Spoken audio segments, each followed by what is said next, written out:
While Han Sen was staring at the Geno Hall, the black crystal armor inside his Sea of Soul suddenly released a mysterious substance. It wrapped around Han Sen, covering him completely. After that, Han Sen couldn't even detect his own presence. It was as if he didn't exist. Han Sen quickly thought back to the time with Kong Fei. When the Geno Hall appeared previously, the black crystal armor did something similar to this. Is the black crystal armor connected to the Geno Hall? Or is it simply afraid of the Geno Hall? While Han Sen pondered this, he heard ancient water god roaring to the sky. I have the name Water God. I am the Alpha of water. I am going to become the water god spirit, and no one can stop me. When ancient water god roared to the sky, the water that had been suppressed by the Geno Hall began flowing toward him again. It was like a bunch of stars amassing in ancient water god's body. As the additional water strengthened him, ancient water god's body grew powerful enough to tear the fabric of space into shreds. His enormous form rose, heading for the Geno Hall. Han Sen stared up blankly. Ancient water god's power must have been practically endless to have reached such a high level. His body was unimaginably large, and it drowned the nearby planets as it moved. Seawater was the only thing visible in any direction. Han Sen looked to the sky and saw that even the sky had been overtaken by water. And yet somehow, above that ocean, the mysterious Geno Hall was still visible. Ancient God is scary, Han Sen thought with trepidation. He had seen many deified elites since coming to the Geno universe, but this was the first time he had ever seen destructive power on such a massive scale. If ancient water god wanted to kill, he could destroy an entire system within the space of a second. No living creature could block that sort of power.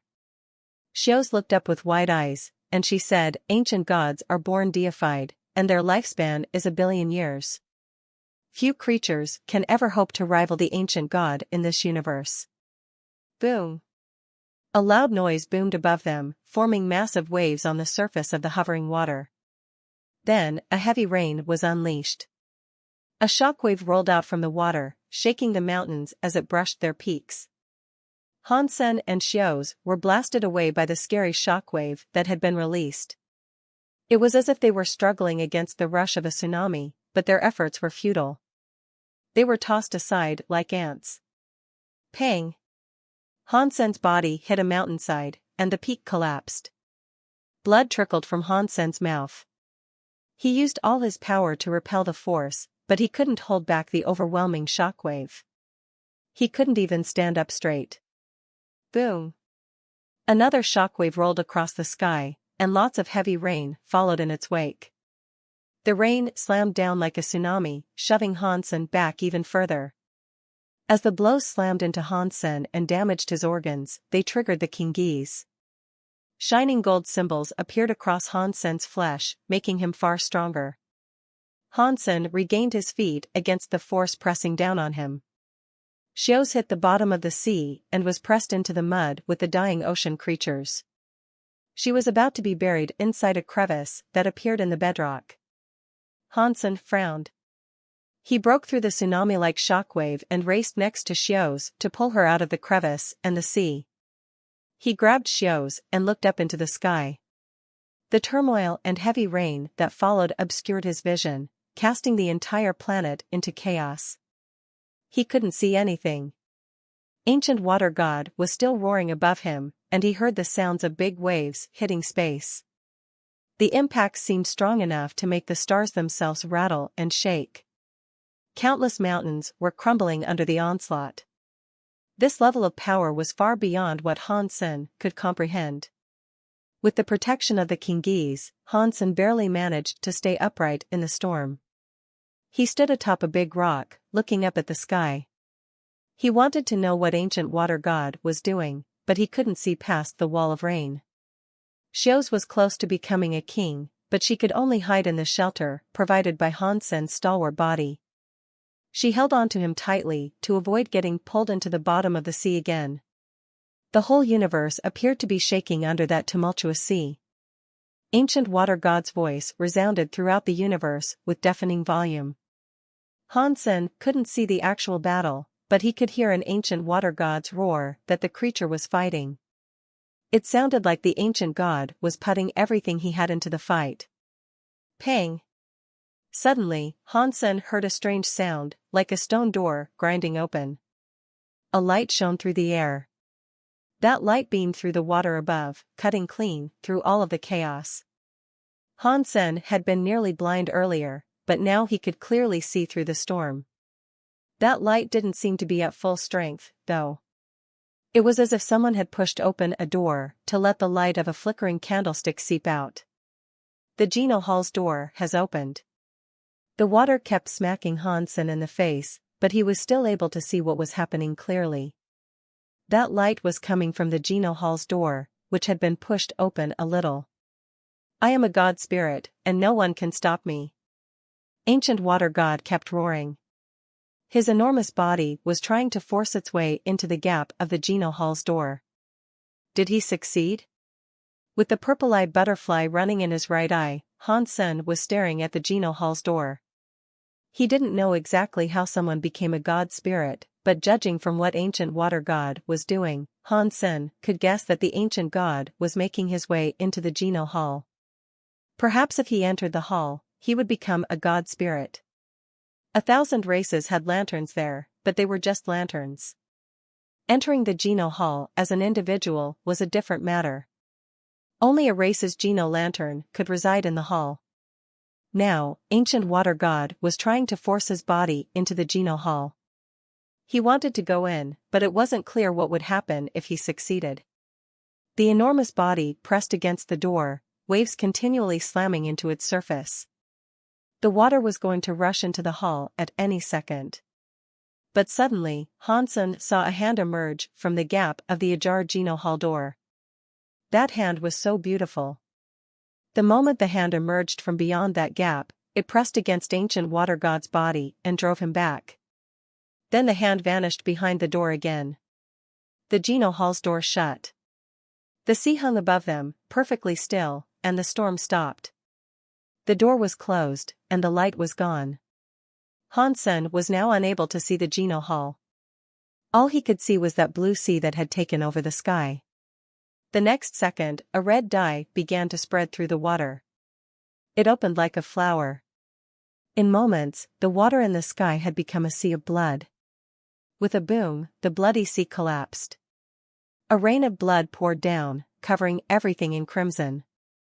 A creature that terrifying lives in the Geno Hall? Hansen felt a chill prickle his skin. The hideously powerful ancient water god had been killed by little more than a slap. The black crystal armor's behavior worried Hansen, but he tried not to let it show. The armor was probably connected to the creature inside the Geno Hall, he surmised. If the armor was discovered, Hansen could not fathom the consequences he might have to endure. The ancient water god had been killed by a single blow. Hansen would be annihilated by a small fraction of that force. He would probably be crushed into jelly. The ancient water god's blood rained down on everything around them. The blood rushed into the sea, giving the dying creatures another chance at life. The oceans filled in once more, albeit in a bloodier hue. Hansen noticed the green growth as small plants spread across the nearby rocks, and he allowed the blood rain to fall on him. The rain soaked his clothes, and it felt like life force was falling directly onto his skin. He also detected traces of the ancient water god's presence. It was quite faint, however. Most of the creatures on that planet were primitive, with only a few xenogeneics among them. With the blood rain's nourishment, though, the ordinary creatures started to change. Their genes were upgraded, and they evolved into lower-class xenogeneics immediately. Although they were at the bottom of the food chain, they had been given the opportunity to grow. Ancient water god failed after all? Xiao sighed. That result was actually expected. Many elites from the ancient god, very high, and extreme king had failed in the past. Where is the ancient god origin? Hansen searched through the rain. He couldn't see anything that might resemble an ancient god origin. Xiao said, ancient water god leaked the news about his own attempt to ascend. He wanted to attract water element elites so that if he failed, one of those elites could carry on with his ancient god origin. He must have selected someone before he tried to ascend.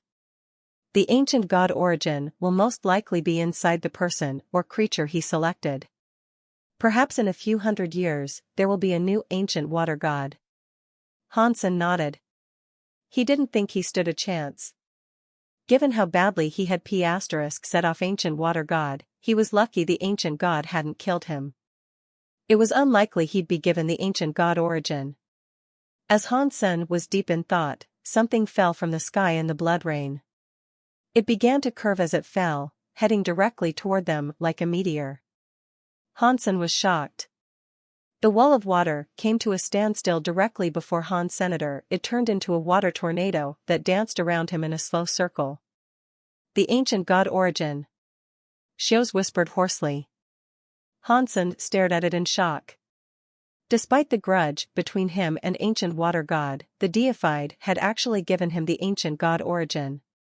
It didn't seem possible. The water flew around Hansen a few times, taking a shape that vaguely resembled a dragon. It spoke to Hansen quietly, then went to rest in his right hand. Hansen opened his hand as the water drop fell into his palm. It became a water orb that looked rather like an egg. It solidified pretty quickly, turning into a perfect crystal orb. The crystal orb had a watery pattern on it. As the orb touched Hansen's skin, his original Water King body reacted. The original Water King body had previously been affected by the Kingese, but now it was erupting like a volcano under the vibrations of the crystal orb. Hansen was so happy. If the mere vibrations of the ancient god origin could help his original Water King body, then crystal orb was even stronger than Hansen had realized. If he could eat it, perhaps the original Water King body could level up. Because Hansen had used the Blood Pulse Sutra to refine the original Water King body, it didn't consume any of his energy. Thus, the original Water King body would remain at the first tier of King class, which was as far as Bai had developed it. It would be incredibly difficult for Hansen to level it up further. But the crystal orb's power blended into the original Water King body, and under that power, the original Water King body had a bit of a breakthrough. Hansen didn't have time to explore all the potential uses of the water orb, for he soon saw a few shadows headed his way. They must have belonged to the people and creatures in the vicinity. They had seen the ancient god origin descend in that direction, so they had come looking for it. Hansen hid his crystal orb, but it was too late. The shadows were approaching rapidly, and after they saw Hansen, they swooped in to attack him without saying a word. The King-class elite leading the charge activated his water area around Hansen, then sent a slap toward him. The attack was nowhere near the power displayed by ancient water god, but it was enough to throw up some tumultuous waves. The other attacking elites also possessed water powers. Elites who had affinities to other elements wouldn't benefit very much from the ancient god origin. Hansen coldly grunted. He activated his original Water King body, instantly releasing his own King area. He threw a punch towards the King-class elite. The two King areas collided, and the attacker's third-tier area was suppressed by Hansen's first-tier area. The rival King area cracked immediately. Pang! Hansen broke the enemy's King area, then thrust his hand forward, driving it right through the enemy King's chest. They were both using water powers, but normal King-class elites lacked the bodies of the extreme King. The other elites, coming to attack Hansen, stopped, shocked by his violent display of strength. They pulled back slightly, not daring to come any closer. If they wouldn't come to him, then Hansen would go to them instead. He cut down 3 kings in under a second. People were as infuriated as they were shocked. "The original Water King body is too strong," shouted a voice. But as everyone else ran away, Hansen saw someone emerging from the blood rain. They were holding an umbrella, and they exuded a smothering sense of pressure that was now bearing down on Hansen. "Thousand Chance Umbrella. It's the pirate's 9-headed bird," someone screamed out loud. Hansen focused his gaze on the newcomer, turning his back on the elites who were now running away. The newcomer moved with deceptive slowness. At least 100 miles separated the person from Hansen, but the newcomer crossed that distance in only a few steps. Their umbrella was raised. They looked at Hansen and smiled. When Hansen saw the person's face, he could tell it was a very ordinary one. But while the slender face was unremarkable, the eyes were beautiful. They were like two crescent moons. Hansen didn't know anything about this nine-headed bird, but Hansen could tell that they were king class from the energy they were emitting. They might have even been half deified. The nine-headed bird stopped. They looked at Hansen through the blood rain and smiled. Prince 16 by E, am I correct? You know it is me, and you still dare to approach? You are brave. Hansen growled. We pirates have never lacked guts. The nine-headed bird stopped smiling, and their expression became unreadable. So, leave your ancient god origin behind and get lost. Either that, or I'll have to call King Bai to come pick up your dead body. Ridiculous. Hansen shouted, pretending to be angry. He used his king area to cover nine-headed bird. The water area shrouded nine-headed bird, turning into a rain of water that restricted nine-headed bird's body. Nine-headed bird didn't move. He stood still with the umbrella open, and he allowed Hansen's water area to restrict his body. Why haven't you moved? Hansen asked with a frown. I am afraid, nine-headed bird said coldly. Afraid of what? Hansen asked. I am afraid my strikes will be too fast, and you will be killed too soon. It isn't like I am afraid of the extreme king. You're nothing more than a nuisance, nine-headed bird said in a calm voice. Hansen laughed and said, in this world, everything has a cost. If you ever find something that is truly free, please let me know. You are right. Although pirates are never at a disadvantage, it's rare to find something as valuable as that orb. I might not ever find anything like it again. I'm not afraid of going to some trouble to obtain the ancient god origin. Nine-headed bird smiled darkly. His sword light lit up, cutting through Hansen's king area immediately. The sword light surrounded his body, holding back Hansen's water area. You are half deified. Hansen looked at him. Nine-headed bird approached Hansen, striding through Hansen's king area as if it was nothing. An ominous sword light glowed from his umbrella as he got close to Hansen. I am half deified, and you only have a first-tier king area.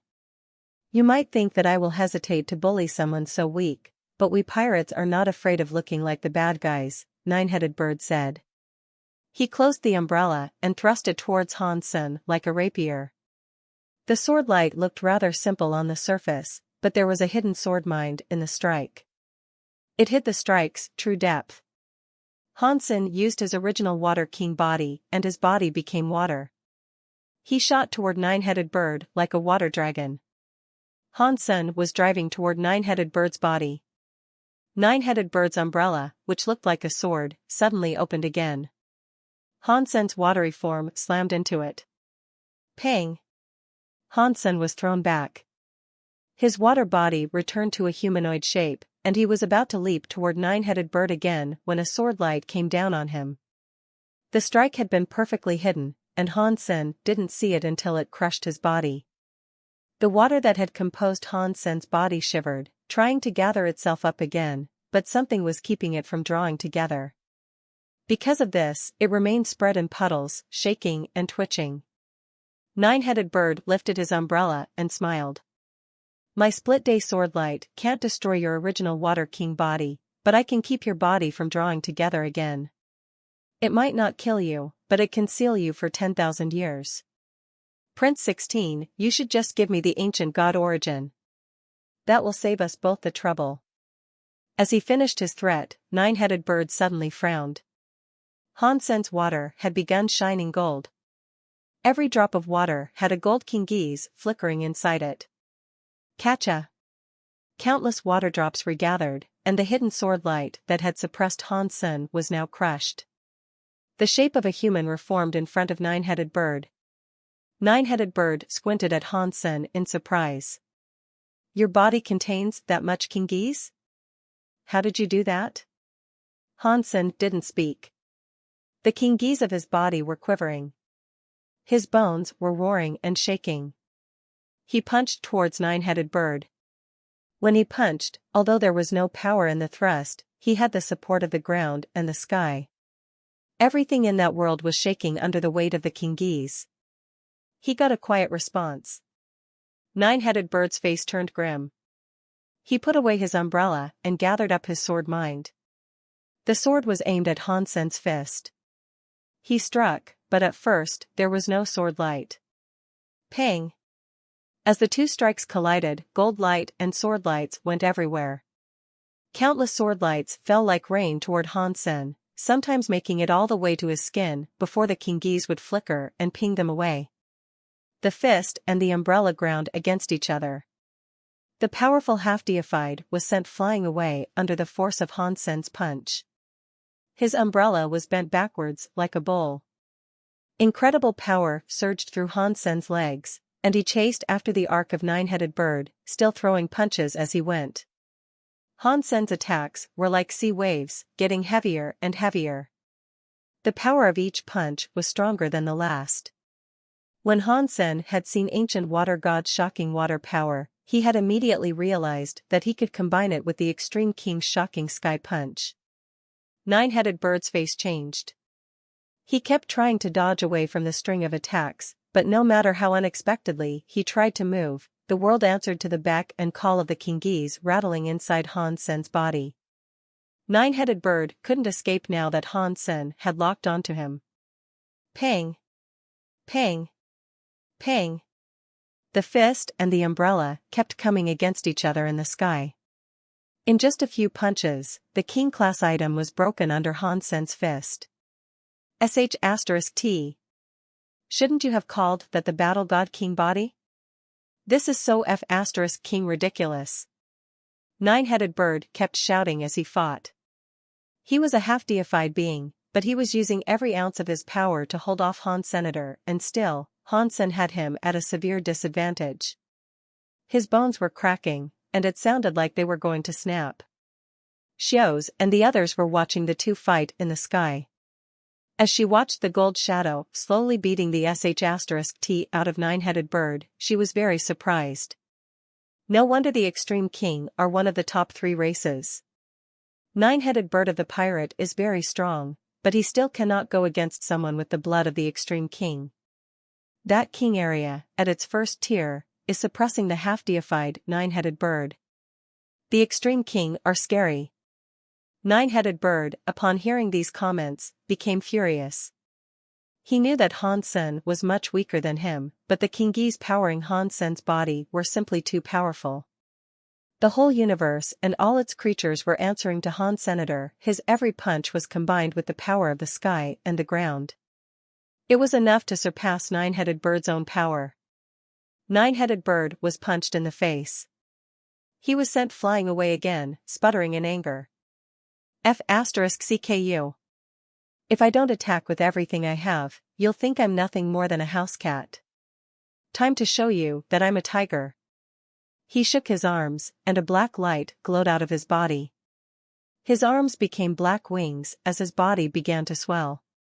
He became a disturbing black bird. The weird bird looked like a dark cloud with 9 heads.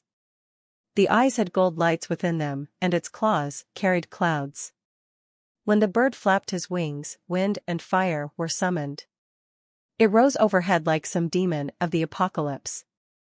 As Hansen's punches rolled across the sky like waves, the 9-headed bird released a strange, vibrating scream.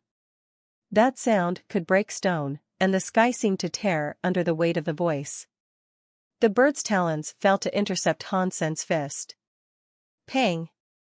The fist and the talons collided with each other, but this time it was Hansen who was blown backward.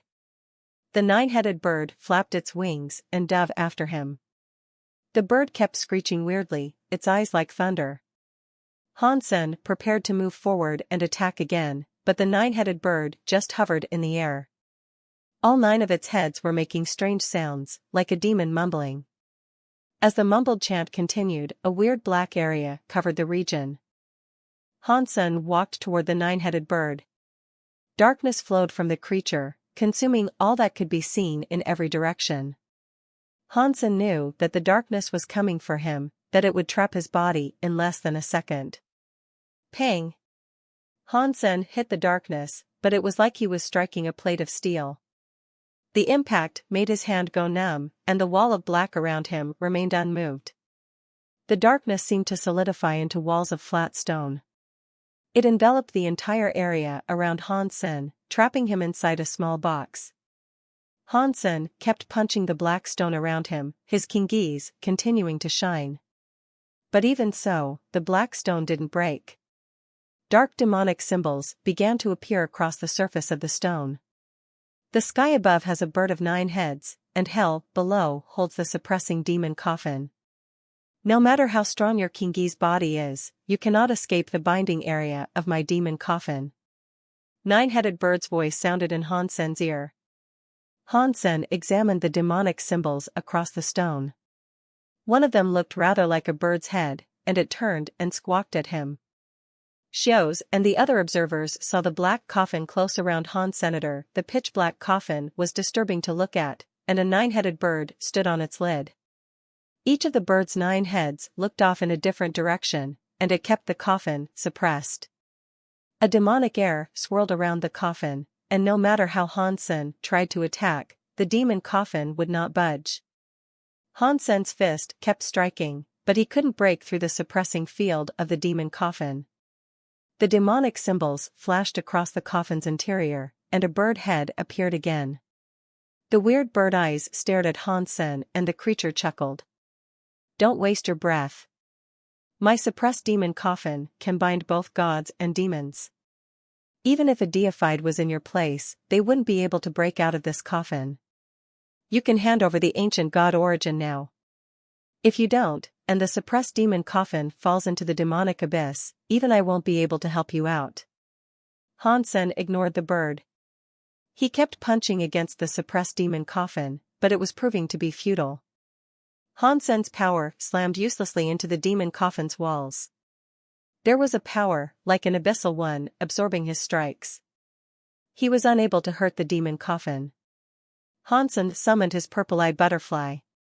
He had a look at the demon coffin, and he learned that the demon coffin wasn't a solid item. Instead, it was being continually formed and fueled by power coming from the demonic abyss. It was connected to that abyssal and demonic world. Furthermore, the coffin was now slowly falling into that place of darkness. The suppressed demon coffin's demonic air had grown strong, continually replenished by the streams of darkness coming from the bird's 9 heads. The eyes of the fiend were unleashing a demon light, which seemed to be making a path for the demon coffin. The demon coffin was slowly descending into the dark as tentacles made from a dark substance pulled it down. Just as 9-headed bird had said, not even a deified would be able to escape once they fell into that dark abyss. Prince 16, you are so talented. You also have the protection of the kingees. You could achieve so much. Why throw away your life for the ancient god origin? You will live a long and good life, surrounded by many beautiful women. You will reign over all of the extreme king. Dying is not worth it, said the bird's head in a tempting tone. It had emerged from the coffin walls again. Hansen found it annoying, so he punched it. The bird's head vanished back into the coffin, and Hansen's power was absorbed by the stone walls. Hansen's head spun with thoughts. This demon coffin area is so weird. I'm afraid ordinary power cannot break it. The kingees are strong, but they are still combined with my flesh, which means I cannot control them. I cannot cast the kingees beyond my skin. Relying on the power of the kingees to break the demon coffin's area will be pointless. 9-headed bird, if I go into the demonic abyss, this item will be useless for you, too. You will lose the ancient god origin, and you will also become an enemy of the extreme king. Do you want to be killed? Hansen said. Others might be afraid of you and the extreme king, but we pirates are not.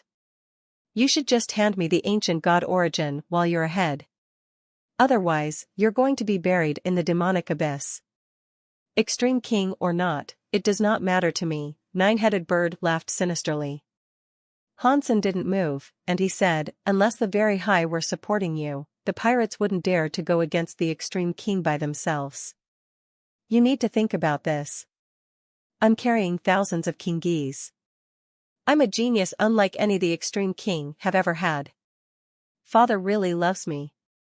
If you bury me in the demonic abyss, what do you think my father will do? Do you think the Very High will fight the whole of the Extreme King on your behalf? Nine-Headed Bird went quiet, then hissed, do not talk crap. Give me your ancient god origin if you want to live. Otherwise, even if King by himself came here, you would still die in the demonic abyss. I'm very bad-tempered. I only respond to the nice cop. Trying to intimidate me like this will never make me hand over the ancient god origin, no matter how dire my circumstances might be. Hansen paused, and then said, but if you want to make a wager with me, and I lose, I will give you the ancient god origin. Nine-Headed Bird frowned and asked, what are you proposing? You have used the suppressed demon coffin to trap me. This is nothing. You and I stand here without dodging. You punch me, and I punch you.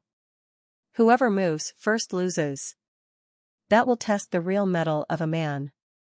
If I lose, I will give you the ancient god origin, Hansen said. Nine-Headed Bird's eyes flashed. He gave Hansen a look of scorn and said, you have the Kingi's body, which makes you stronger than my half-deified body. Why would I agree to this wager? I won't use the power of the Kingis. If I use the Kingi's power, I also lose, Hansen said. Are you serious? Nine-Headed Bird's eyes flashed. He was staring at Hansen as he spoke. I promise in King Bai's good name. If I break my promise, then King Bai will die, Hansen said. When Nine-Headed Bird heard Hansen use King Bai's name to make the promise, he believed him. He still harbored some suspicion, though. I'm willing to make this gamble. But I will have to hit you first. If you move or use your Kingis, then you lose. Sure, Hansen answered quickly. Nine-Headed Bird, hearing Hansen answer him so quickly, grew even more suspicious. After a moment of thought, he said, we can only use our own power to fight. We cannot make use of xenogeneic treasures. Hansen's face paled slightly. He cocked an eyebrow and said, isn't it normal to make use of xenogeneic treasures? Nine-Headed Bird grinned widely. Using xenogeneic treasures is worse than using king areas. You don't like my suppressed demon coffin area, yet you insist on xenogeneic treasures? About that, Hansen's face still looked worried. Hurry up and make your decision. The suppressed demon coffin is on the verge of falling into the demonic abyss.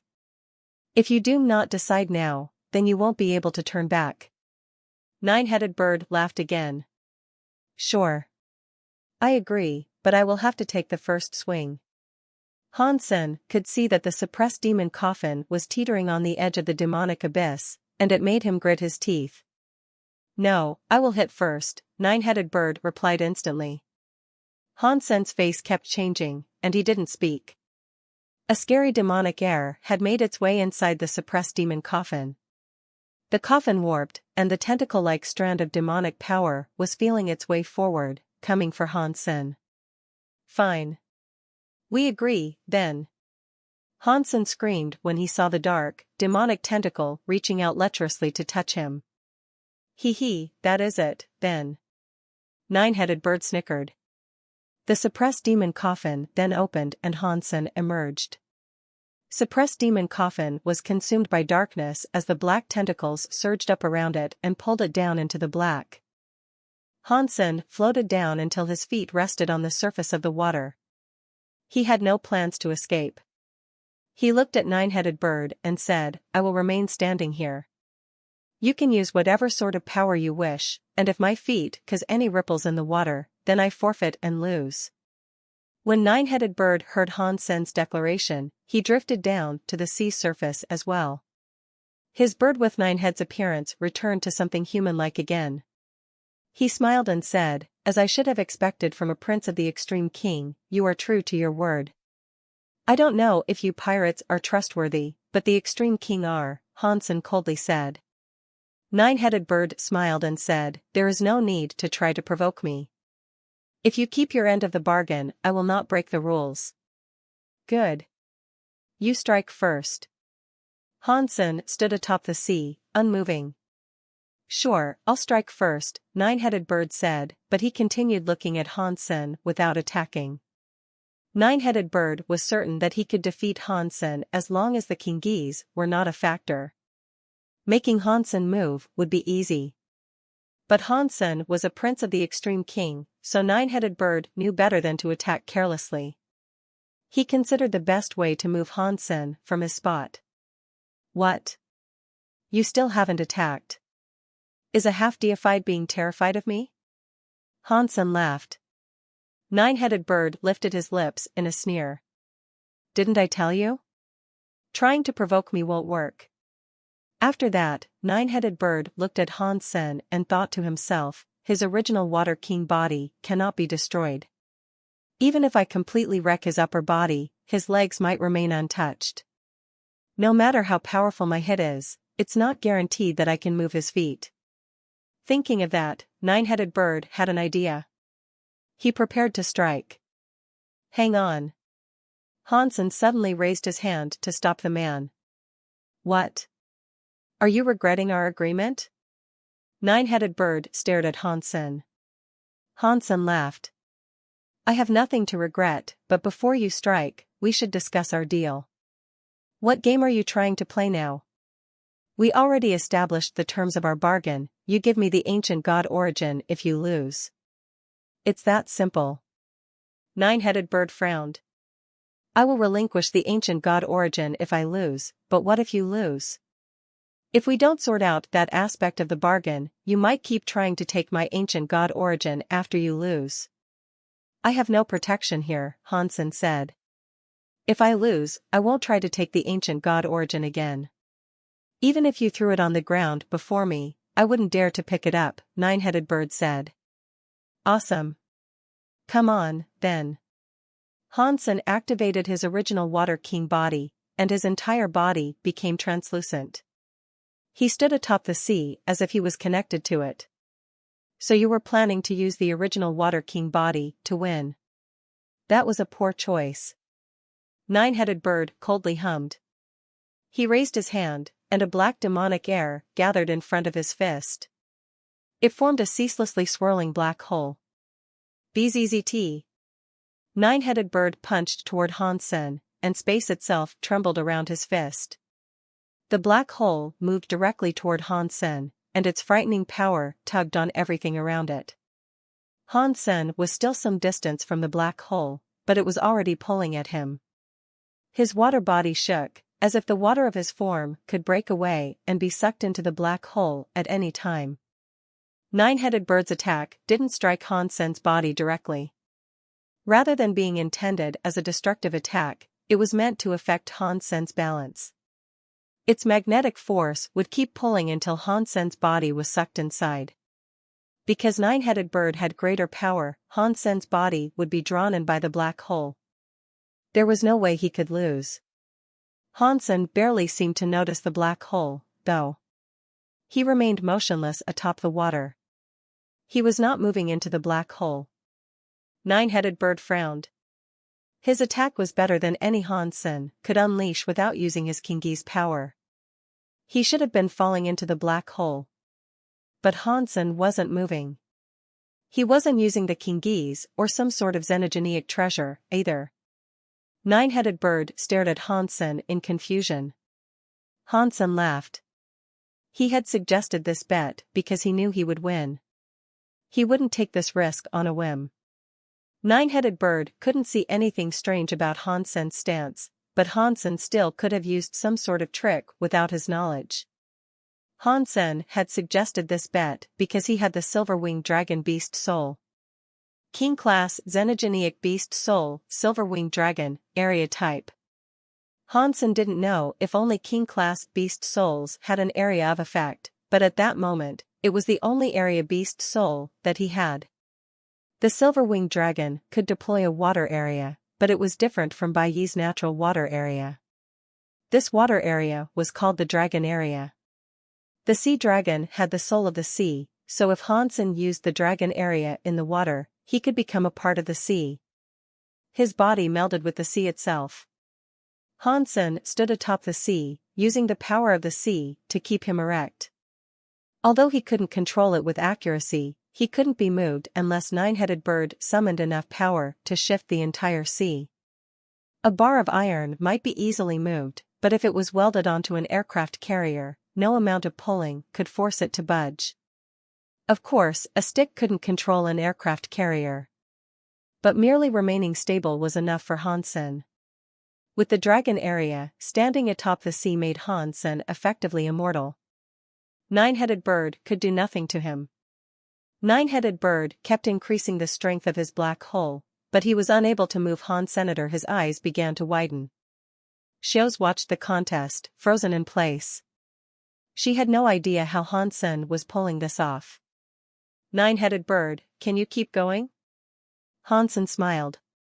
Nine-Headed Bird grunted coldly. He dismissed his black hole, then lowered his arms. He spoke to Hansen, come. If you can move me, then I lose. If I do not move, then I will attack again.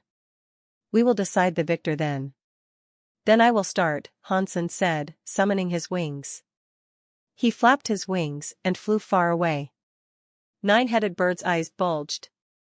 Hansen was about to disappear from his vision. He was so mad that he turned into the nine-headed demon bird again. He ran after Hansen and angrily shouted, "Disgusting extreme king! Are you going to embarrass your father like that? You lose." Hansen stopped. He turned around and looked at Nine-Headed Bird with a grin. What is this **T? Nine-Headed Bird slid to a stop. His face turned a sickly green as he realized he had just been tricked. He had lost because he chased after Hansen. He had fallen for the simplest of ploys. Hansen had obviously planned this. Because Hansen let Nine-Headed Bird strike first, Nine-Headed Bird had a chance of winning. That was why Nine-Headed Bird agreed to the bet. But Hansen's dragon area defeated Nine-Headed Bird's first attack, and the moment he stopped attacking was the moment he sealed his loss. Can I go now? Hansen smiled at Nine-Headed Bird. Get lost. Do not let me see you ever again. Nine-Headed Bird's face was contorted with anger. Without waiting for Hansen to respond, he turned and flew away. Hansen was surprised. He hadn't expected Nine-Headed Bird to keep his promise, but it was a good thing he had. The dragon area's power came from its connection to water. If Hansen was sealed inside the suppressed demon coffin, he would lose his connection with the sea and get pulled into the demonic abyss. Unless Hansen used his super god spirit body, he wouldn't have been able to defeat Nine-Headed Bird. Without any hesitation, Hansen flew up into the air and headed back to Half-Star Bay. He didn't say another word to Xiao's. If Miss Mirror hadn't left yet, that was where she would be. Too many elites wanted to get their hands on the ancient god origin. Staying next to Miss Mirror would be the safest thing for Hansen, as it would prevent others from trying to take the item away from him. Although Hansen could probably escape, Bauer was still with the Extreme King. So, Hansen felt obliged to remain. He flew for a few hundred meters, but suddenly, he felt the crackle of lightning all around him. A giant that looked like either a demon or a god hung there in the clouds. A hand came slapping down towards Hansen. The hand slowed down, and the air around Hansen concentrated until it was as dense as a steel board. Hansen couldn't tear through the air. He couldn't move his body. A deified elite. Hansen felt a chill, and he prepared to fight back. Just as he was about to lash out, a sword light appeared and slashed across the big hand. Arg! The giant in the cloud screamed and pulled his hand back. The godlike eyes looked down to where he had been struck. A beautiful woman holding a copper sword in her hands had emerged. Miss Mirror. Hansen was so happy. That giant stared at Miss Mirror, then disappeared. He seemed to be afraid of Miss Mirror, and he obviously didn't want to make an enemy out of her. I cannot believe ancient water god selected you. Miss Mirror came before Hansen and looked at the ancient god origin he was holding. Isn't that why you brought me here? Hansen said. I was just here to try my luck. I didn't place any hope in you, so I didn't expect you would succeed, Miss Mirror said simply. Hansen touched his nose and looked at the blood-red sea. Miss Mirror seemed to know what Hansen was thinking. In a neutral tone of voice, she said, Extreme kingships are here. They will take over the planets that were touched by ancient water god's blood. Miss Mirror hadn't come for the ancient god origin at all, she just wanted to claim the system that had been flooded with ancient water god's blood. After ancient water god's failure and the subsequent dispersal of his blood, the primitive creatures of these planets would now grow strong. Even barren planets would now flourish because of ancient water god's lifeblood. The watery area that came from ancient water god's blood had an incredible life force. It could grow many scary xenogeneics. This was exactly what the Extreme King needed. On the flip side, the ancient god origin wasn't as important. It could only be used to grow one strong water element elite.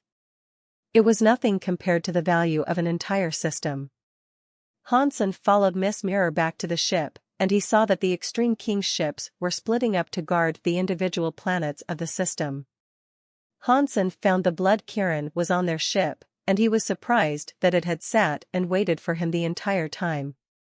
It obviously wasn't the mindless beast Hansen had believed it to be. When the Blood Kirin saw Miss Mirror, it looked hostile and scared. Hansen could guess why.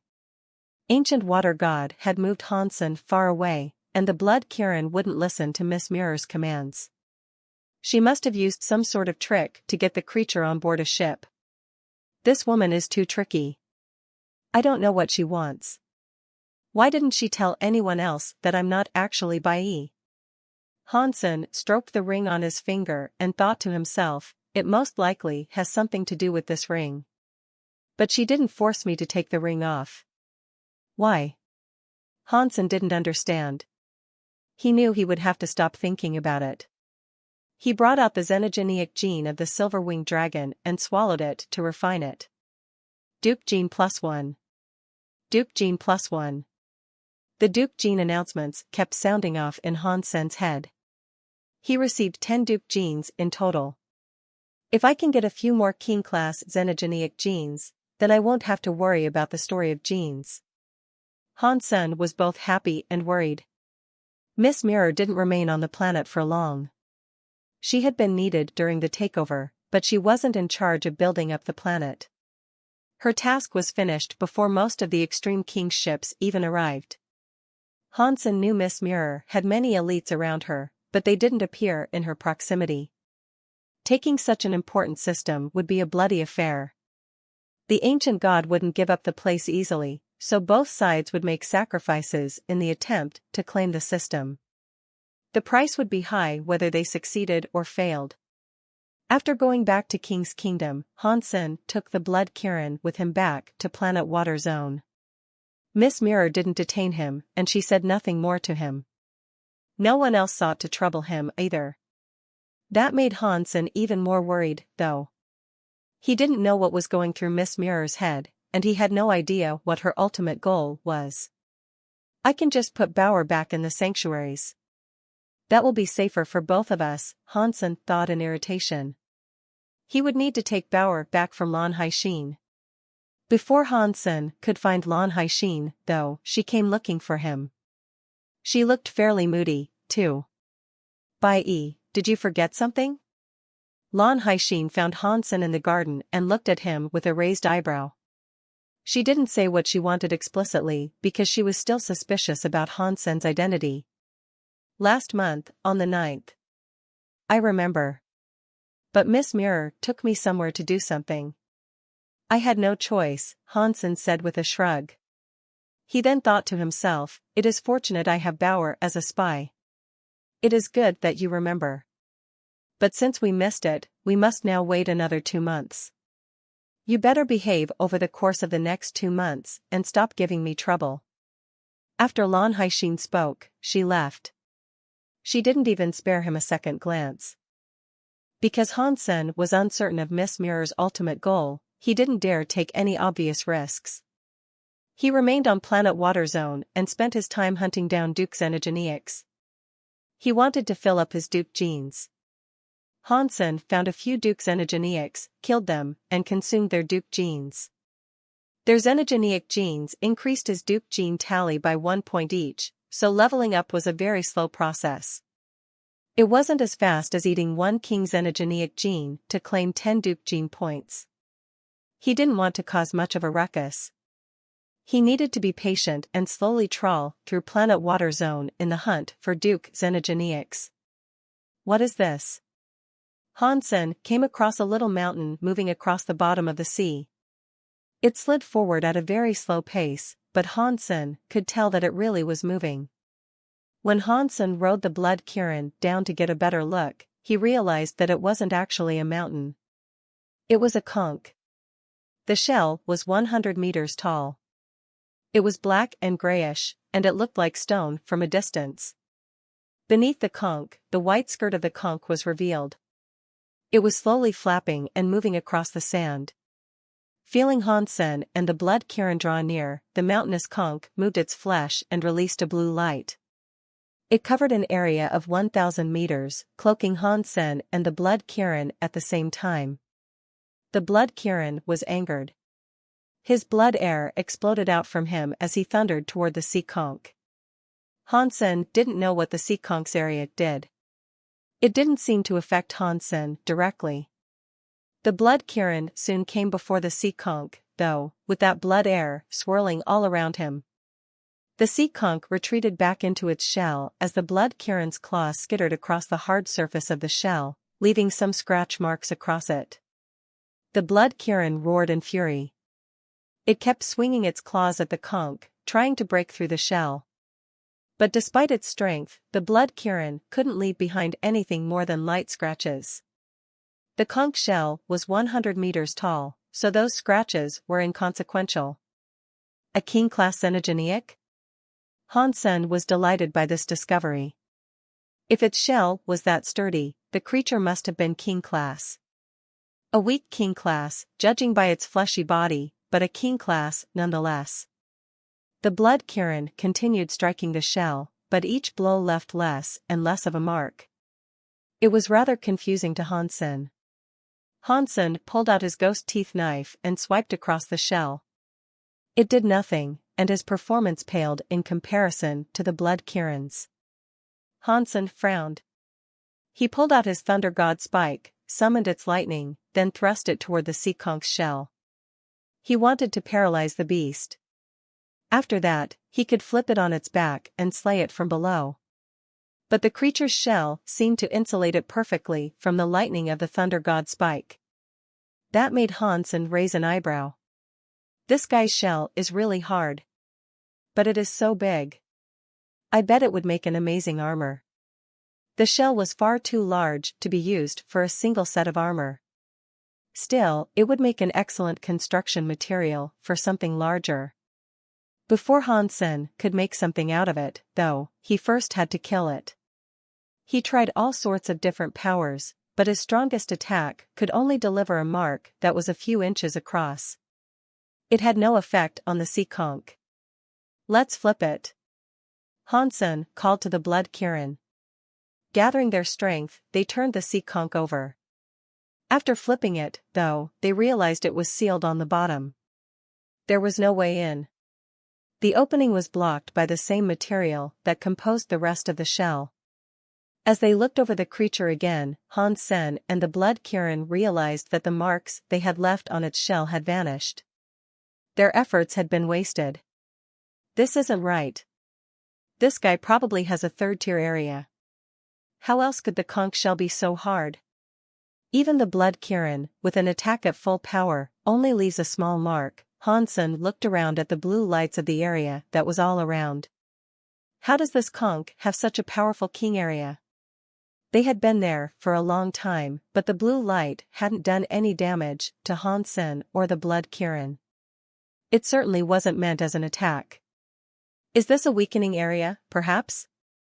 Hansen considered the possibility, but it didn't seem quite right. If it was a weakening area, he should have been able to feel his own power losing strength. Hansen wasn't sensing any energy drain, though. His body was full of vigor. If it isn't a weakening type, then could it be a cell-strengthening type? Does the blue light increase the shell strength? Hansen stroked his jaw as he thought about this, but he ultimately discarded this idea as well. If it was a cell-strengthening area, the sea conch wouldn't have needed to release the light into such a large area. The wider the area, the more spread out the power would be. The cell-strengthening area would only be required around the shell itself. Why would the creature need to extend its reach so far? If it isn't a weakening or a cell-strengthening area, what is it? Hansen stared at the sea conch as he mulled over the conundrum. The blood Kirin had a short temper, and its inability to damage the sea conch's shell was making the blood Kirin more and more furious. It kept trying to bite the shell, but nothing worked. The marks they left were becoming lighter and lighter. Hang on. The blood Kirin's power hasn't weakened. In fact, his anger has made him even stronger. Why are his scratch marks becoming lighter? Hansen stared at the scratch marks on the conch shell. After a while, his eyes sparkled. Is his area power? Hansen swam next to the conch shell and stroked the scratch marks across its surface. The blood Kirin stopped attacking. Not long after, the scratch marks were gone. The healing unfolded before their eyes. If even a top-class half-deified creature like the blood Kirin couldn't break the conch's shell, then the shell was unbelievably hard. Hansen didn't think that the strength was coming from the material of the shell, though. The conch shell was very hard, but its incredible resistance was because of the creature's king area. Hansen didn't know if his guess was correct, so after a moment of thought, he took the blood Kirin and left. They departed the sea conch's area of blue light. The sea conch behaved as if it knew what they were doing. It spread the blue light further, but the max range was 2,000 meters. It couldn't extend the light beyond that. When Hansen and the blood Kirin got far enough away that the sea conch couldn't feel their presence, they hid behind a big rock. Hansen used his purple-eyed butterfly to observe the sea conch in the distance. The sea conch waited there for a while. It must have been almost half an hour before the creature emerged from the shell to look around. After a while, when it didn't see Hansen and the blood Kirin in the vicinity, it shut off its blue light. Upon seeing that, Hansen summoned spell. He turned her into a sniper rifle and took aim at the sea conch. Pang! Without hesitation, Hansen squeezed the trigger. The bullet fired out of the barrel and broke through the water. It was silently headed for the sea conch. Normal bullets would face too much resistance when fired underwater. The shot would become weaker the farther it had to travel, and the sea conch would likely notice its approach. But Hansen had his original Water King body and Sea Dragon area. He combined with the Sea of Planet Water Zone itself. He used his water powers to create spells ammunition, so the bullet also had water abilities. Rather than being slowed down by the water it passed through, the bullet was actually buffed by the sea. It flew toward the sea conch silently, like a phantom. But Hansen wasn't firing at the exposed flesh of the creature. He was firing at the conch's shell. Pang! The bullet hit the sea conch's shell, punching a small hole straight through. The sea conch shook and immediately activated its blue light. The light quickly covered the sea conch's shell, protecting the small hole. So that's how it works. Hansen was happier.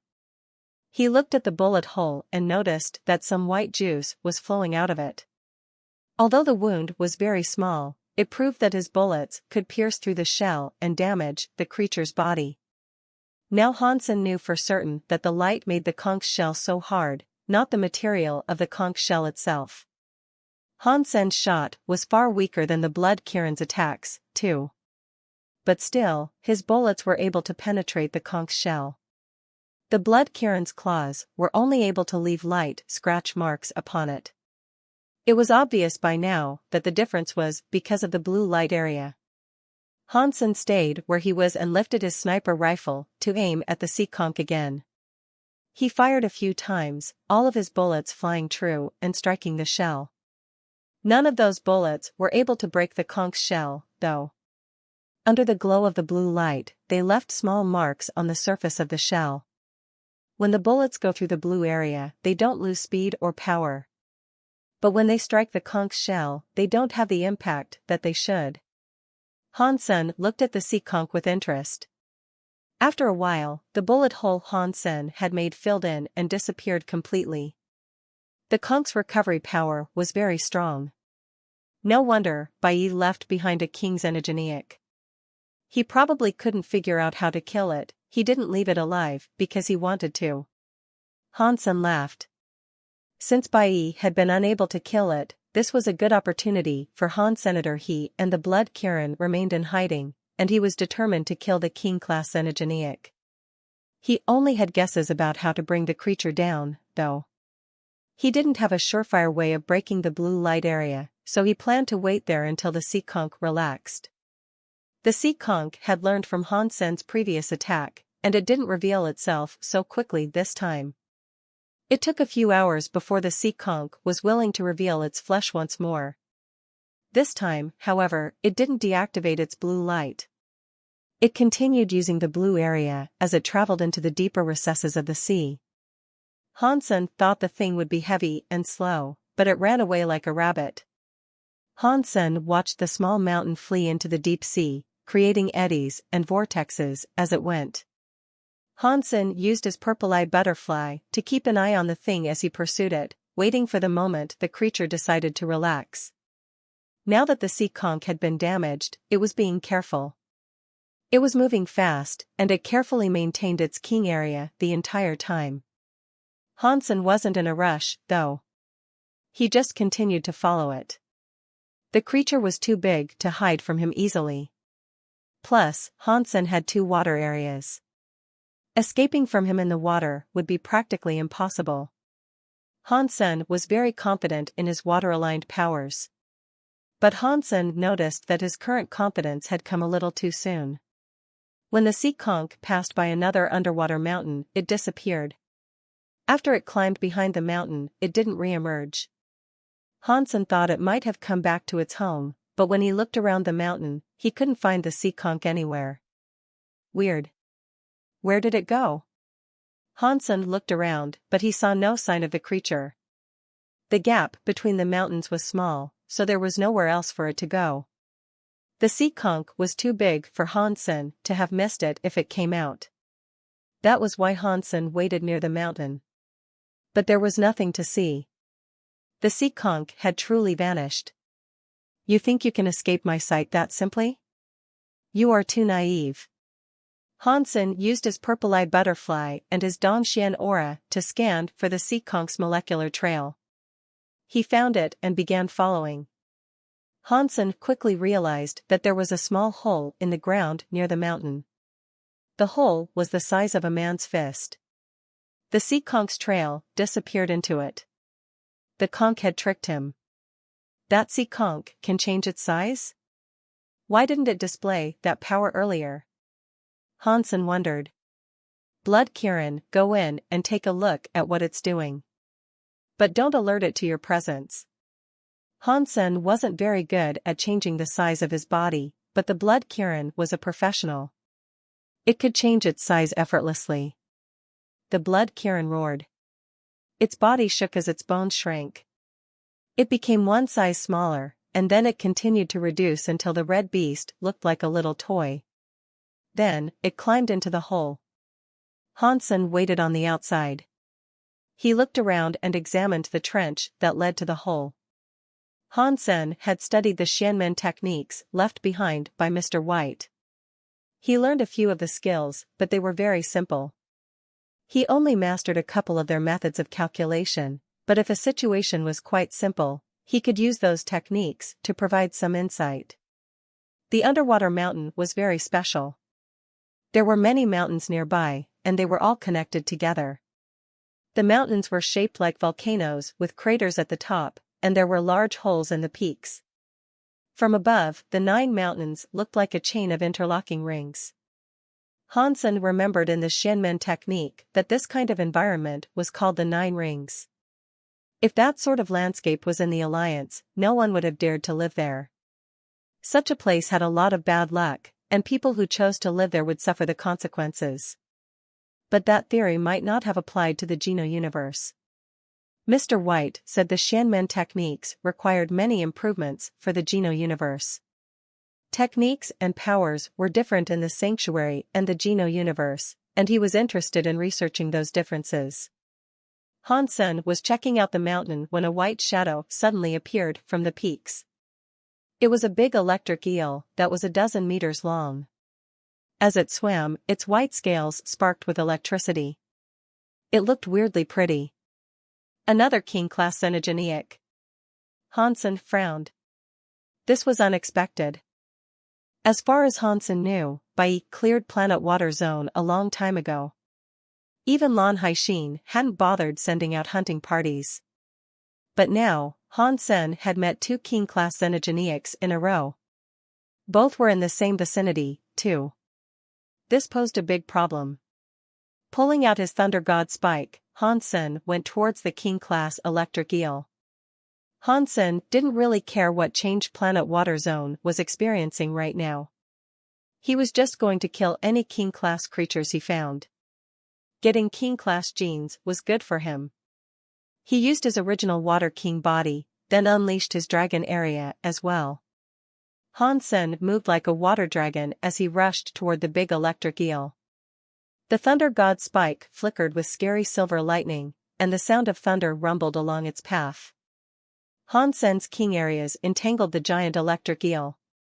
The water restricted the eel's body, and the creature swam extremely slowly, as if it was moving through mud. While Hansen rejoiced at the success of his attack, the electric eel suddenly loosed a crackling discharge of lightning. The lightning created a scary thunder area and merged with Hansen's own area. The electricity shot through the water and into Han Senator. His hair instantly poofed straight out and began vibrating with the force of the current. Pang! Hansen's electrified body bounced away. He came to a stop after arcing through the water for a long time. His tongue felt numb. A king area focused purely on attack is too scary. And that electricity has a strong paralytic effect. This is at least a 6th-tier area. This electric eel will be hard to deal with. Hansen held still in an attempt to hide himself, but the electric eel was already rushing toward him. Its thunder area came with it, and streams of electric chains shot out of its mouth. Hansen used his water skills to dodge the thunder area and the lightning chains. Fortunately, he still had the benefits of his water areas. He moved much faster in the water than the electric eel did. If not for his speed advantage, he would have already taken more hits. That would have been extremely painful, even if his body could withstand it. After dodging out of the eel's immediate attack range, Hansen summoned Spell's dual pistols and started firing. It wasn't the Sea Conch, so Hansen didn't have to worry too much about its blocking abilities. When the bullets entered the thunder area, the eel reacted immediately. It spewed more of that lightning to destroy the incoming bullets. But 1 or 2 of the bullets still managed to strike the eel's scales. Familiar symbols began to shine across the impacted scales, showing the results of Hansen's turtle skill. The turtle skill took effect, and after a few more shots landed, the electric eel was much slower. However, the lightning on its body was still incredibly strong, and the creature's thunder area covered the surrounding region, so Hansen couldn't get close to the creature. Pang! Spell became a sniper rifle, and Hansen fired a bullet toward the electric eel. The bullet shattered the eel's scales and tore into its side. Purple teeth power spread across the wound. Hansen's techniques weren't King Clash yet, and his original Water King body only had a 1st-tier area. Taking down a King-class Xenogeneic with a 6th-tier area would be incredibly difficult. Luckily, the turtle's skill worked well against the eel. Because of that, the foe was unable to catch up to Han's senator. He led it to the seabed, firing continually at the creature. Teeth power continued to shred its wounds. As it lost more and more blood, the electric eel's area grew weaker. Xenogenic king hunted, electric dragon. Xenogenic gene found. Hansen watched the giant electric eel's body sink while the announcement played in his head. It is a shame I didn't receive its beast soul. An electric beast soul would have been very powerful. Hansen swam over to the electric eel's body and dug out its xenogenic gene. He summoned his Shadow Queen Bee and let it eat the big electric eel's body. Shadow Queen Bee hadn't matured yet, and Hansen was already a duke. The Queen Bee wouldn't be useful to him at this point, but since he had the meat available, he might as well let her eat it. Otherwise, it would all be wasted. Shadow Queen Bee crawled over the body and ate with difficulty. Hansen swallowed the entire electrified bone that was the xenogenic gene. He also used his consumed talent to refine it with haste. A numb feeling swept over Hansen's body. It was like his cells were electrified, and they began to vibrate with energy. Duke Gene. Duke Gene. When Hansen finished refining the electric bone, his Duke Gene tally had reached 84. He was close to having 100. If I kill 2 more king-class xenogenics, I'll have maxed it out. And then, I can open the story of Gene's first gene lock. As Hansen was calculating, he heard a boom in the distance. Something tore its way out of the little hole under the mountain, dramatically widening the opening. The blood cairn emerged from the swirls of debris and returned to its ordinary size. Blood dripped from the blood cairn's mouth, and grievous injuries marred its scales. It was in very bad condition. Patong. The blood cairn made it back to Hansen, then fell onto its stomach on the seafloor. It struggled to get up. Wounds covered its legs, and one leg had been twisted 90 degrees. Black blood oozed around the wound. The black blood drifted into the water around the blood cairn's body, then turned into some sort of small black bugs. They latched onto the blood cairn and started nibbling on its wounds and scales. The blood cairn was a cruel and violent beast, but now it was actually squealing. Hansen was shocked. The blood cairn was a half-deified xenogenic that was nearly peerless, and judging from the way it had been injured, it had encountered something other than the sea conch. The blood cairn's blood continued to become bugs, and Hansen couldn't determine what sort of power had been used against his companion. Hansen was still holding the Thunder God spike, and he poked it into the blood cairn's wound. The black bugs began to shriek as Hansen electrified them, and after a minute, they all fell off the wound. Those bugs vanished, but the blood gushing from the blood cairn's wounds was turning into more black bugs. If that continued, the blood cairn's veins were going to run dry. Hansen looked at the little bugs, and he realized they were actually small sea conches. Hansen used his purple-eyed butterfly to see what was going on with the blood cairn. Many small, black sea conches were squirming around inside the blood cairn. There were too many to count, and the sight of them made Hansen feel sick. At the rate that the blood cairn's body was being devoured, it wouldn't be long until only its bones remained. Hansen wondered how he might save the blood cairn, but then something else came crawling out of the hole that the blood cairn had expanded. The newcomer's body swelled back to normal size. It was that same, king-class sea conch. Before Hansen could react, another sea conch emerged from the hole. This one was beautiful and full of color. Its shell was like a crystal, and its colors shifted and glowed like a rainbow. When Hansen saw that beautiful sea conch, the color drained out of his face. Hansen knew with a single glance that he was looking at a deified creature. It was nothing like the black, mountainous sea conch. Hansen grabbed the blood cairn and turned to run, but it was too late. A rainbow-like aura covered the sea around him. Hansen felt like his body was stuck to the ground, and he was unable to move. Many rainbow-colored substance chains were rising through the water to bind him. D***. Why is there a deified creature here? This is bad. Hansen activated his super god spirit body without hesitation. His body immediately became transparent. He shone so brightly that the colorful substance chains heading toward Hansen suddenly lost their target. Rather than attempting to fight back, Hansen's first reaction was to lift the blood Kirin and run away as fast as he could. Even the weakest deified would be more than a match for Hansen. The rainbow crystal sea conch wasn't as powerful as ancient water god, but it still wasn't something Hansen could fight against. If Hansen became king class, perhaps there was a chance he could fight off a deified. But right now, Hansen was just a duke. He needed some outside help just to fight a half-deified being. Fighting a deified would be suicide. A half-deified was like an incredibly powerful king, but deifieds were on a different level entirely. The rainbow crystal sea conch saw Hansen traveling freely through its substance chains, and it rocked back in apparent shock. Its crystal body flashed, and the substance chains turned into rainbow-colored glass. The glass surged up around Hansen. Hansen poured all of his power into his super god spirit body, running his technique as hard as he could. The weird power was injected into the blood Kirin, and the blood Kirin's body became similarly transparent. Under the force of Hansen's will, the blood Kirin's body also adopted the qualities of super god spirit mode. Hansen lifted the blood Kirin higher and hit the rainbow glass. They shot through it like ghosts, the glass wisping around them as if it wasn't even there. The rainbow glass was unable to stop Hansen and his super god spirit body. But the super god spirit body had a time limit. Hansen was carrying the blood Kirin as he fled, and that cost him even more energy. After they escaped the rainbow glass, Hansen ran back in the direction he had come. The rainbow crystal sea conch managed to catch up.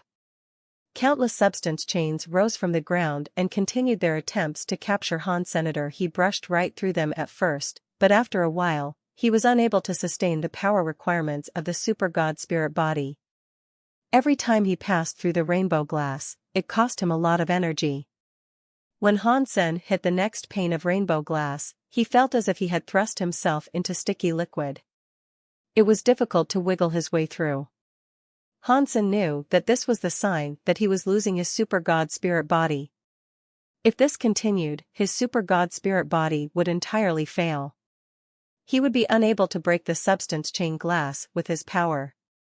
What do I do? Do I have to jump into the sanctuary? If I go back to the sanctuary, the blood Kirin will die, Hansen thought rapidly, but he couldn't come up with a solution to his predicament. The deified xenogeneic speed would make escape virtually impossible. Hansen used all of his strength, but it was useless before that absolute power and speed. Super God Spirit Body's ability to make him invincible was the sole reason he hadn't been trapped. Hansen's heart was burning. He knew he could escape to the sanctuaries, but his greatest worry lay in the blood Kirin. Hansen carried the blood Kirin's bleeding body, and luckily, his super god spirit mode had lent some of its strength to the blood Kirin. Hansen's power killed the small, black sea conches and made the blood Kirin feel better. But now, the two large sea conches were still a serious problem. One was a king with a powerful king area, and the other was a genuine deified xenogeneic. Even if he used his super god spirit body to attack them, he wouldn't be able to save the blood Kirin. In Underwater Town, Bauer was eating lunch with Lan Haixin.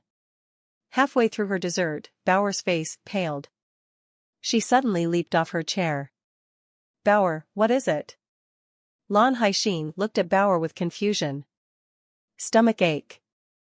"I have to go to the bathroom," Bauer said, then left the room with the little red bird in tow. "This kid," Lan Haixin shook her head and smiled. She looked so happy. She had really come to love Bauer, and she even kept Bauer in her room with her at night. They were like real sisters. Bauer ran to the garden and bit her finger. She let a droplet of blood fall on the little red bird's forehead, and she said, "Little red bird, my stupid father is in trouble. My blood will guide you to him. Go and save him." After that, Bauer threw the little red bird upward. The little red bird flapped its wings and became a red light. Then, it disappeared from the town. Hansen was still holding on, but his super god spirit body was flickering. It was almost gone, and it could disappear completely at any second. Hansen's body struck the rainbow glass again, and now, it was as if he was striking leather. Hansen gritted his teeth and pushed forward, but he was squashed out. The super god spirit body couldn't hold on any longer. Hansen fell out of that mode and returned to being a human composed of ordinary flesh again. Hansen tried to use the super god spirit body's remaining power to attack the sea conch, but it wasn't that useful. The super god spirit body buffed Hansen quite a bit. It could ignore the defenses of creatures and attack things directly. Even so, attacking a beast that was 2 levels above him was pointless. Pang! Another pane of rainbow glass fell.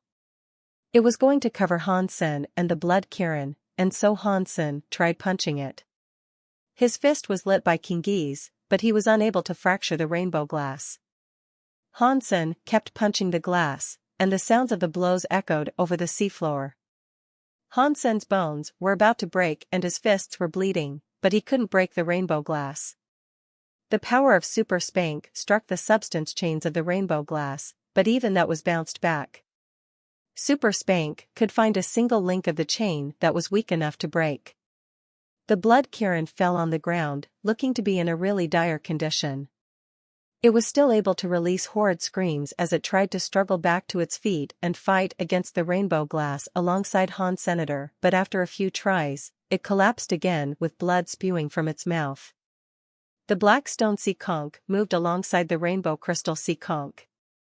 They were moving slowly. 2 sea conches climbed atop the rainbow glass, looking at Hansen and the blood Kirin through its transparent surface. The black sea conch's eyes looked very human. They glared at Hansen with disdain. The rainbow crystal sea conch looked at Hansen with its dreamy eyes. And then, the rainbow glass surrounding Hansen began to shrink. It was squeezing Hansen and the blood Kirin together. The faces of Hansen and the blood Kirin were squashed together. Hansen hesitated, trying to decide if he should take the blood Kirin with him to the sanctuaries. Even if the powers of the sanctuary harmed the creature, it was better than being squeezed into a sausage then and there. The rainbow sea conch didn't move. It kept pushing the glass down on Hansen and the blood Kirin in a cruel bid to crush them. The black sea conch was standing just outside the glass, and it seemed darkly amused. It moved around a little, and small black things emerged from its shell. They were the black sea conches. Those small sea conches surrounded the glass like a tide of water. There was a countless number of them, and they looked like a cloud of ink. Hansen felt a chill as he looked at them. If the glass squashed him to a pulp, he wouldn't feel safe dying. His dead body would be devoured by the hungry sea conches. As Hansen gritted his teeth and prepared to use his Blood Pulse Sutra to return to the sanctuaries, a beautiful red light appeared above him, shining down into the depths of the sea. After that, Hansen saw a burning flame swoop across the sea. It was like a fiery phoenix coming down from the heavens. The strange-looking red light was its flames. The black sea conch and the rainbow crystal sea conch noticed the phoenix. The black sea conch was frightening, and it immediately retreated back into its shell. Its blue light appeared a moment later. The rainbow sea conch gathered its rainbow-colored substance chains into powerful waves of rainbow glass that went right for the phoenix. Pang! The glass covered the phoenix. The black sea conch poked its head out when it saw the fire phoenix get trapped. It was so happy that it jumped a little. Pang! The next second, the phoenix shrieked, and the red flames of its body rose. The incredibly hard glass turned to lava beneath the strength of the bird's flames. The melted glass began to run like candle wax. The phoenix flapped its wings, and the glass shattered completely. Even the shards soon melted into a red liquid. The underwater landscape was smoldering, and the light danced strangely over the seafloor. It was shockingly pretty. The rainbow sea conch saw all this, and even more rainbow substance chains lashed out crazily. They became another weird shape of glass that headed for the phoenix. The phoenix flapped its wings and spat out some gold fire. The fire pierced through the rainbow sea conch's glass and kept on going towards the beast. The rainbow sea conch's eyes opened wide. It gathered up power upon its shell, and then its body retreated inside. The gold fire splashed atop the crystal conch shell. Instead of breaking the shell, though, the fire burned around the shell and made it shine like a rainbow. The phoenix looked at Hansen and the blood Kirin. It spat a fireball toward them and melted the glass that had trapped them. Little red bird. Hansen and the blood Kirin escaped. Hansen, upon seeing the red phoenix, was ridiculously happy. He exclaimed, "The sun raven's body and the bird's nest weren't wasted. The little red bird is good." The little red bird flapped its wings and sent even more fire toward the rainbow sea conch. The scary gold fire wrapped around the sea conch like an embrace of flames. When the fire rose, the rainbow shell became a golden color. The shine dimmed. Hansen glanced over and saw the black sea conch trying to escape. So, Hansen summoned spell as a sniper rifle and fired a bullet at the conch's shell. The black sea conch hadn't wanted to draw the phoenix's attention, so it hadn't made use of its king area. It was slow, and Spell's bullet hit the shell and broke it. The beast started to bleed. The black sea conch squealed. Its situation had become even more desperate, so it unleashed its blue light and began moving away as quickly as it could. "You want to run away?" Hansen pursued the creature, continuing to shoot at it. The next bullet went through the blue light area and struck the black sea conch. It flew through the hole made by the previous bullet, and this time, blood flowed out like a spring. The black sea conch's recovery powers were strong, but that bullet hole wasn't recovering in the least. The bullet hole existed on the beast as if it was a separate entity. It wasn't healing. That was the work of Spell's eternity skill. It made a solid wound that was impossible to heal again. That skill was more than a match for the black sea conch, too. Even a deified creature might not be able to break the power of that eternity skill. Hansen got closer to the black sea conch, and he turned Spell into dual pistols. He fired them repeatedly, and every bullet struck that same bullet hole. Ever-increasing amounts of blood poured from the black sea conch. The blue light area combined with the sea conch's shell and created an excellent defense system, but the flesh of the sea conch didn't have a high level of defense. Plus, it wasn't nearly fast enough to evade the bullets. Before long, it had been shot many times in that same spot. The black sea conch's body began to tremble. Its flesh shook, and black clouds poured out of its flesh. The black clouds were swarms of little black sea conches. Hansen's body shone with kingis. The little sea conches tried to drill into Hansen's pores, but they all broke against the kingis. The black stone sea conch couldn't run, and the little sea conches were unable to do anything to Hans Senator. The big beast had been shot, and it was rapidly losing blood. The purple teeth power kept spreading into it as well, making the wound even worse. The black sea conch's climbing ability slowed. The blue light had weakened. When the blue light was fully extinguished, Hansen fired his pistols to completely shatter the creature's shell. Without the protection of the blue light, the conch's shell crumbled under the onslaught. Xenogeniac King hunted, move mountain sea conch. Xenogeniac gene found. Obtained beast soul. Hansen happily went to check out what type of beast soul he had received. King class Xenogeniac beast soul, move mountain sea conch, area type. Hansen was shocked. He hadn't expected to receive another powerful area-type beast soul.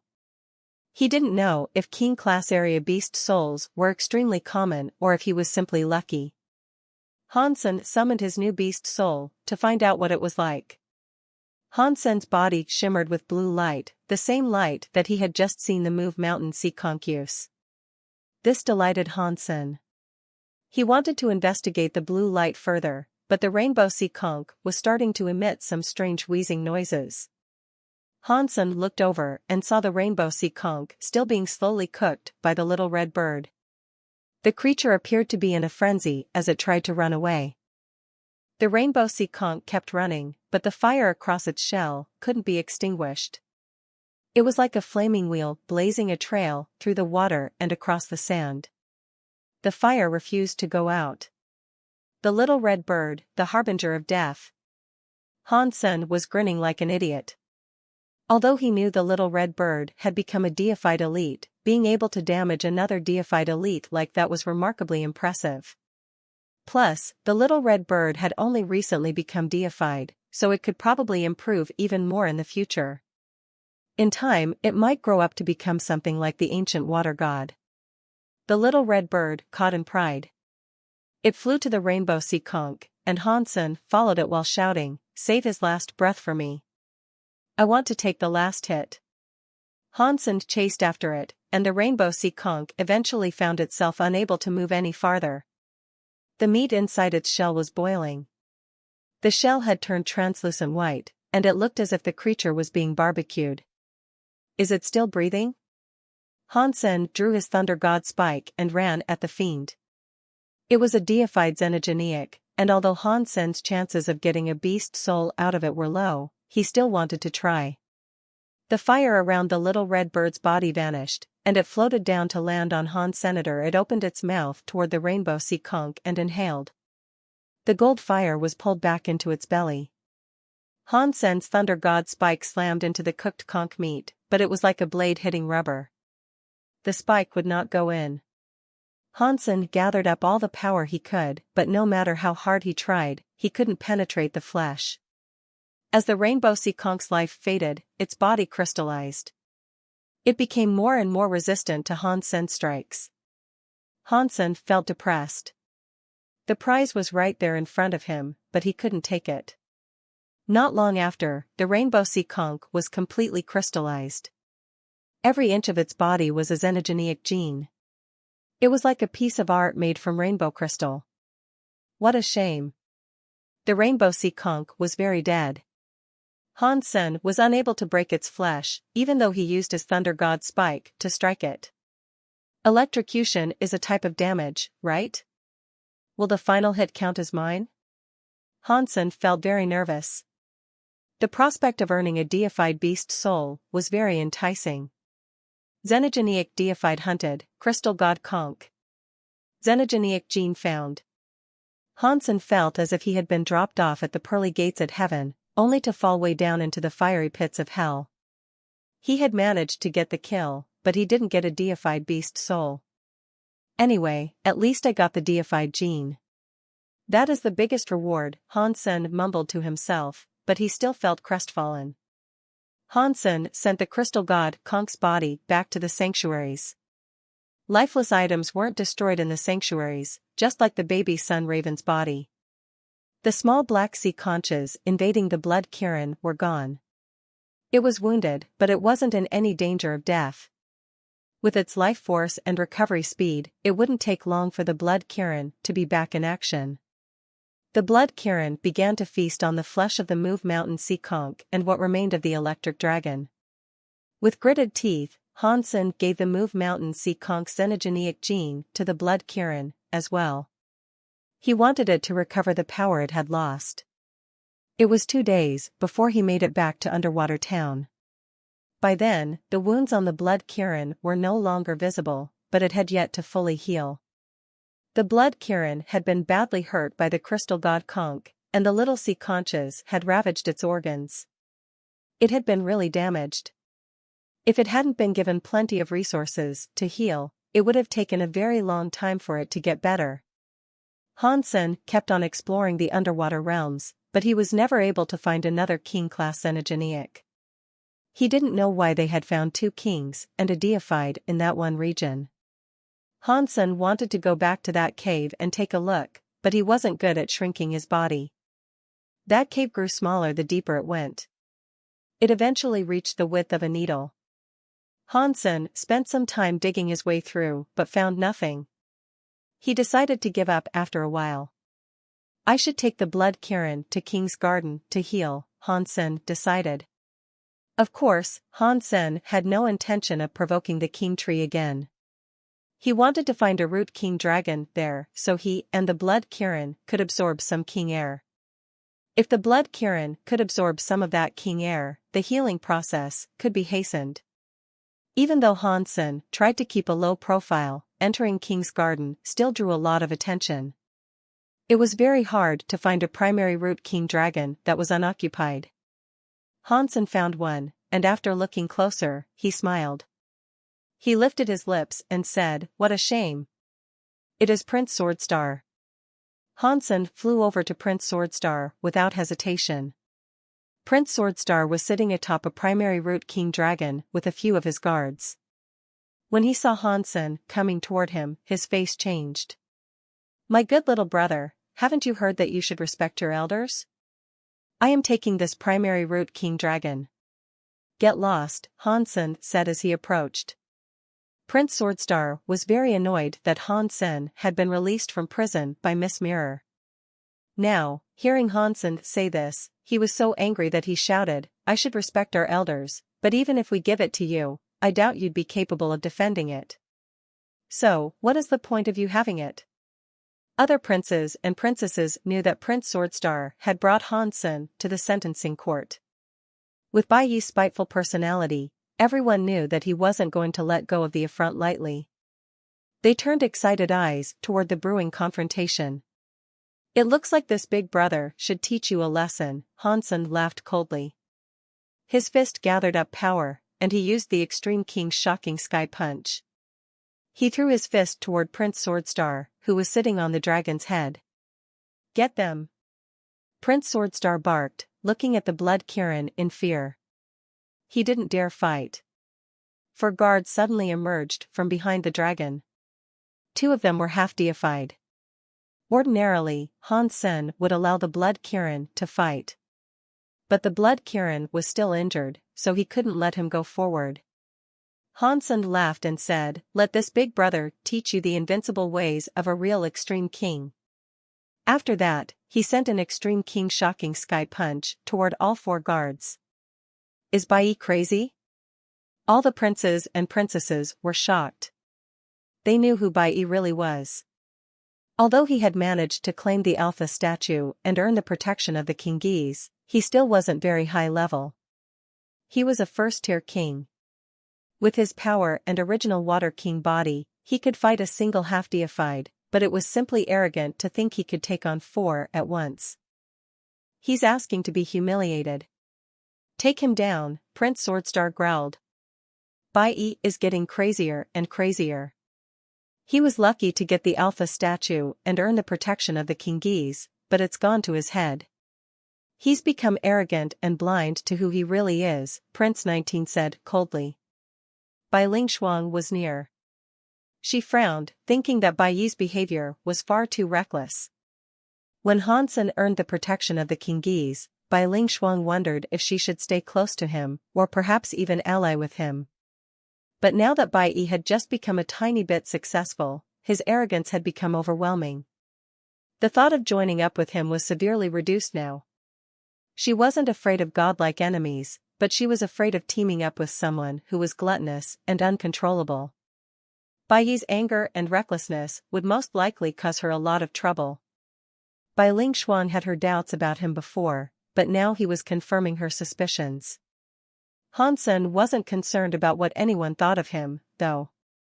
He was copying Bai Yi's personality and trying to act as the bitter prince would have. Plus, he didn't like Prince Swordstar.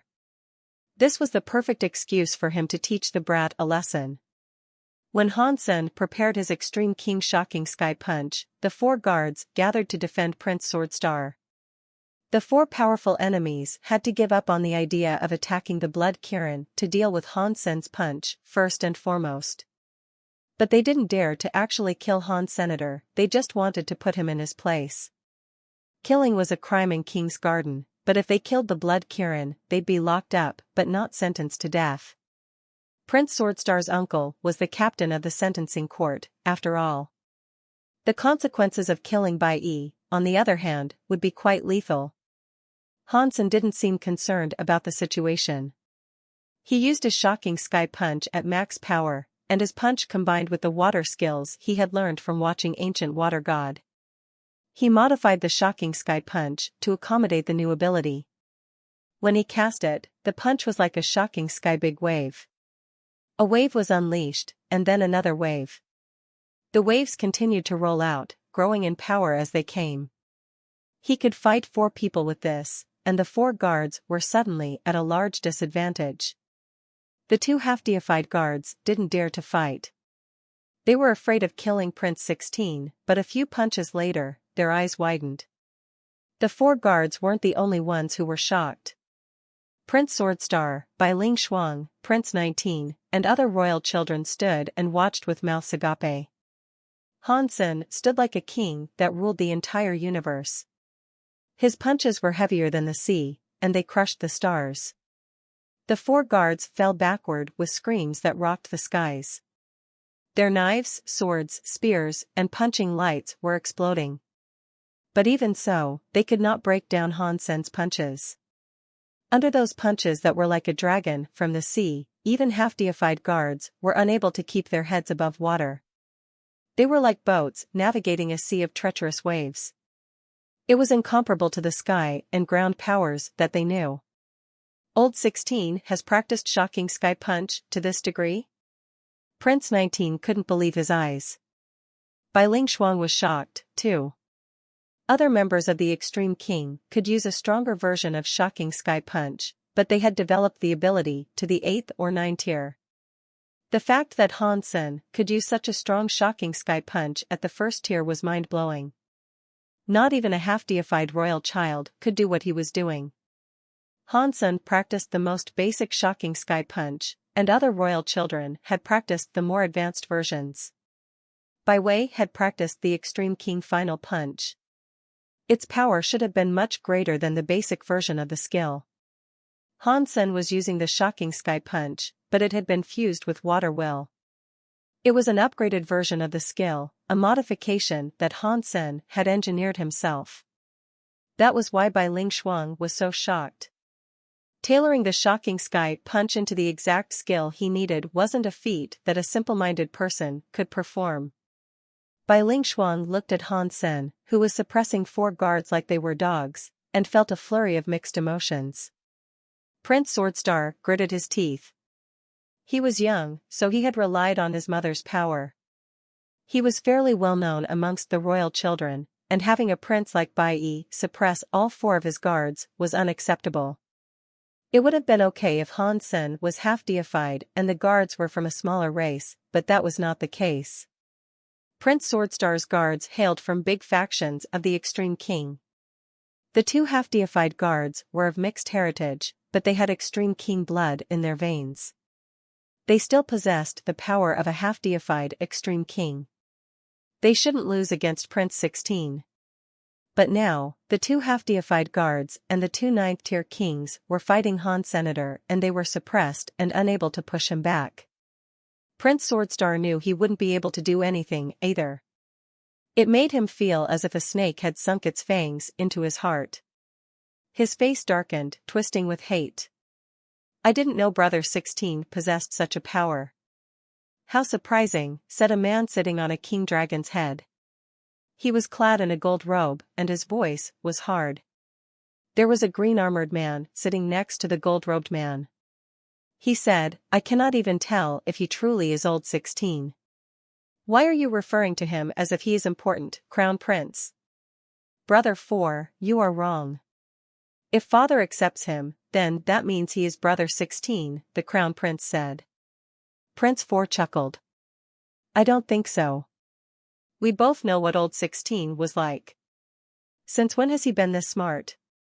He's fighting 4 people at once with a punching skill, and he's playing them like a fiddle. That isn't something old 16 could do. He was stupid. The Crown Prince squinted as he looked at Han Sr., who knows? We cannot tell. Perhaps we have underestimated him. Prince 4 didn't reply. He grunted and stared at Hansen, who shone with the glory of both a god and a demon. Pang! Hansen punched and struck a half-deified guard. The shocking sky punch had been cast many times, and its power had grown by many multiples. Even a half-deified elite couldn't withstand those blows. Hansen punched an enemy's chest plate and caved it in. Blood sprayed from the half-deified guard's lips. No hesitation. The next second, Hansen's fist was coming down toward the guard's head like a falling star. The scary power was like a river descending from the sky. "Bye. You killed my guard. I will kill you." Prince Swordstar screamed, his eyes turning red. "I didn't dare," Hansen said simply. The scary shocking sky punch landed on the half-deified guard. "Bye," Prince Swordstar shouted. He sounded as if he was about to eat someone. "Catcha!" Hansen unleashed his shocking sky punch, and the half-deified guard's bones were pulverized. There wasn't a single inch of bone that remained intact. His body slumped to the ground like a sack of mud. Hansen grabbed the half-deified guard and lifted him back up. The man's body was trashed, but he wasn't dead. Hansen threw him at Prince Swordstar. "As per your request, he is alive," Hansen said flatly. "Bye, I will kill you." Prince Swordstar caught the guard, whose entire body had been devastated. Hansen had even shattered the guard's xenogeneic gene. Prince Swordstar was furious. "I have gone to so much trouble to be nice to you.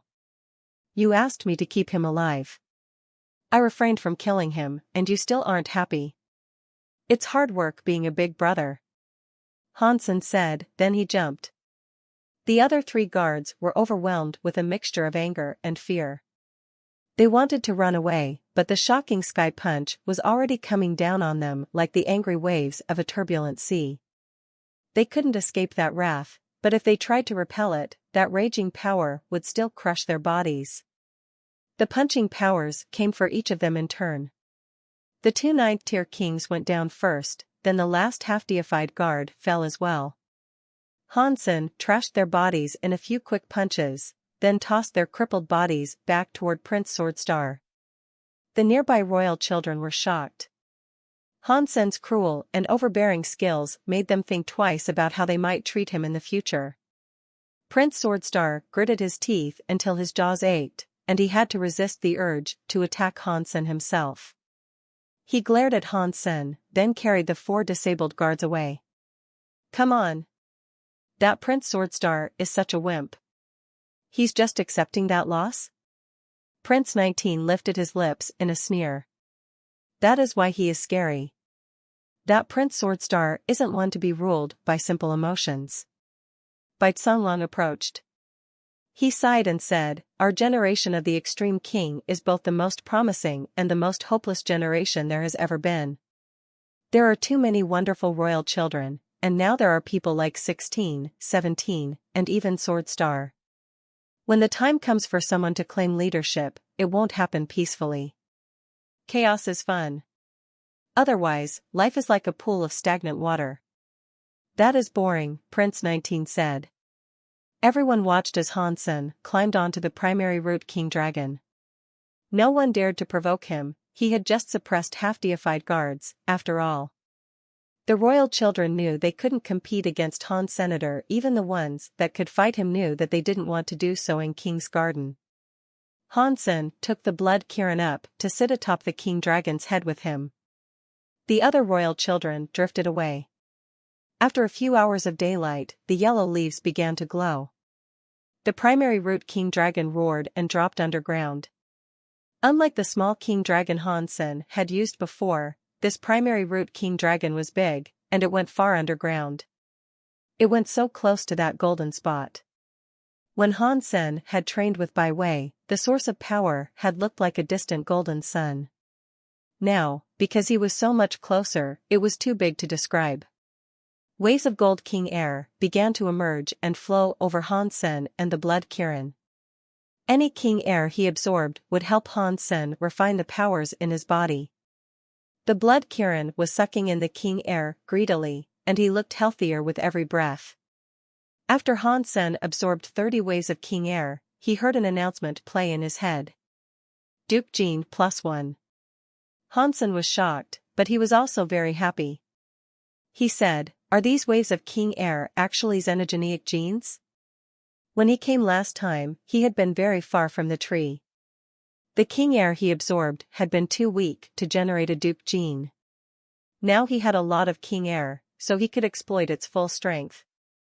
Hansen hadn't been terribly interested in the king air before, but now he was motivated. He absorbed the king air as fast as he could. He absorbed 50 waves of king air and heard the duke gene notification once more. If this is the case, I don't need to find any more xenogeneics. Simply absorbing this king air will give me enough duke genes. Hansen thought happily. He had claimed this primary root king dragon, and so he was going to absorb the king air like mad. While the primary root king dragon was still underground, Hansen's duke gene tally reached the prestigious 100. He absorbed many waves of king air, but his duke genes didn't increase beyond that. Hansen used the 100 duke genes to open the first gene lock of the story of genes. It was a smooth process that went exactly as it had for Jade Skin. After the story of genes had its first gene lock open, he obtained an astral body in the Geno universe. 100 duke genes were gone from his total, and so Hansen stayed put to collect more of that king air. His duke gene tally started to rack up again. This is some good stuff. Hansen grinned. He had claimed this primary root king dragon, so he wasn't going to go anywhere. He planned to use the king air to unlock the gene locks of a few different Geno arts. Somewhere far away in King's Kingdom, there was a mountain that hung in the darkness. The mountain looked gigantic, but no matter how long you spent flying toward its peak, you could never reach the mountain. It was known as Extreme Mountain, one of the 3 famous mountains of King's Kingdom. Countless terrifying legends swirled around its existence, and many elites had been killed while exploring its reaches. Many half-deified and deified elites were said to roam there. The secrets of Extreme Mountain had yet to be discovered, as there were many places on the mountain's slopes that not even King by himself would dare explore. On the left side of Extreme Mountain, a ghost-like man walked along a path. Every step he took was like some invincible power was coming down on him, making his body look lighter. By the time he was halfway up the slope, his body appeared half-transparent. He looked as if he was going to fade away at any second. But that man still stared up at the peak of Extreme Mountain, and he kept walking forward in a bid to reach it. Half mountain, half sky, half extreme. One step, one life, one world. When he was halfway up the mountain, he saw that sentence scrawled into a cliff face. It was written in blood. The man saw it, but he kept on going up the mountain. He didn't pay any further attention to the writing. The legends state that those words were left behind by the Extreme King's 7th king. The 7th king went there as a half-deified, and he stopped there to write that down before leaving. After that, all the heirs of the Extreme King that ventured to the Extreme Mountain and went past those words were known to have died. There had only been one exception to that rule. The exception was the previous ruler of the Extreme King, King Bao. King Bao went past the writing, but he didn't die. And he never talked about his experiences on Extreme Mountain. All he said was that if there was any person fortunate enough to reach the top of Extreme Mountain, they would become the best of their generation and achieve an invincible body. Far away, across the galaxy, in a xenogeneic space that resembled purgatory, there were many creatures from all sorts of different races. They were getting lashed by whips. A hellfire raged everywhere, and they were using shovels, pickaxes, hammers, and other tools to dig into the rock. The stones were dark like ink, but they were also dull. The stones absorbed any light that shone against them, giving nothing back. The Duke-class elites were wearily lifting their shovels to strike the stone. Sparks flew with each hit, and bits of the stone crumbled away and split. The dukes and marquises were like slaves, while the barons and viscounts were relegated to transportation duties. The stones they collected were sent to a stone factory, where all sorts of stone weaponry were forged. A man stood over them, his expression hard. He used a pen to draw carefully across the stone, marking dimensions as if he was planning how the rock should be carved into. The noble workers that were in charge of carving and grinding looked at the man with great envy. The nobles were like Hell's guard dogs. The Hell race ruled, and all other races existed as thralls. Even the kings of other races were treated as mere slaves. There was a crystallizer man who was a marquis, and he looked very weak. Over the past few months, he had been used by the Hell. He was skilled enough that he didn't have to perform the menial tasks of labor. He was able to enjoy many resources, as he was a person that the Hell looked at very differently. Ningyu, you have done well. What should we do next to increase efficiency? Hell King squinted his eyes, looking at the young man approaching the palace. The crystallizer had captured his curiosity. The man was an outsider marquis, but many Hell nobles had praised him over the past few months. That was a big deal. Not even kings received that treatment. Hell King planned to ask the man's advice to humor his own curiosity, then toss the man back in with the slaves. After all, everyone knew that only the Hell were important. Other races were designed to be slaves and nothing more. As time went by, Ningyu gave suggestions to the king every once in a while, and all of his suggestions had increased the efficiency of their work. It saved the Hell King a lot of time and trouble. Every time Hell King wished to send Ningyu back to the other slaves, Ningyu would come up with an even better plan. When Hell King heard his designs, he would allow Ningyu to stay even longer and put those new designs into action. After a while, Hell King wasn't the only one who had grown used to the presence of Ningyu. The whole Hell society had become accustomed to him. Blood! Blood! There is blood! Screaming sounds howled out of the stone factory. Ningyu frowned and looked in their direction. A big rock had been cracked open, and a red liquid was oozing out of the gap. It smelled like blood. The slaves were running for their lives, and Ningyu stared at the big black rock. This wasn't the first time this had happened. In Ningyu's first few months there, this had taken place 3 times. The first time they found a black rock that bled, there was a red bug inside it. The monster had ended up killing a few thousand slaves and guards. In the end, Hell King himself had to show up and kill it. It was the only way to get rid of the bug. The second time this occurred, when a black rock started to bleed, the slaves of that area became infected with some sort of toxin. They endured it for 10 days before their bodies dissolved into liquid. At least 10,000 died in that incident. The third time they discovered a bleeding black rock, a little green sword came out. It pierced through the head of the Duke who had been inspecting the stone. Then it flew into the sky and disappeared. This was now the 4th incident that Ningyu had seen. Red liquid welled in the cracks, and it was like blood tears were rolling out, one by one. Suddenly, Ningyu saw a finger appear through the gap. The finger glistened like jade. It was beautiful, but the fingernail shone a disturbing shade of red. Even looking at the unsettling sight would leave someone shivering. 1 finger, 2 fingers, 3 fingers. More and more fingers appeared through the crack. When all 10 fingers appeared, there was a loud cracking noise. The fingers tore the rock in half. A woman wearing creepy red armor emerged. Her red eyes gleamed, staring down at the creatures that were all running away in fear. Suddenly, the woman moved. She was like a demon, straight from hell. She turned into a bloody shadow, and wherever her blood-red fingers went, creatures screamed. Blood fountained from their bodies, and in no time at all, many creatures had been reduced to shreds.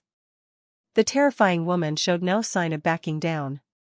Hell King and the other kings of their race went to meet that wicked force, and the entire land turned into a bloody battlefield. The hell-looking xenogenic space was thrown into turmoil. Blood, blood everywhere. There was the blood of slaves. The blood of the Hell. Broken bodies littered the ground, and almost no one was left alive in that xenogenic space. 2 of them were still standing, though, their life forces flickering in the hellscape. One of them was the weird woman in her red armor. The other was Hell King.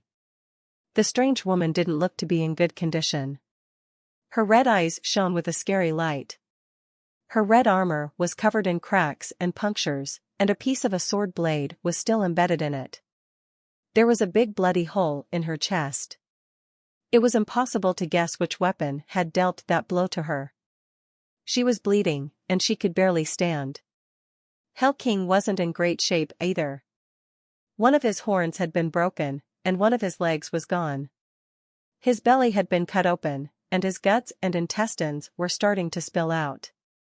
Hell King's face looked enraged. All the inhabitants of that xenogenic space had been murdered by the strange woman. Aside from him, no one else had been left alive. I will make you die. Hell King opened his mouth and spat out a mass of blood. The blood drained away across the ground, revealing a small green sword. If Ningyu had seen it, he would have recognized it. It was the sword that had flown away when they opened that third black rock. The woman saw the green sword, and her eyes lost their anger. She looked scared. Hell King roared. He picked up the green sword and ran at the weird woman. The green sword was aimed at her head. The woman blocked the little green sword with one hand and shoved her other hand into Hell King's chest to grab his heart. The green sword broke under the force of her grip, and her fist tightened around Hell King's heart. Dong! The little green sword fell to the ground, and the light in Hell King's eyes started to fade. Just as the fire of his life was about to be extinguished, Hell King roused himself. He would rather burn out the last of his strength than slowly wither away. He quickly grabbed the weird woman's neck. Catcha! The green light flashed. Hell King's head was cut off. The strange woman was stunned. She stared at the man who looked so skinny, clutching that green sword. All the other creatures around them were dead. The woman squinted, trying to remember exactly what had happened when she came out of the black stone. She remembered that the skinny man had been in the stone factory when she emerged. He would have been the one she killed first. But now that she thought about it, she didn't remember actually killing him. He had been too ordinary to keep her attention. She just tossed some red light his way and ignored him. He isn't dead? The strange woman looked at the man, who was smiling as he held the green sword. For some reason, when she saw his smile, the woman wanted to smile with him. It was like his smile was contagious. The woman looked at Ningyu and said, "You are not bad. If you ally with me, you can use my deified powers. Then, you can become deified as well. Unstoppable. You will become the greatest in the universe." Ningyu smiled and didn't answer. He walked slowly toward the woman. "You don't believe me?" The woman looked intently at Ningyu's face. She knew she should be wary, but she couldn't resist that infectious smile. She found herself treating him as a friend rather than a foe. "I believe you," Ningyu said seriously. The woman looked relieved. Somehow, what Ningyu said felt incredibly trustworthy. His words seemed rock-steady, as if whatever he said had to be a universal truth. The woman sighed, and just as she was about to respond, Ningyu used the little green sword to lop her head off. The woman's head rolled across the ground, with her red eyes still staring at Ningyu as if she couldn't believe what he had just done. Ningyu sighed and said, "I believe you can give me power, but I cannot beat the one I wish to with power alone. I need to take this step by step, my way, before I can stand before him." Ningyu wiped his little green sword. In his mind, he was still standing in that man's shadow. Determination flashed through Ningyu's eyes. Then they became calm again. He walked up to the bodies of the strange woman and Hell King. Hansen maintained his claim on the primary root King Dragon to absorb the King Air. He stayed there for a whole month. The Blood Kirin also absorbed a lot of King Air, and over the month of training, he healed fully. Over the same period of time, Hansen managed to get 500 Duke genes. But the story of genes could only open 3 gene locks before it stopped. As for the rest of the Duke genes Hansen collected, he used them to open the gene locks of Jadeskin and the Blood Pulse Sutra. Jadeskin seemed to have the same limit of 3 gene locks. Opening the first gene lock grants an astral body. Opening the second gene lock provides a celestial body. Opening the third gene lock provides something above a celestial body. The third body feels different from a celestial body, but I can't pinpoint exactly what that difference is. Han-sen was amazed by the results of opening the third gene lock, even if he didn't fully understand what had happened. As he trained, he also earned another reward. He managed to bring his Donxian Sutra up to the level of Duke. It had an element, but because he didn't have any more Duke genes, he couldn't open up any more gene locks. After the story of genes opened its third gene lock, it became difficult to absorb the power of the Kingis in his body. It was like the Kingis had fully merged with Han-sen's cells, and they could no longer be separated. Han-sen still wished to stay in King's Garden to absorb more King air, though. He wanted to open 3 gene locks for the Bloodpulse Sutra and the Donxian Sutra. His hopes were soon dashed, however, because Bai Ling Shuang eventually showed up. "Brother 16, I'm headed back to Night Charm Town," Bai Ling Shuang said in a friendly tone. "I'd like to go there myself, but I haven't gotten an invitation." Han-sen then thought to himself, there's no way that she's randomly being nice. What does she want this time? I'll have share and the drinks ready. I will be the host tonight. Bai Ling Shuang gave him a lazy smile. In that case, I'll be there. Han-sen's eyes were full of greed. Han-sen didn't actually want to go, of course. But since Bai Ling Shuang had extended such an explicit invitation, he didn't think he could turn her down. He would have to go eventually, so agreeing immediately would cast fewer doubts on his identity. Bai Yi's ardent desire for share was well known. If he didn't accept the invitation, that would be very strange. In the most luxurious suite in Night Charm Town, Han-sen had draped himself over a sofa. He held Cher casually under one arm, and he swirled a glass of wine with his other hand. He looked at Bai Ling Shuang and said, "Sister 10, tell me what it is you really want. You have been very generous with me this evening. Surely this isn't simply an opportunity for us to hang out. The exams for the royal children are coming up soon. What are you planning to do about them, Brother 16? Bai Ling Shuang asked with a smile. Han-sen had a sip of wine and squeezed Cher's butt with a smile. What can I do? I'm just a first-tier king, and half-deified royal children will be competing. Even some deifieds will participate. What chance do I stand? Bai Ling Shuang looked like she wanted to roll her eyes, but she still smiled and said, maybe not. The exams are something Father has established so that our progress can be reviewed. We don't need to be number one. We just need to perform well to impress Father. If we do that, we can be rewarded. After pausing, Bai Ling Shuang said, I have witnessed your recent progress with my own eyes, Brother 16. If you perform just as well in the exam, Father will notice. You will be heavily rewarded. I don't think so, Han-sen said with an uncomfortable feeling. Bai Ling Shuang looked at Han-sen for a while and said, if you really don't want to get first place in the exams, I have a way in which we can make money. Are you interested in hearing more? I lack pretty much everything. I have a distinct lack of money, too. Please tell me, Sister 10. Han-sen suddenly looked much more alert, and he considered Bai Ling Shuang with interest. She smiled and said, you know that in the exam, there is a task that sends you to Bone Mountain?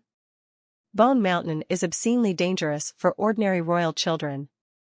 Aside from Brother 4 and Sister 3, who are deified, any other royal child that goes there might fail. Even the Crown Prince. But Brother 16, you are different. You have the King's protection. You can surely reach the peak of Bone Mountain. Why don't you just tell me what you're after? Han-sen frowned. You help me to get to the peak of Bone Mountain, and I will give you whatever you want. Bai Ling Shuang's smile had vanished, and she looked dead serious. As he left Night Charm Town, Han-sen got to thinking about the exam. The exam gauged the power of the royal children. Some of the tests would judge the royal children's leadership potential and their collective power when placed in groups. their guards were allowed to join them. But other tests focused on the individual power of the royal children. Only the royal children could participate in those. One of the activities, for example, involved hiking up Bone Mountain and reaching its peak. Bone Mountain was one of the 3 famous mountains in King's Kingdom. It wasn't as dangerous as Extreme Mountain, but that didn't mean reaching its peak would be easy. Its slopes were quite treacherous. Hiking up Bone Mountain was a trial that showcased power, courage, and endurance. The mountain was commonly called Rot Bone Mountain. The environment was highly toxic, and when people were too stubborn to abandon their attempts to climb the mountain, the toxicity would corrode them until their bodies were gone. Only their proud skulls were left behind. Hansen hadn't been to Rot Bone Mountain before, so he wasn't sure what sort of power he would have to contend with. He knew that it could destroy courage and endurance, and make proud creatures lower their heads. But Bai Ling Shuang mentioned that if royal children possessed the Kingese Ao or Ju, they were sure to have a higher chance of reaching the peak. Han Sen had received loads of Kingese protection, including Ao and Ju. The chance of him reaching the top of Rot Bone Mountain was high, so Bai Ling Shuang was willing to pay a high price for his help. Bai Ling Shuang wanted to go to Rot Bone Mountain's peak, not for King Bai's compliments, but for the benefits Rot Bone Mountain could provide. Those rewards could only be claimed by reaching the summit of that place. In regards to the exact nature of what she hoped to gain, Bai Ling Shuang didn't elaborate, and Hansen didn't ask. What is atop Rot Bone Mountain's peak? As Hansen wondered about this, his phone started to ring. He looked at the number calling him and noticed that it was listed as unknown. He had disguised himself as Bai Yi, but he had kept his old phone number. He had been careful not to contact anyone on Planet Eclipse, though, in case the Extreme King screened the calls and picked up on something. Now, suddenly, a strange number was calling him, which was confusing. He hesitated, but he still answered the call. He was curious. A beautiful woman with long, black hair appeared on his screen. Her face looked divine, and her emerald eyes were captivating. Her boobs were small, but everything else was great. Hansen looked at the woman in the video. She wasn't the most beautiful woman he'd seen, but he would rate her at a fine 9 out of 10. Still, he didn't remember ever seeing her before. You are? Hansen looked at the woman, and he noticed her reserved expression. The longer he looked at her, the more familiar she seemed. He just couldn't remember where they might have met. I am Ningyu. Can you talk? The woman's voice was very clear, but her words shocked Han Senator. His eyes opened wide, and his mouth gaped. Hansen hadn't been able to place his sense of familiarity with the woman. Hearing the name Ningyu, however, made him feel like he'd been tossed. Now he knew where that familiar feeling came from. Aside from having a female body, the woman appeared and behaved just like Ningyu.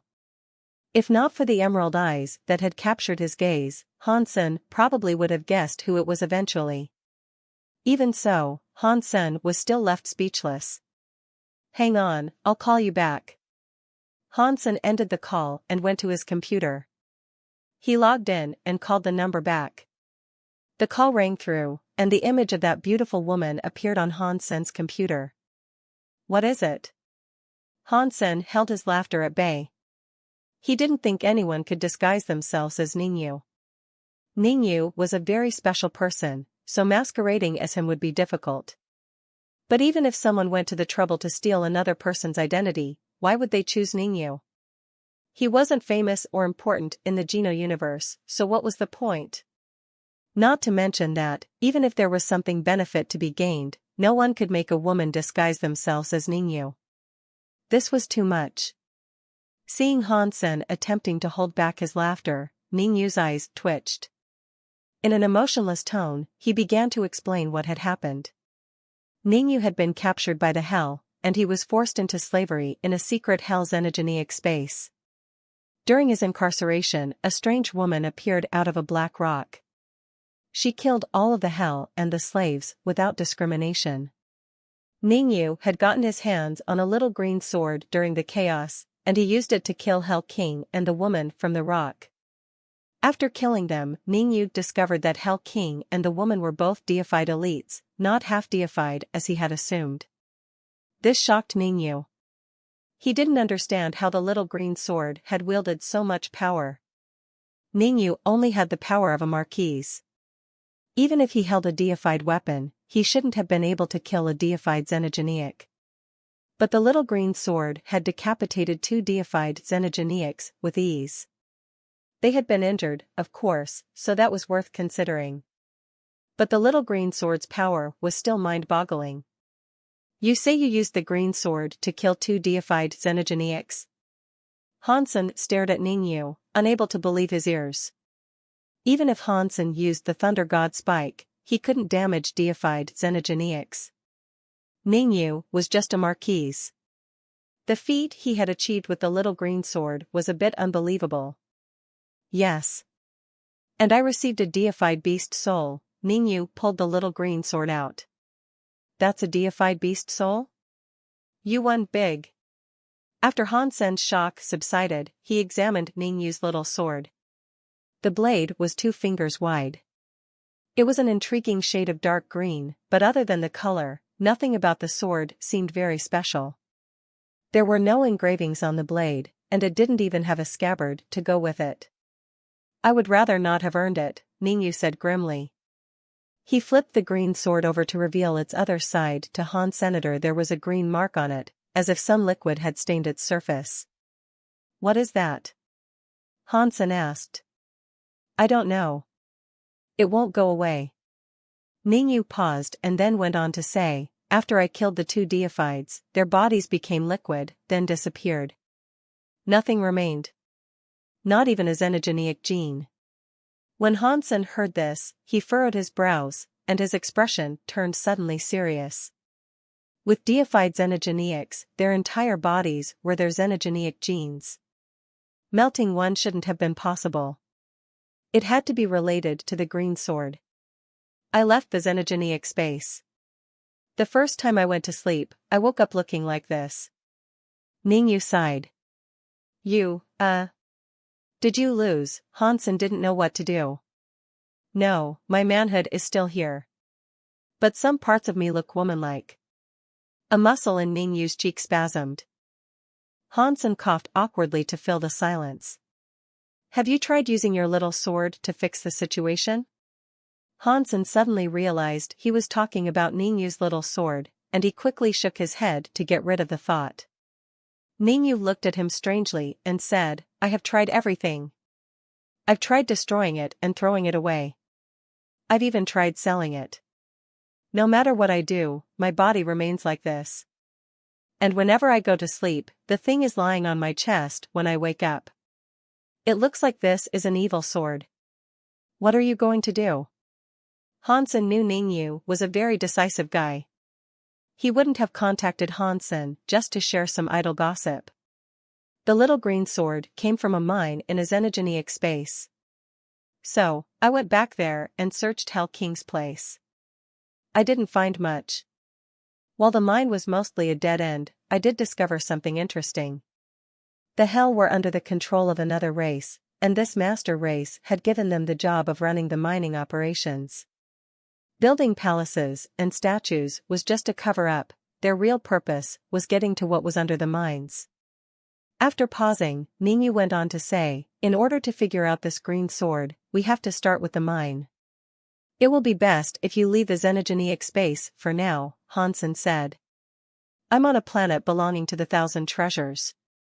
Before I left, I erased all traces of my presence there, Ningyu said. Do you know who was behind all this? Hansen asked. I don't know. I only discovered that a master race was controlling the Hell by piecing together all the information I could find. There is no evidence to back this up. Ningyu shook his head. Hansen was silent for a moment. Give me some time. I'm currently having some trouble of my own, and I cannot leave the Extreme King just yet. If you wait for me, I will find a way to contact you once I get out of here. Okay. Ningyu didn't say much after that. They arranged a few more details and then hung up, Han Sen's face was twitching. He wanted to laugh, but he couldn't. Luckily, Ning Yu was a calm man who took misfortunes in stride. If the same thing had happened to Han Sen, it would have driven him crazy. Han Sen brought out a galaxy map belonging to the Extreme King and looked up the xenogenic space Ning Yu had mentioned. It wasn't listed. He also searched for the system that xenogenic space supposedly resided in. The system belonged to a small race under the authority of Sky Palace.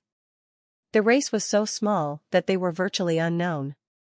It looks like it doesn't have anything to do with this small race. Not many people know about that xenogenic space, clearly. Han Sen then thought to himself, the hell and the faction behind this are very secretive. This cannot be their territory. Perhaps they aren't allied with Sky Palace, and that is why they operated this mine in secret. If they are hesitant to re-enter that xenogenic space, Ning Yu and I might have a chance. As he considered his options, Han Sen started to develop a headache. The biggest problem right now was his inability to leave the Extreme King. Miss Mirror wouldn't let him go free.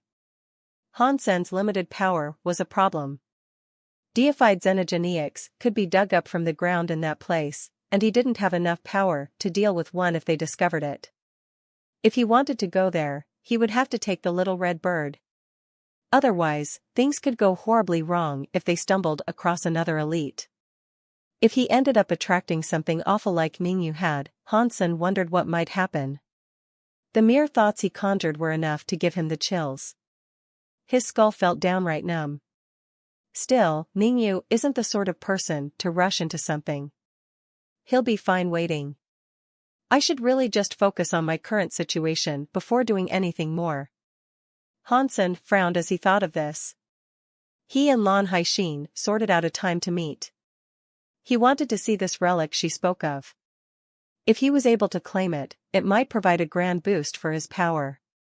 Even if Lan Haixin nabbed it, she was Bai Yi's wife. Han Sen would be the one to help her with the relic, so surely he would get something out of the deal. Han Sen decided that going with Lan Haixin and the others wouldn't be a bad idea, so he wasn't too upset about being dragged along. In fact, he found himself rather curious. He had little time before they went to see the relic. Instead of going to King's Garden on that day, he studied the secrets of the Dongxian Sutra at home. The Dongxian Sutra was different from other Geno arts. Even if he leveled up, he still had to understand how to use his developing powers. They weren't skills he could just use right away. Han Sen knew basically nothing about the elemental body of the Dongxian Sutra. It was similar to the Dongxian aura, but he could tell that there were some important differences. Han Sen now had to figure out what it was exactly. He also spent some time studying the Move Mountain Seekonk Beast Soul, which he found quite interesting. The blue light it cast was amazing, but when it was cast upon creatures, it didn't have a direct effect. After a few days of investigating, Han Sen discovered something. He understood the true way to make use of the Move Mountain King area. Outside Underwater Town's palace, the Siren nobles gathered together.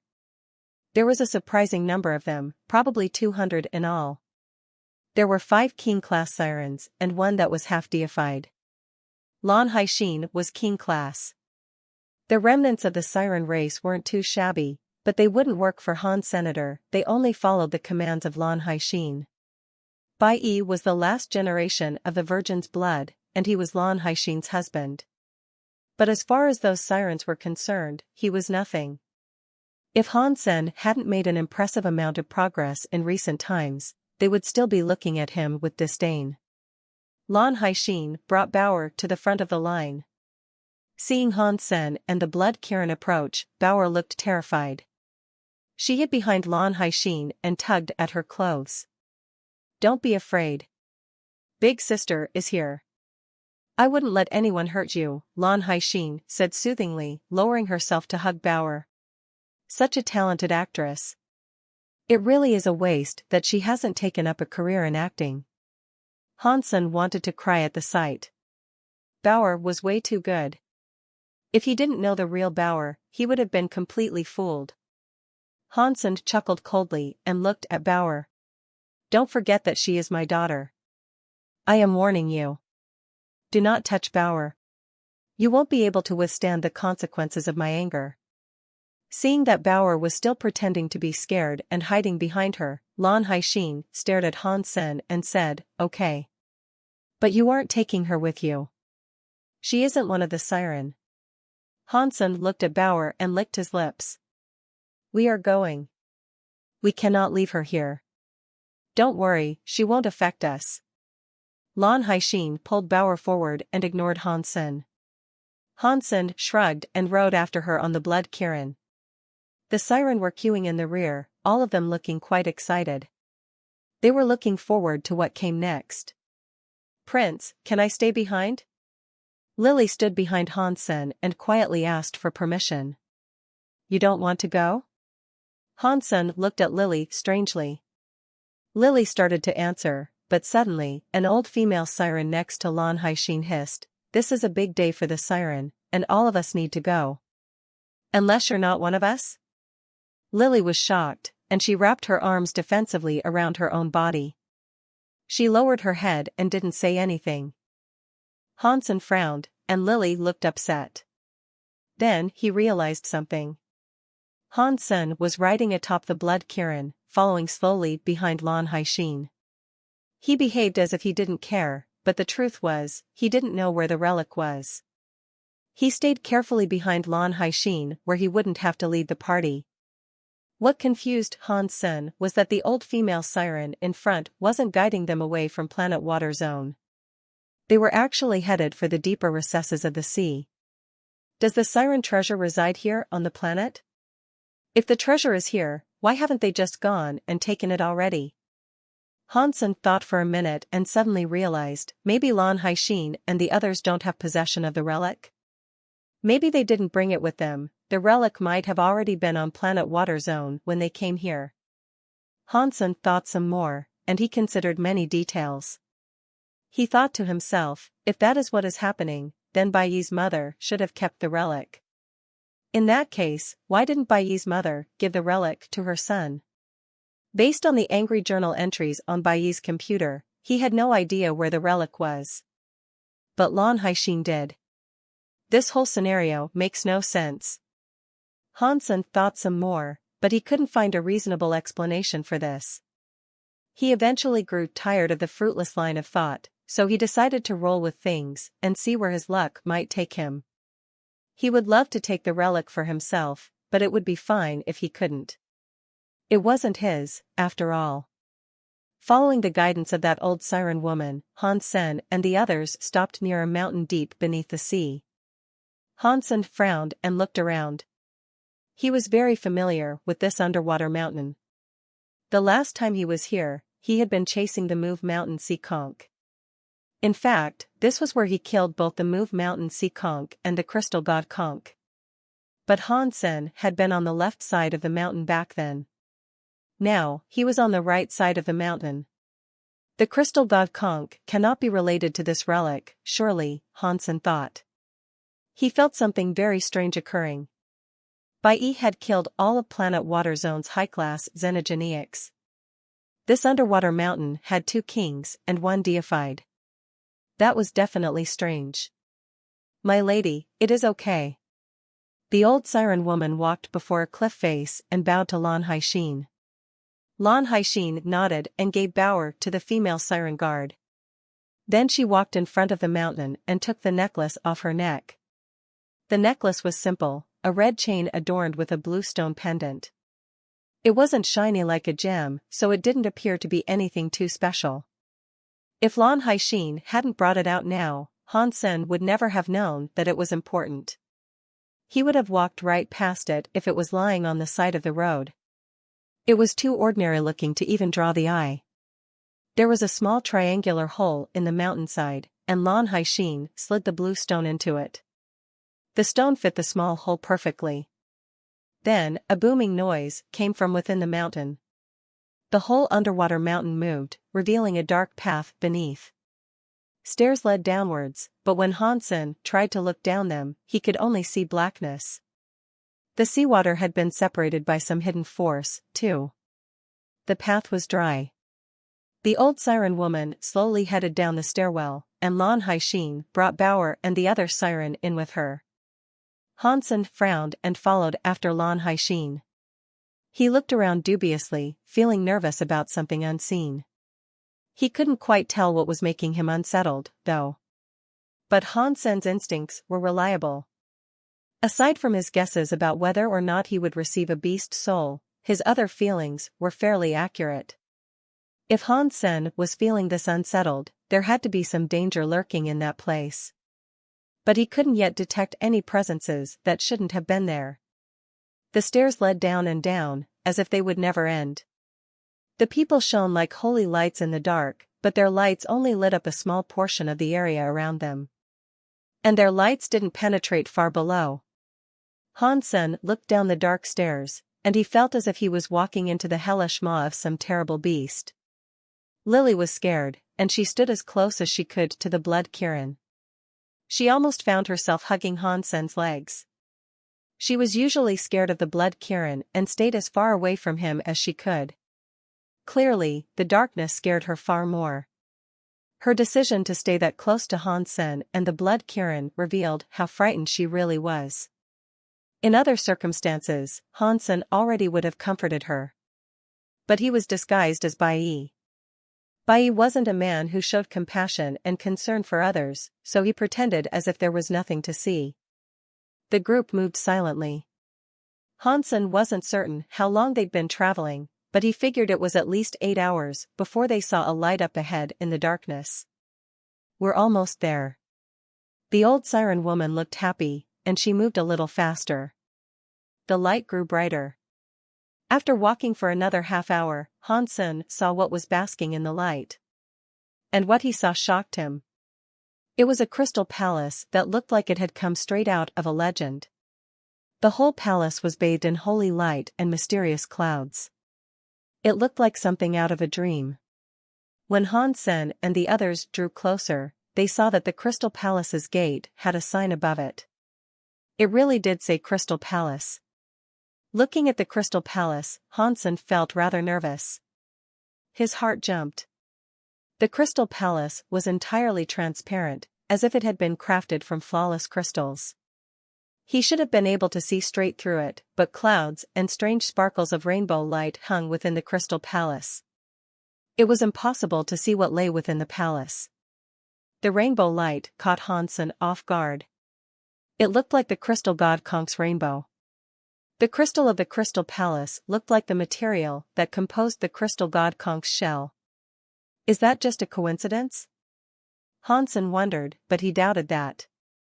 Now Hansen hesitated to continue forward. If the crystal god Konk was a xenogeniac from Crystal Palace, it was possible that another deified xenogeniac might be inside, as well. Hansen glanced over at Bauer and the little red bird atop Bauer's shoulder. They didn't seem concerned about the place, so that put him at ease a little. As Hansen was thinking, the team came before the gate of the Crystal Palace. And there, Lan Haixin looked at Han Sr. "Your turn." Hansen was startled. He didn't know what Lan Haixin meant, but he couldn't reveal his confusion. So, Hansen kept looking at the gate of the Crystal Palace, pretending to be lost in thought.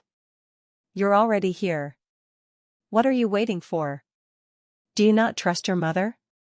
If she hadn't set the Crystal Palace gate to only open to your blood, I wouldn't have accepted her request." Lan Haixin looked at Hansen coldly.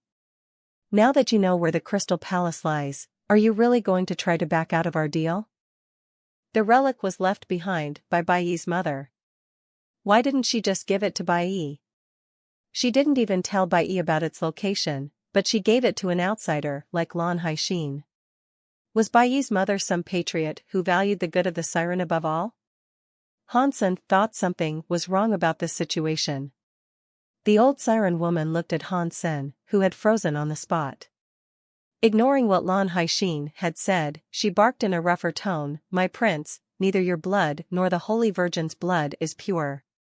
Even if you knew where the relic was, without the Holy Virgin's blood, you wouldn't be able to activate the relic. The last Holy Virgin kept the relic from you because of your stubbornness. She was worried you'd hurt yourself with it." Hansen coldly grunted and said, "How was I supposed to know, if she didn't want to give me the relic, anyway?" Lan Haixin was annoyed. "You harbor suspicions about your own mother? It would be shameful to have you as a son. I feel so sorry for her, putting all that effort into raising you." The old siren woman said, "My prince, you worry too much. If the last Holy Virgin didn't want you to have the relic, why did she program the Crystal Palace to require your blood to open? She was worried that you would rush to claim the relic, come here alone, and get hurt by it. Now, you can claim the relic with the Holy Virgin Lan.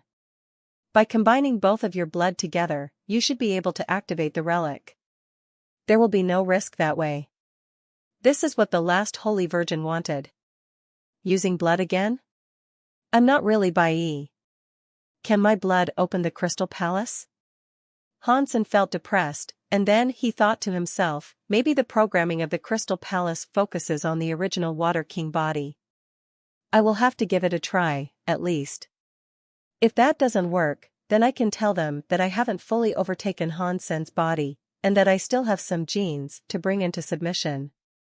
I can tell them I will come back another time to try. I need to stall this for as long as possible. Once Hansen had thought of a plan, he walked up to the Crystal Palace's door. His right eye's purple-eyed butterfly was spinning fast as he examined the crystal door ahead of him. The crystal door was 10 meters tall, and it looked very powerful.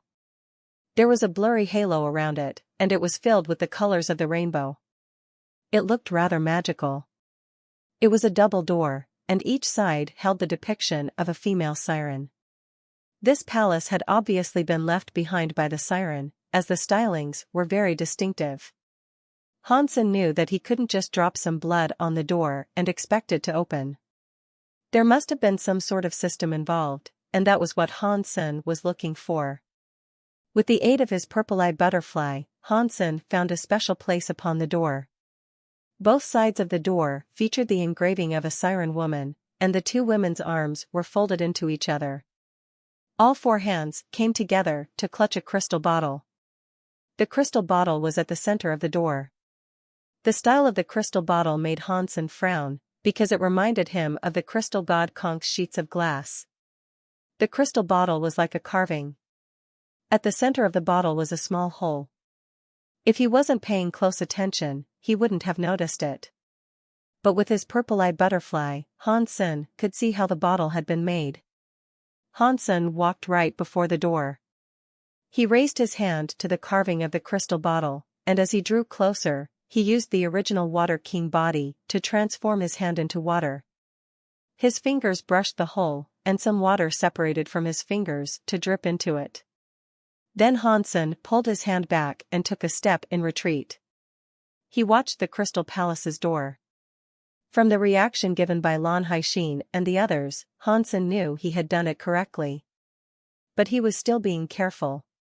He considered what he might say if he was unable to open the Crystal Palace's door. Cha-cha-cha. As Hansen was rapidly preparing an explanation, the Crystal Palace's door produced a sharp noise. It split in two and opened inwards.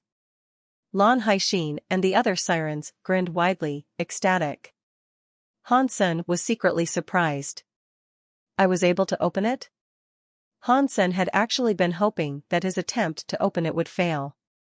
Success meant that his unsettled feelings were still going to hang around. The closer he was to the Crystal Palace, the more disturbed he felt. The door opened, revealing everything inside the Crystal Palace. Beyond the big door was a golden hall that had also been made of crystal. At the end of the hall was an altar. A small crystal bottle stood on the altar's platform. Something that looked like a rainbow swirled blurrily inside it. The sight was quite mysterious. Lan Haixin and the others were dying to get into the hall. Hansen hesitated for a moment, but he ultimately decided to walk inside with them. With the little red bird there, he and Bauer should be safe. Lily was scared, and she stayed by Hansen's side. Hansen walked slowly, and he kept observing Lan Haixin and the others. They hadn't encountered any danger yet. The entire hall was very peaceful. Lan Haixin and the others stood in front of the altar. The old siren woman stared at the little bottle on its platform when she suddenly said, "Yes, yes. This is our relic, the siren bottle. Our race can rise from the ashes once more." After that, her excitement broke into crying. Full of tears, she repeatedly bowed before the bottle. All of the sirens started to bow, copying the old siren woman. Even Lan Haixin lowered herself before the siren bottle. Hansen wasn't in the mood to participate. He just sat atop the blood cairn and stared at the bottle. The bottle was around the size of a man's hand. The bottle was very tall, and 2 wings of glass flared out from its sides. The 2 wings of the bottle featured the faces of siren women. The bottle was small, but the work was very delicate. The 2 siren women looked almost alive, as if real people were smiling on it. The bottle was lovely, with a halo around it and a rainbow glowing from inside. It looked holy, almost sacred. However, whenever Hansen looked at the bottle, it felt sinister to him. You and I can claim the holy bottle now," Lan Haixin said to Hansen, but she remained standing in front of the platform. Hansen frowned. The siren bottle was good stuff, clearly. His purple-eyed butterfly could tell him that much. The purple-eyed butterfly couldn't analyze the bottle, so it had to be some sort of deified treasure. But the evil presence of the siren bottle made Hansen feel afraid. He didn't want to take the risk of claiming it.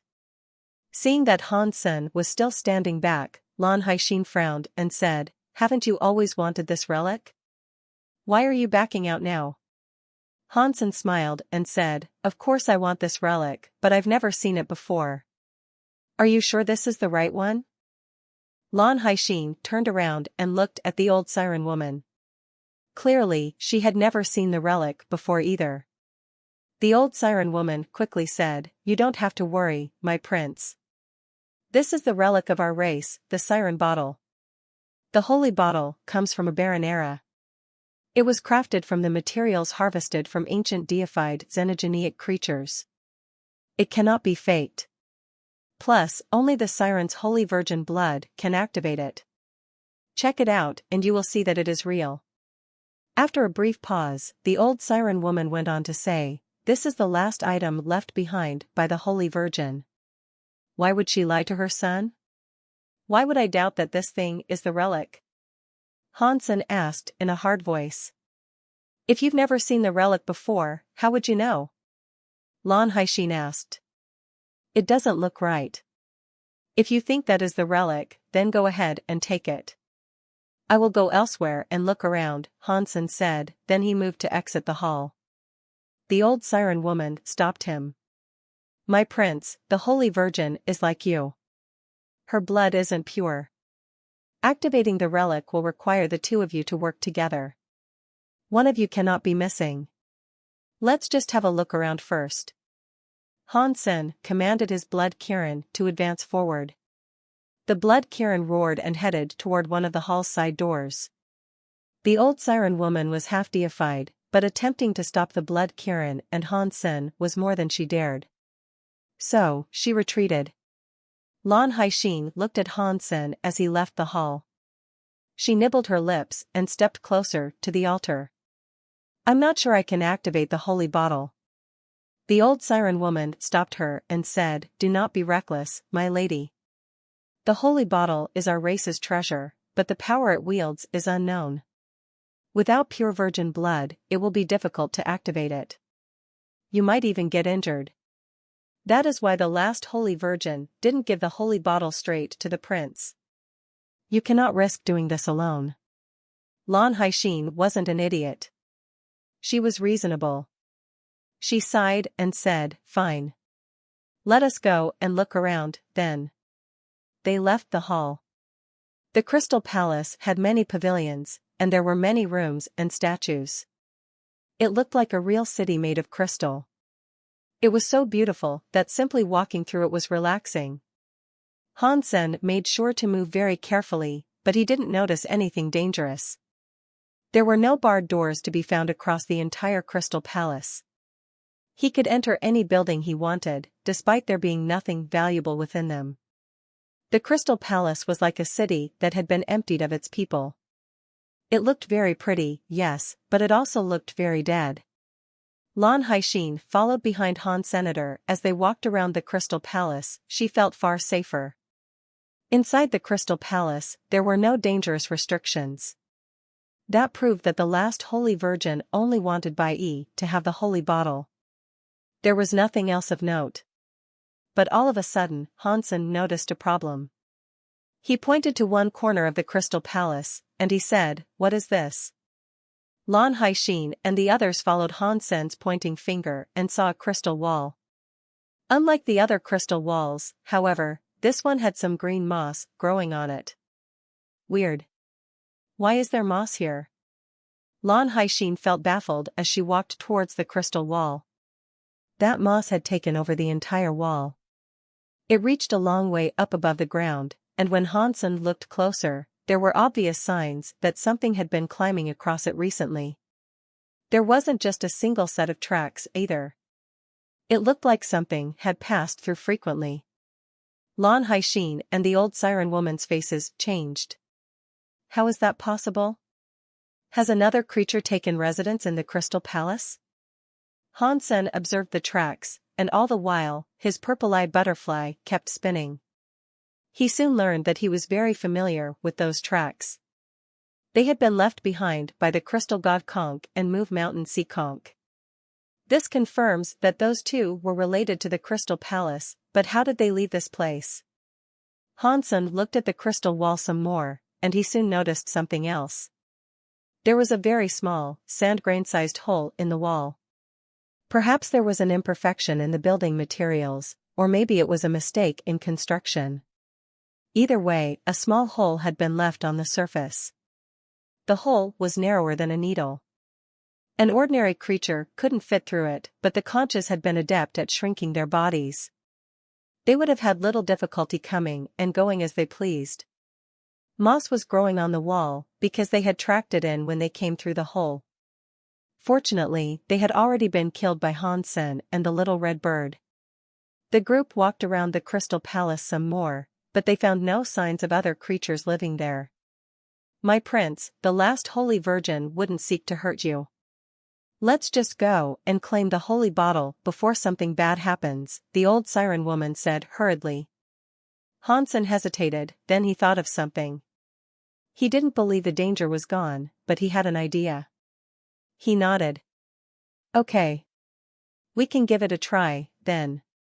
Judging from what he had seen, the conches probably stumbled into the Crystal Palace by accident. They hadn't originated from the Crystal Palace. But Bai Yi had cleared out all of the high-class xenogeneics. It didn't make sense that a deified and a king-class xenogeneic would still be hiding there. But if he considered how the two creatures had reached their ranks, that might explain it. Maybe the conches weren't originally deified and king-class. For some reason, they became deified and king-class during their time inside the Crystal Palace. But from the barren nature of the place, it seemed that the only thing inside Crystal Palace capable of having such an effect was the siren bottle. If the conches leveled up because of the siren bottle, Hansen thought about it, and his heart started to race. The bottle had made a xenogeneic deified. Every deified elite would want something like this. Because of that, Hansen changed his mind. He wanted to see if he could use the siren bottle for himself. With a chance of securing such a massive windfall, it was worth taking a large risk. Plus, the little red bird was present. That should mitigate whatever risk there might be. Seeing that Hansen was finally willing to return to the holy bottle, the old siren woman hastily guided him back. Soon after, everyone gathered back in the hall. The siren bottle still sat silently atop the altar. The old siren woman reminded them, "Holy Virgin, you and the prince should ascend to the platform and bleed a drop of your blood into the holy bottle. If it is activated, the bottle will select its master." After that, she looked at Hansen and said, "My prince, the blood power from both of you will melt into the holy bottle. The chance of ownership will be 50-50. Regardless of who obtains the bottle, I hope we can all cooperate. Of course.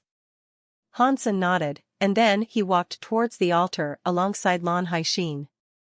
The two of them moved cautiously, but nothing happened on their way. Hansen and Lan Haixin reached the platform safely. They looked at each other. Lan Haixin gritted her teeth, extended a finger, and let a drop of blood fall into the siren bottle. Hansen looked into the bottle and saw the familiar, blurry rainbow color. He couldn't see anything else. After Lan Haixin's droplet of blood fell in, the liquid disappeared into the rainbow, as if nothing had happened. Hansen hesitated. He cast his original Water King body, then put a drop of water into the bottle. Hansen's water fell straight into the siren bottle, and then the siren bottle started to shake like mad. The blurry rainbow swirled like a whirlpool, and it looked as if it would erupt at any second. While the rainbow raged the bottle itself started to float. Hansen's face paled. A bad feeling suddenly washed over him. He hastily backed away from the altar and returned to the blood kirin. Lan Haixin was still staring at that shining siren bottle. Not recognizing the danger rising before her, she was still waiting for the siren bottle to select its master. When the other sirens saw that the siren bottle had been activated, they knelt and began to bow before it. They also mumbled words Hansen didn't understand. He assumed it was the language of the siren. Boom! The siren bottle's rainbow light exploded out. The bottle's halo expanded, looking like a pillar of light reaching for the top of the Crystal Palace. After the blurry rainbow touched the Crystal Palace's ceiling, it began to spread. It started to seep all across the Crystal Palace. The entire structure started to shine brightly, as if the whole thing had been doused in the morning light. The altar's secret substance chain was affected by the blurry rainbow, too. It started to shine, as well. Many magical spells began to play across the top of the altar. Lan Haixin finally noticed that something was wrong. They all turned to look at Han. Senator Lan Haixin abandoned the altar to ask Hansen, what is this? You are asking me? How am I supposed to know? I told you earlier that there was a problem with this thing, but you guys chose to ignore the warning. Hansen wanted to leave the Crystal Palace, but the main door had been barred by rainbow-colored light. Hansen tried to open it a few times, but each attempt ended with him being tossed back by the power of those rainbows. Although the light fountained everywhere, it didn't hurt anyone. But Hansen was unable to go out, and so he was still stuck there with the rest of them. You and your mother planned this so you could trick us, the old siren woman screamed, pointing at Hansen. Hansen ignored her. She was obviously a moron, and there was no point in trying to understand her. The siren couldn't leave the hall. The old siren woman pointed at Hansen and said, "Grab him." I don't believe that B*TCH would leave her son behind. Hansen stared at the idiotic old siren woman for a long moment. Are you having a stroke or something? The siren still surrounded Hansen, though, and he didn't know what they were thinking. The half-deified old woman was their strongest member. The others were all king class. Hansen's blood kirin had half-deified powers. He didn't understand how the old siren woman could have thought that command was a good idea. The siren looked a little hesitant, though. They surrounded Hansen, but they made no attempt to attack him. Take him. That is the only way we will survive, the old siren woman screamed. She lifted her coral staff and gathered up a watery power. It became a water dragon that shot out towards the blood kirin. The other sirens moved to help the old siren woman. They wanted to take Hansen down together. The blood kirin had a very short fuse. It spat out some blood air that destroyed the old siren woman's water dragon, then it activated its blood area and stepped forward to attack the sirens that surrounded them. Hansen placed Lily on the blood kirin's back, then touched the blood kirin's head. He shouted, "There's no need to attack them. She's the problem." The siren were given a shock. Hansen was indicating the old woman. The old siren woman coldly grunted. Even now, you still try to divide us? You are evil. We were blind, and unable to tell you we're this evil. You better tell us what conspiracy you and that *tch cooked up. Don't be angry with us that we're about to harm a member of our own family. After that, the old siren woman used her staff against the Blood Kirin. The Blood Kirin roared in return and ran forward to fight the old siren woman. The old siren woman couldn't compete against the Blood Kirin, though. The area she created wasn't enough to block the pervasive blood area unleashed by the Blood Kirin. She was at an immediate disadvantage. What are you waiting for? Take them down. This is our only chance of living, the old siren woman screamed. The Siren Kings moved forward to fight, but Lan Haixin's face looked hesitant. Lan Haixin, think about this. Who was the one that allowed you to open the relic? Who was the one that brought you here? Who was the one that said the bottle was the relic? Who was the one that provoked this fight? Hansen shouted to Lan Haixin. His hands clutched the head of the Blood Kirin. He wasn't going to allow the Blood Kirin to attack anyone aside from the old siren woman. Hansen wasn't trying to be nice by sparing their lives. Instead, he was reasonably confident that the old siren woman wanted him to kill all the siren there. This ploy was way too obvious. The old siren woman knew that they would be unable to fight Hansen and the Blood Kirin, so she was being stubborn. Hansen didn't believe that this half-deified woman had survived the destruction of her race while remaining this stupid. That was, unless there was something she wanted.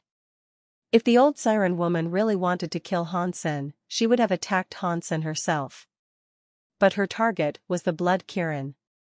This decision drove the Blood Kirin's bloodlust to even greater heights. The whole of the Extreme King knew that the Blood Kirin was a cruel and ill-tempered beast. Otherwise, it wouldn't have murdered someone in King's Garden. The old siren woman's behavior wasn't natural. Even if she convinced the siren to fight, they still wouldn't be able to defeat Hansen and the Blood Kirin.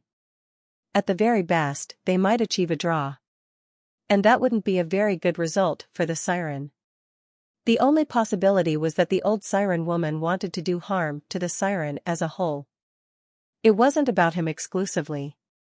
Hansen didn't want to be used as a tool to kill the siren. That was why he held the Blood Kirin's head to keep it from killing them. But the Blood Kirin's temper was too cruel. Hansen couldn't control it. The Blood Kirin kept being provoked by the old siren woman, and because of this, the blood air got scarier and scarier. The creature couldn't hold in its emotions. Arg! The Blood Kirin landed a blow on the old siren woman. Her body flew away and crashed into one of the palace's crystal walls. She coughed up some blood. Holy Virgin, do you not understand? If we don't kill to survive, the siren will all be murdered here and now. Bai E and his *tch mother are going to ruin our race. The old siren woman was covered in blood. Her hair was messed up, and it looked as if she was on the verge of crying. The Blood Kirin didn't hesitate, though. It roared and went toward the old siren woman. Hansen couldn't stop it. Stop! Lan Haixin shouted. The Siren Kings moved to fight Hansen and the Blood Kirin, too. They wanted to stop the Blood Kirin's advance. Hansen's eyes looked cold. He knew that the old woman had successfully provoked the other sirens. Lan Haixin, I hope you don't regret your decision, Hansen said in an emotionless voice. He let go of the Blood Kirin's head, then pulled out the Thunder God spike and ghost teeth knife that were attached to his waist. The Blood Kirin roared and leaped at the old siren woman. The blood air glowed with a deep scarlet light. It swept forward, looking like it was going to rip the old siren woman in half. Lan Haixin and a few of the other Siren Kings came forward in an attempt to stop Hansen. I only want her. This has nothing to do with any of the rest of you. Anyone who tries to stop me will forfeit their life. Hansen said grimly. It didn't look like he was going to fall back. There was another way that Hansen could have resolved this situation, but the direct approach would be much faster. He had no interest in making sacrifices for the good of the sirens, or in being held responsible for their mistakes and stupidity. Hansen slashed and thrust, and the area around him turned into a chaotic blur of knife airs and sword lights. He cut off the Siren Kings while the blood Kirin surged after the old Siren Woman. The old Siren Woman screamed, "I will use the Siren sacrifice to seal them. You guys look for an opening to attack them." Elder, no, the Sirens were all in shock. The old Siren Woman gathered herself up bravely. A blue water light spread out like blooming flowers as a scary presence began to rise within her. A siren-shaped shadow landed on her, and her presence suddenly erupted like a volcano. The blue water light slid out of the old Siren Woman and became blue tentacles that wrapped around the blood Kirin. The blood Kirin broke the tentacles, but more were fast approaching. They managed to trap Hansen and the blood Kirin in their knotted grasp. "Elder, why are you doing this?" Lan Haixin looked pale. She knew exactly what the old Siren Woman was doing. The other sirens were feeling much the same way. They knew that using siren sacrifice meant spending one's life. The old Siren Woman was laying down her life, and she obviously didn't mean to bring them harm. Many of the sirens looked at Hansen and the blood Kirin with gut-wrenching hatred. After all, it was Hansen and the blood Kirin that had pushed her to throw away her life and cast siren sacrifice. Hansen knew that his last chance of getting through to them had disappeared. The old Siren Woman's move had been cruelly effective. No matter what he said, the other sirens would no longer trust him. "It doesn't matter anyway. It's not my job to preserve the lives of these idiots. If they want to die this badly, then not even a saint could stop them. I am just Han Sr." Hansen calmly looked at the old Siren Woman. He pushed against the blue light tentacles, and the brave-looking old Siren Woman gave him a mocking smile. This time, Lan Haixin didn't need to give the order for the sirens to attack the blood Kirin and Han Senator. The sirens rushed forward to kill them the moment that the old Siren Woman trapped them. "As you wish," Hansen murmured to himself. He used his original Water King Body's area and the Sea Dragon area. Many areas collided within the palace. Hansen pulled out his knife, and the blood Kirin let out a thunderous roar. He ripped through the blue light tentacles to charge at the old Siren Woman. Knives and swords flickered all around them as the sirens attacked Hansen and the blood Kirin furiously. The Siren Kings were filled with bloodlust, and Hansen had to deal with them and fight through the tentacles at the same time. The situation was a very dire and dangerous one. The sirens tried their best, and the old Siren Woman made sure to look as sad and brave as possible. She was spending her own life force to sustain the demonic siren shadows, and it looked as if her light was about to fail. She was still struggling to hold on, though. All 7 of her holes were bleeding. Her hair had turned white, and it looked as if she was dying. Suddenly, the old Siren Woman coughed up some blood. Her body was shaking, and it looked as if she was about to keel over. "Elder!" Lan Haixin shouted. "Forget about me. I deserve to die. I cannot allow the siren to be destroyed right before my eyes. I will protect the siren and their blood, even if it costs me my life," the old Siren Woman screamed. The blue light exploded again in even greater volume. It looked like she had poured all of her remaining life force into this last blast. The sirens' eyes were red as they were filled with anger and grief. They used 120% of their power.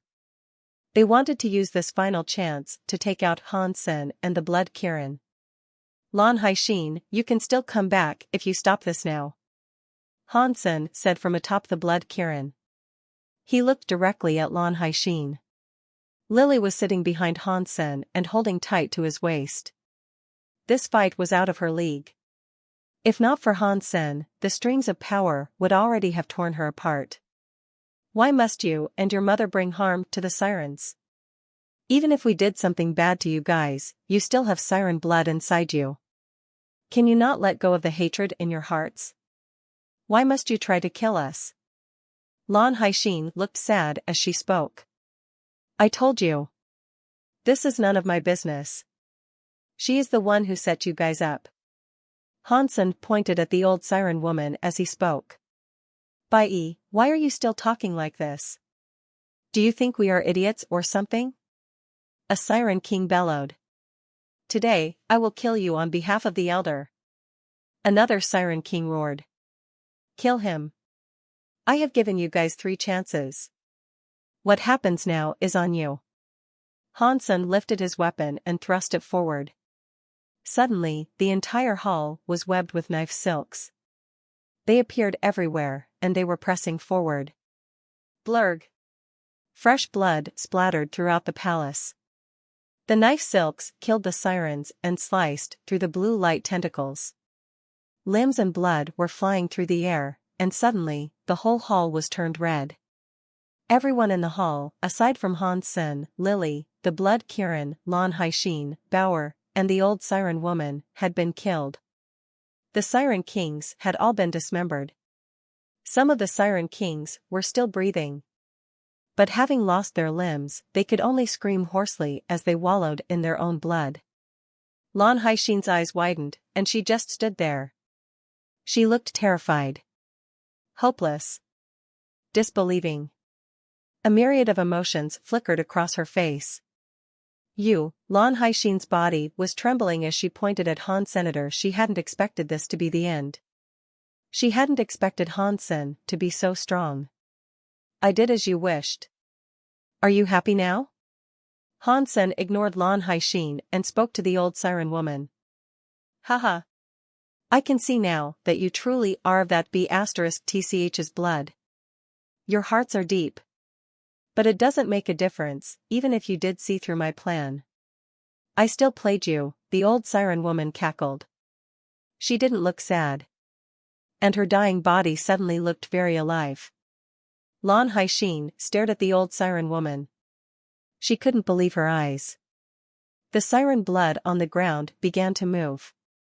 It raced to the altar and dyed the altar red. Elder, why? Lan Haixin looked at the old siren woman with utter disbelief. Her voice trembled. Why? The old siren woman's face was twisted. She gritted her teeth and said, I want to know why, too. I want to know why I am so talented, and yet, not a single siren was able to appreciate my accomplishments. Is it because I don't have the blood of the Holy Virgin? Is that why that B*TCH became the Holy Virgin instead? If a traitor like that was able to become the Holy Virgin, why couldn't I? I waited many years for that B*TCH to die, but they let you, a girl who didn't even have pure blood, become the Holy Virgin instead. I want to know why they never considered giving me the chance. I'm so smart. No one amongst the siren could do the things that I've done. But just because I don't have a drop of the Holy Virgin's blood, I have to be considered a mere commoner? In this world, there's no point in asking why. Things only belong to you if you fight for them. The old siren woman gave a twisted laugh. Now, I finally have this chance. If the sirens aren't willing to accept me, then I will destroy this entire race. I will offer my blood to the siren bottle and conjure a new race, one which will worship me as their alpha. Because of that, you are willing to kill off the last of our kind? Lan Haixin looked very sad. They are nothing. As long as I have the siren bottle, I can be deified. I can create a race of my own. The old siren woman sounded a little crazy. You don't have the Holy Virgin blood. You cannot control the siren bottle. All you have done is for nothing. Lan Haixin looked unspeakably sad. The old siren woman laughed. You will just have to thank that B*TCH, then. She wanted her hybrid son to claim the holy bottle. She built this crystal palace and the blood altar here and made a deal with you. She did all of this for his benefit. She only used you for your blood. With this altar, the siren blood, and the refinement of the holy bottle, I can control it. Even without the Holy Virgin's blood. I suffered much humiliation when I was young, but I sided with that B*TCH. I did everything I could to earn her trust. I almost died multiple times during my service to her. Even my son died for her. I sacrificed so much to gain her faith. Now, I'm the only one who can wield this technique. That B*TCH would have never imagined I was scheming to betray her. She never knew I was the one that killed her. She couldn't even tell her secret to her hybrid son. Now, everything belongs to me. I will be the next race's alpha. After saying this, the old siren woman laughed like mad. She seemed utterly self-assured. You seem to have forgotten I'm still here. Hansen looked at that old siren woman with pride. The old siren woman's smile vanished as she looked at Han Sr. You aren't bad. You must be as devious as that B*TCH to have hidden things for so long. Your own plan was decent, but you are still too young, and you ended up killing all the siren. What a shame. Now, the blood altars process has begun, and the holy bottle is in the midst of being refined. Although it cannot be fully used yet, I only need to borrow a little of its power to kill both you and the blood Kirin. I don't believe that you are completely without holy virgin blood. How can you use the holy bottle's power without it? Hansen asked. Hansen had guessed the old siren woman's plan a while ago, but he hadn't killed her yet because he wanted the siren bottle, as well. He had the same problem as the old siren woman. He had the original Water King body, but he didn't have the holy virgin blood. The holy bottle wouldn't accept him as its master. And this wasn't just because Hansen had replaced Bai Yi either. Even Bai Yi's mother didn't believe the young prince would be able to make use of the bottle. So, she set up the blood altar. She needed a blood sacrifice so that Bai Yi could control the siren bottle, but that should still be impossible for Hansen. Hansen wanted to know the old siren woman's plan. She must have some method for controlling the siren bottle. So, he didn't yet strike her down. It is okay. Soon, you will believe. I'm going to use both of you hybrids as a sacrifice. Then, I will be able to control the siren bottle and create a race of my own. I will be the alpha and leader of it, the old siren woman said. She walked towards the altar and picked up the siren bottle. Obsession was etched deep into the lines of her face. Lan Haixin used her area power in a bid to stop the old woman, but as soon as Lan Haixin moved on to the altar's rainbow light bounced her back. She was unable to access that zone. The old siren woman lifted the bottle and laughed. That cheap B*TCH wasn't at my level, but she was still better than the two of you. You two hybrids will die today. Hansen looked at the old siren woman with interest and said, You're going to kill me? Aren't you afraid that the extreme king will hunt you down? The old siren woman grinned and looked at him with disdain. I watched Bai Yi grow up. Aside from that B*TCH, no one else understood him more than I. You are not Bai Yi. I don't know how you did what you did. Perhaps it was a similar skill to consume? But regardless, your ability to open the Crystal Palace door proves that you refined the hybrid Bai Yi's blood. I get your blood and give you to King Bai. He will appreciate that, I think. I can get the siren bottle and receive King Bai's reward. I must say, God seems to be on my side. Haha. Lan Haixin looked at Hansen with proper shock.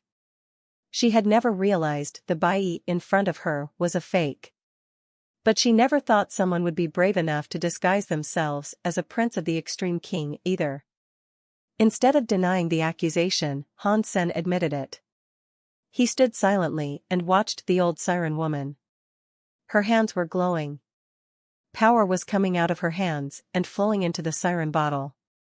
The siren bottle's wings were like the faces of siren women. They looked alive.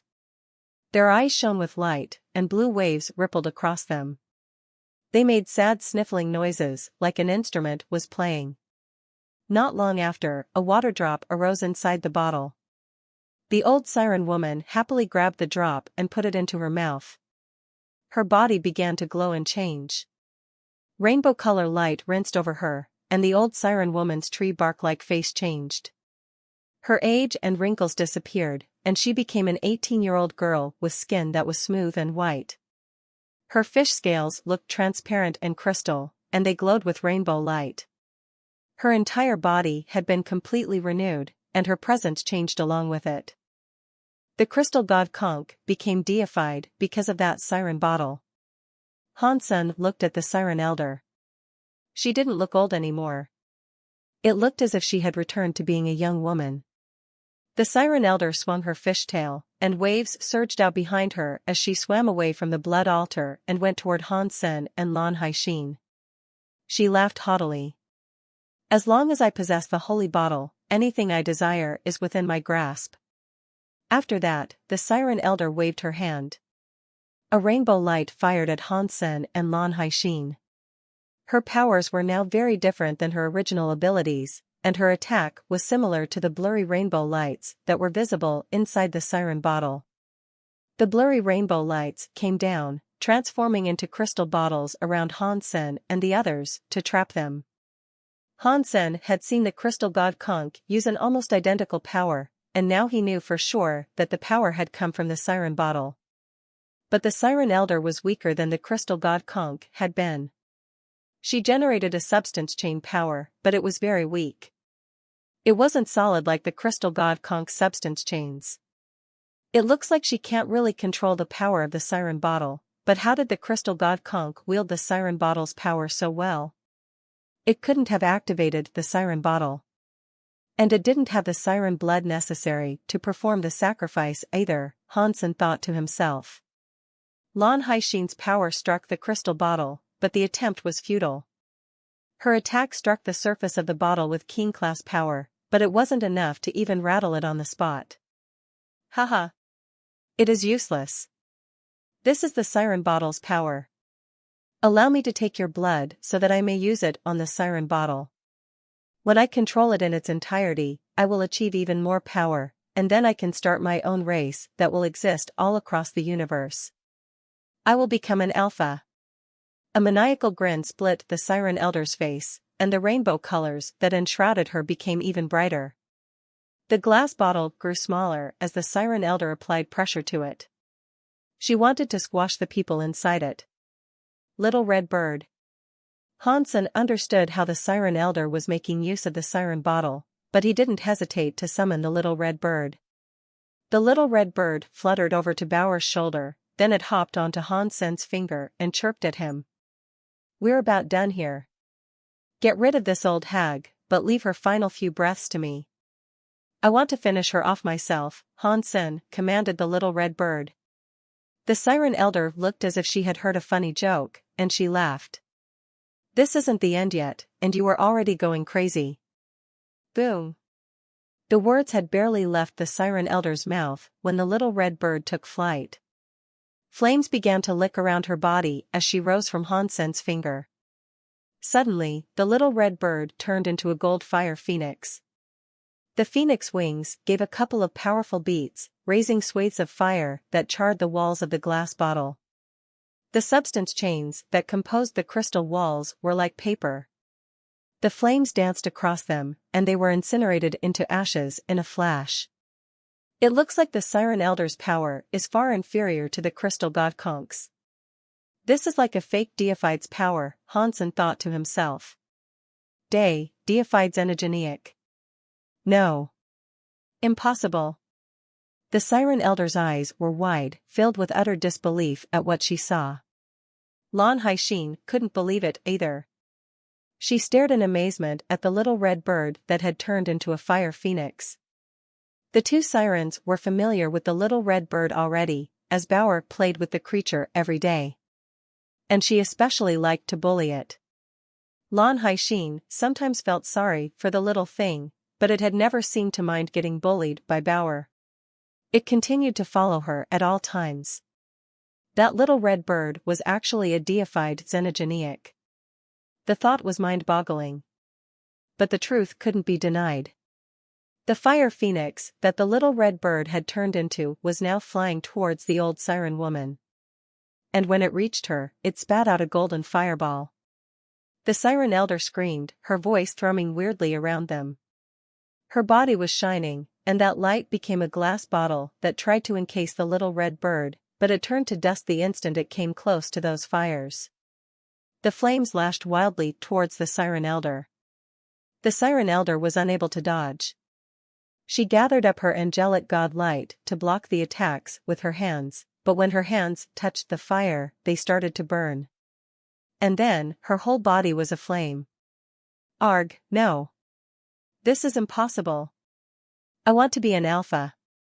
I want to receive this holy bottle, the Siren Elder screamed angrily as the cruel fire consumed her. Not long after, her burned body was turned to ash. That wasn't a real deified power, huh?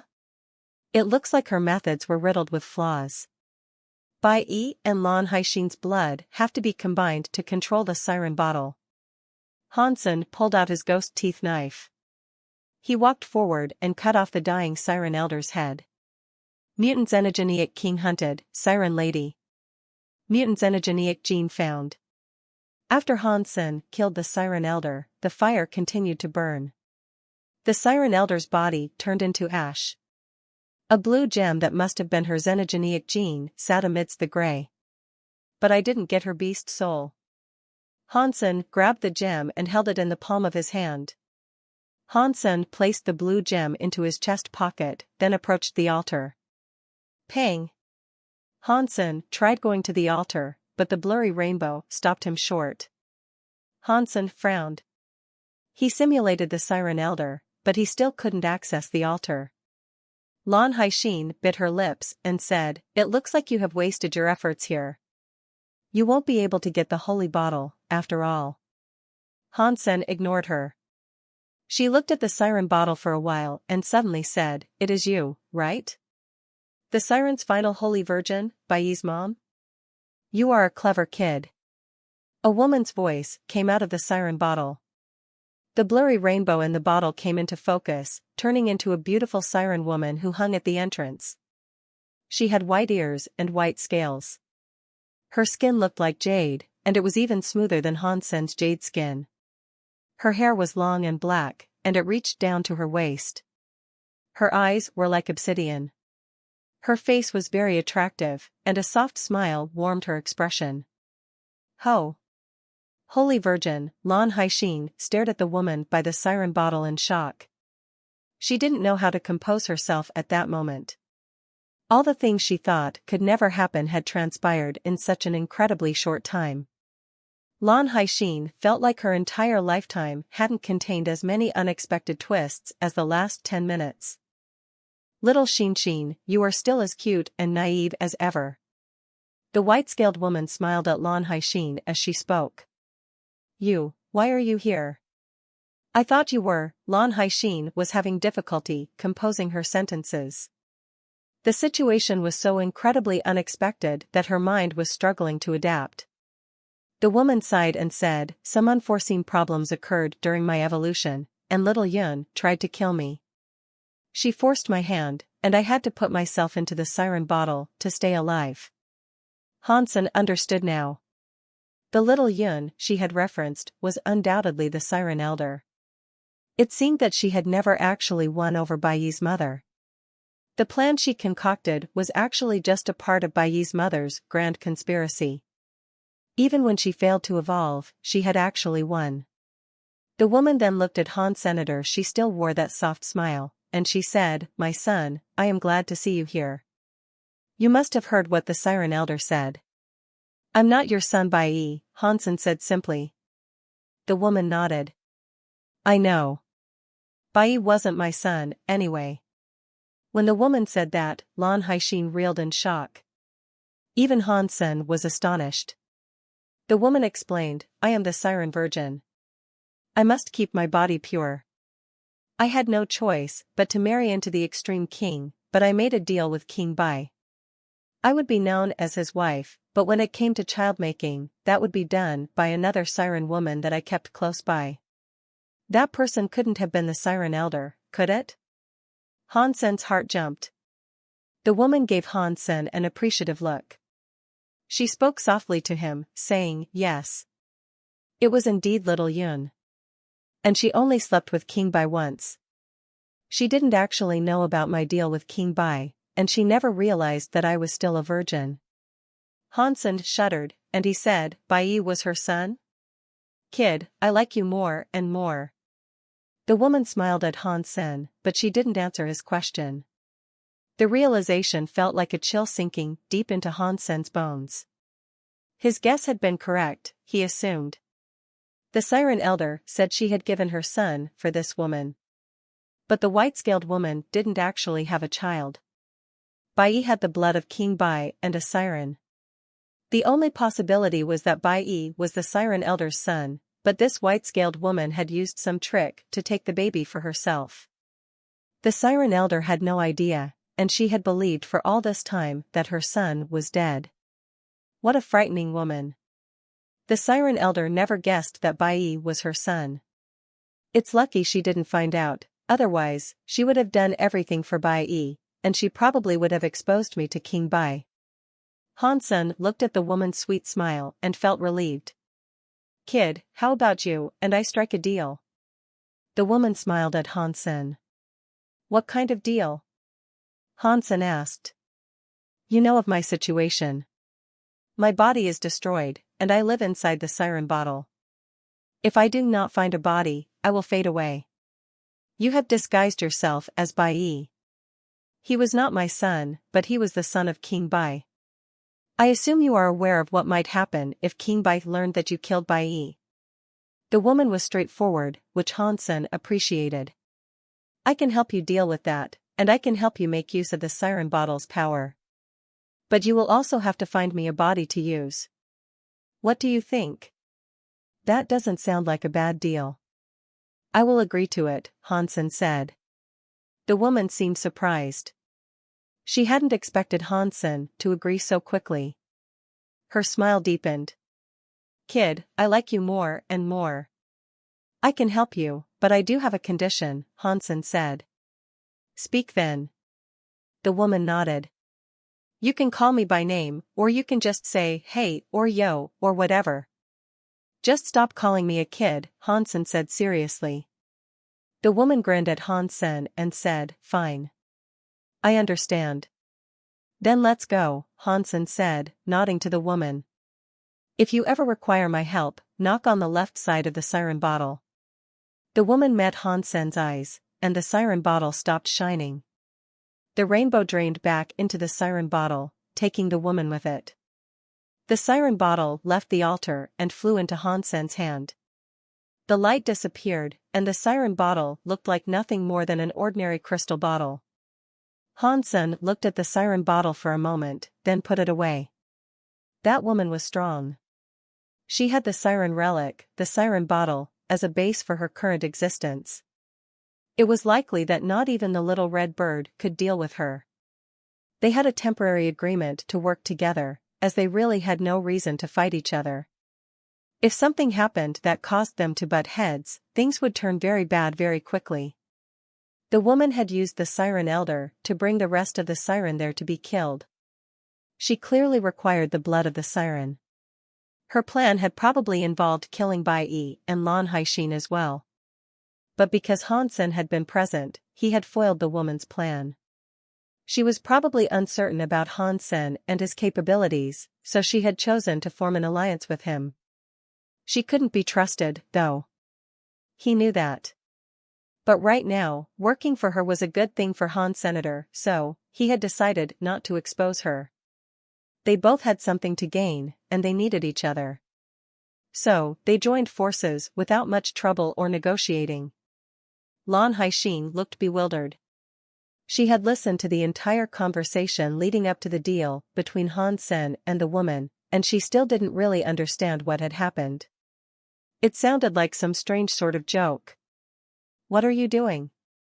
Hansen approached, and Lan Haixin grew pale.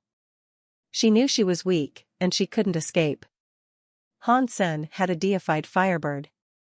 Even if he was alone, she couldn't hope to fight him. I'm taking my wife home. What else can I do? Hansen took Lan Haixin's arm and smiled.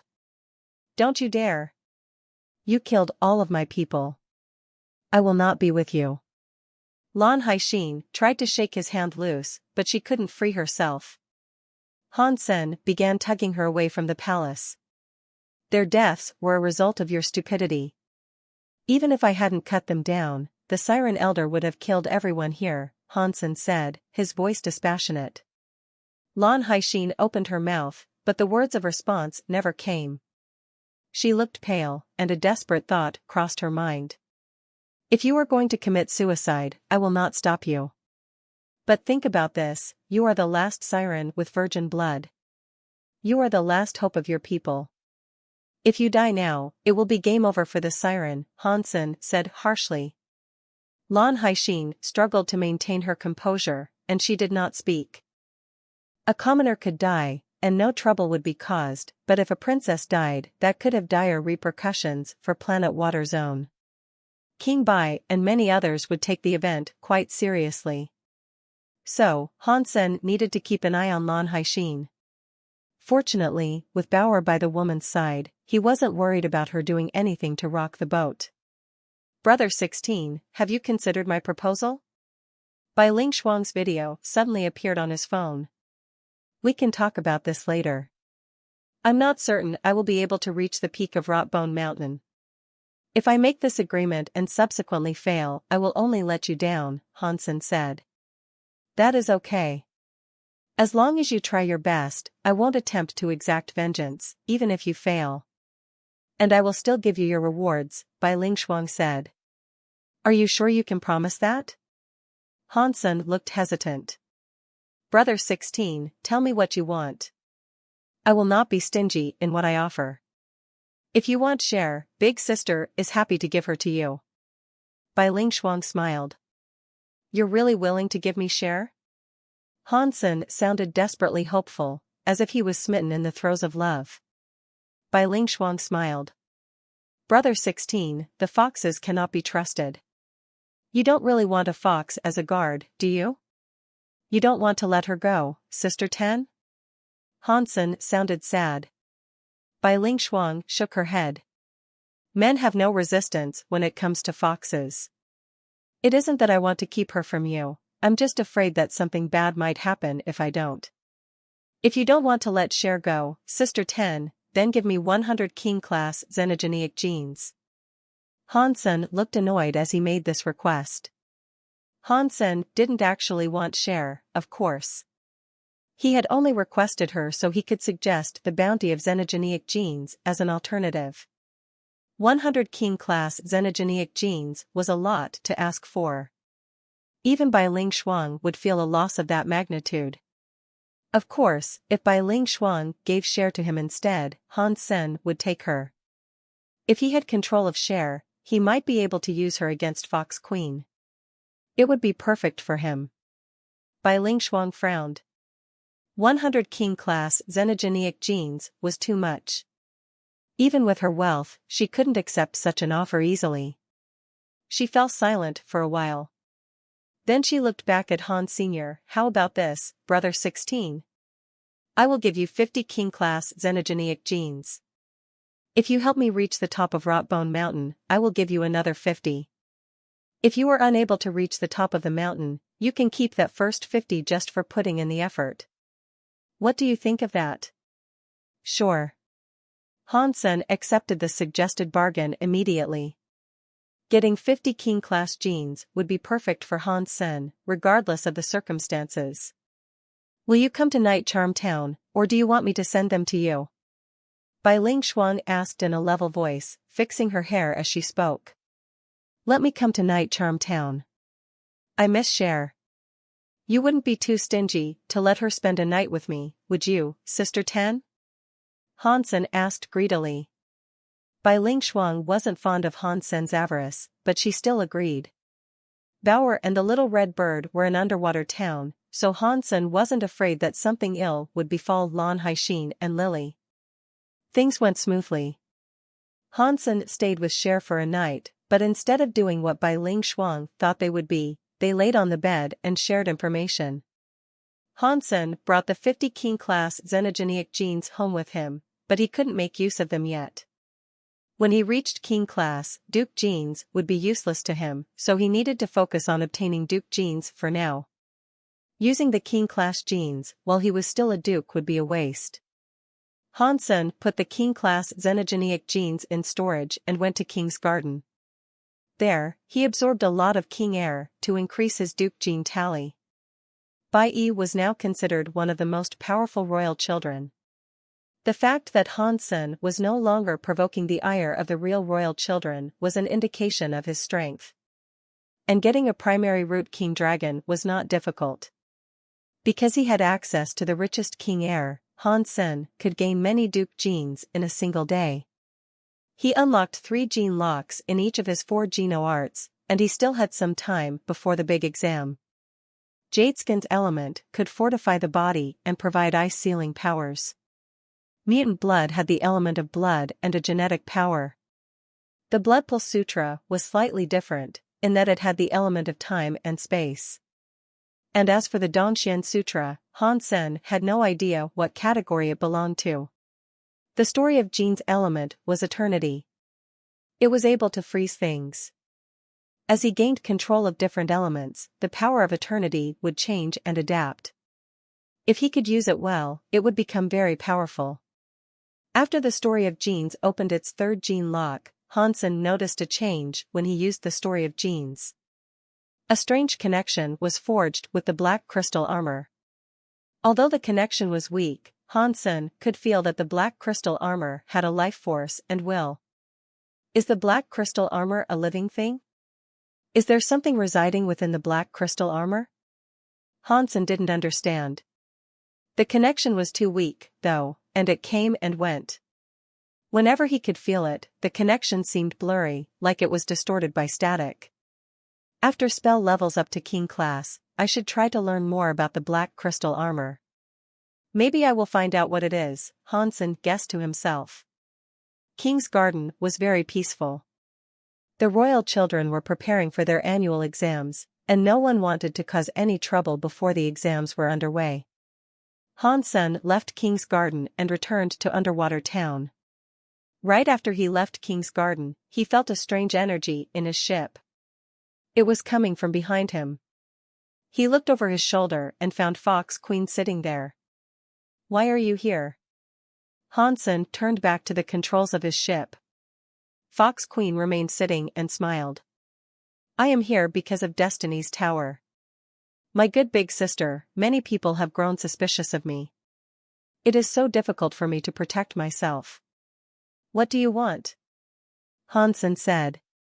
"There is an opportunity sitting right before you, and it is virtually devoid of risk. If you can rank among the top 3 in the exam, you will gain access to Destiny's Tower," Fox Queen said. "I can enter Destiny's Tower if I make it to the top 3? Hansen was shocked. If he had this chance, he would definitely like to go to Destiny's Tower. "Yes, but you need to be in the top 3, Fox Queen nodded with Shorty. "Then I have no chance. There are 2 deified royal children, and there are many half-deified. There are too many for me to beat." Hansen shook his head. Fox Queen smiled. "Be in the top 3, or I will tell everyone that you murdered Bai. The choice is yours.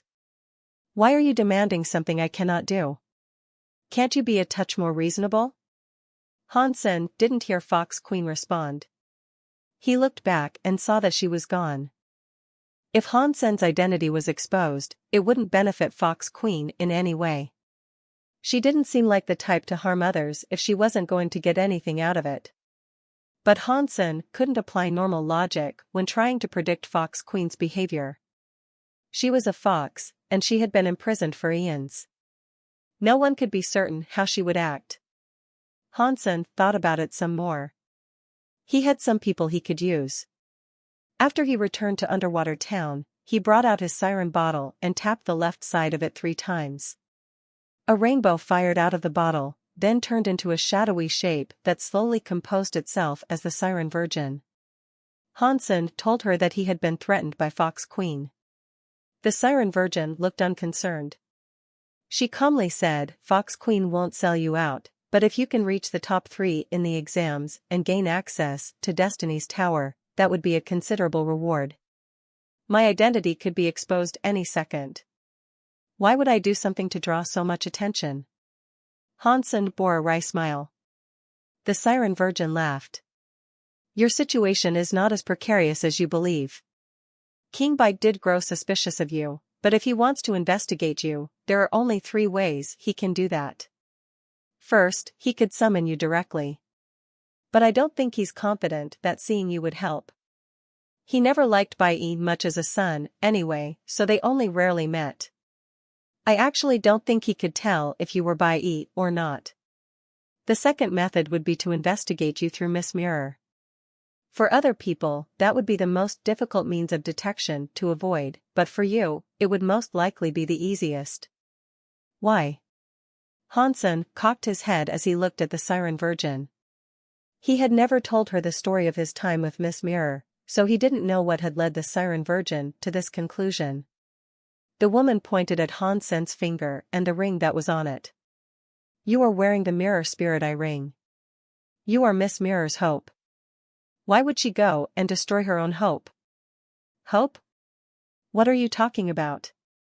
Hansen felt sudden pleasure as he realized that the Siren Virgin seemed to know something about this. The Siren Virgin smiled kindly. Miss Mirror is called Miss Mirror because she has a Mirror Spirit King body. That body provides her with a mirroring ability.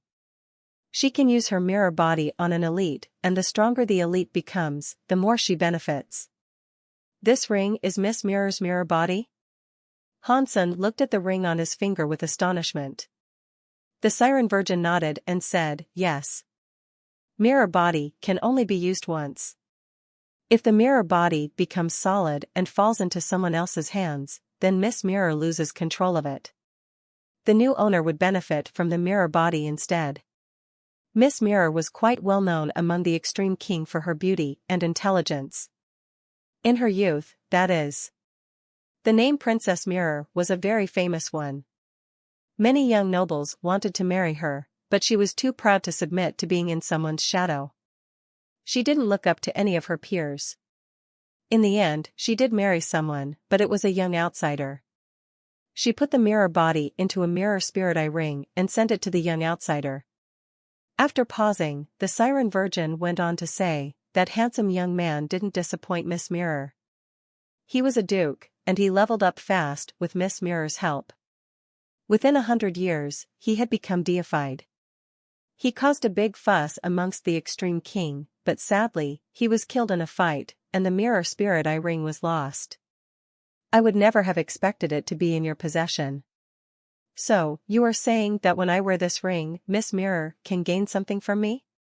What is she taking? Hansen asked apprehensively. The Siren Virgin laughed.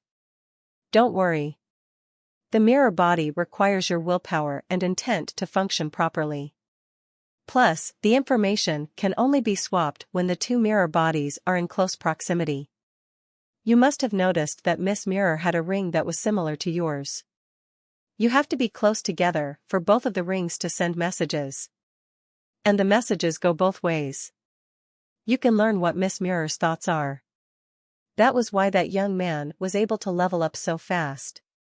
To have gained the ring as a duke while Miss Mirror is already deified, you're either very skilled or very lucky. Her level is much higher than yours. She can't just take the ring back and give it to another person, can she? Hansen wondered. It would be much easier for her if the ring could be transferred that simply. However, once the ring has been taken by an outsider, she cannot control it. Since you are wearing the Mirror Spirit Eye ring, that means you have received the mirror body's approval. If you die, the mirror body will be damaged.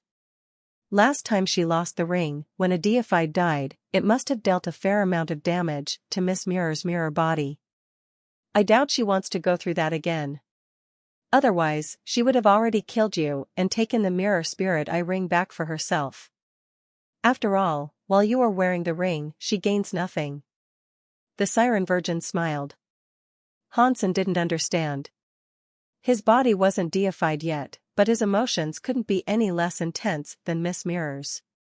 If the mirror body reflected emotions and willpower, who knew who might be getting the better end of the deal?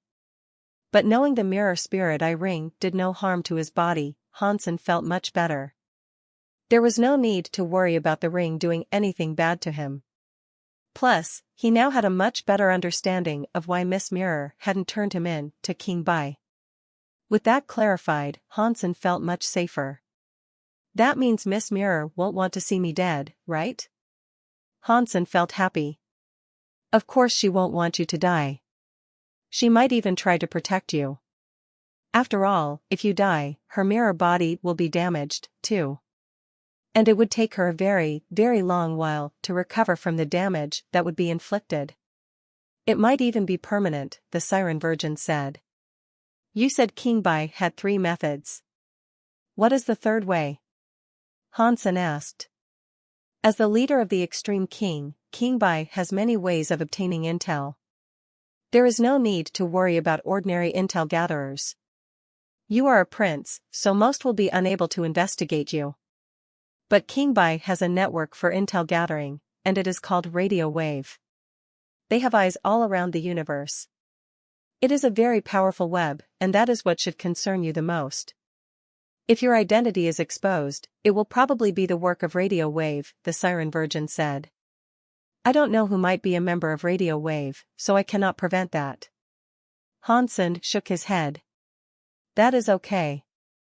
I can tell you everything about Bai Yi.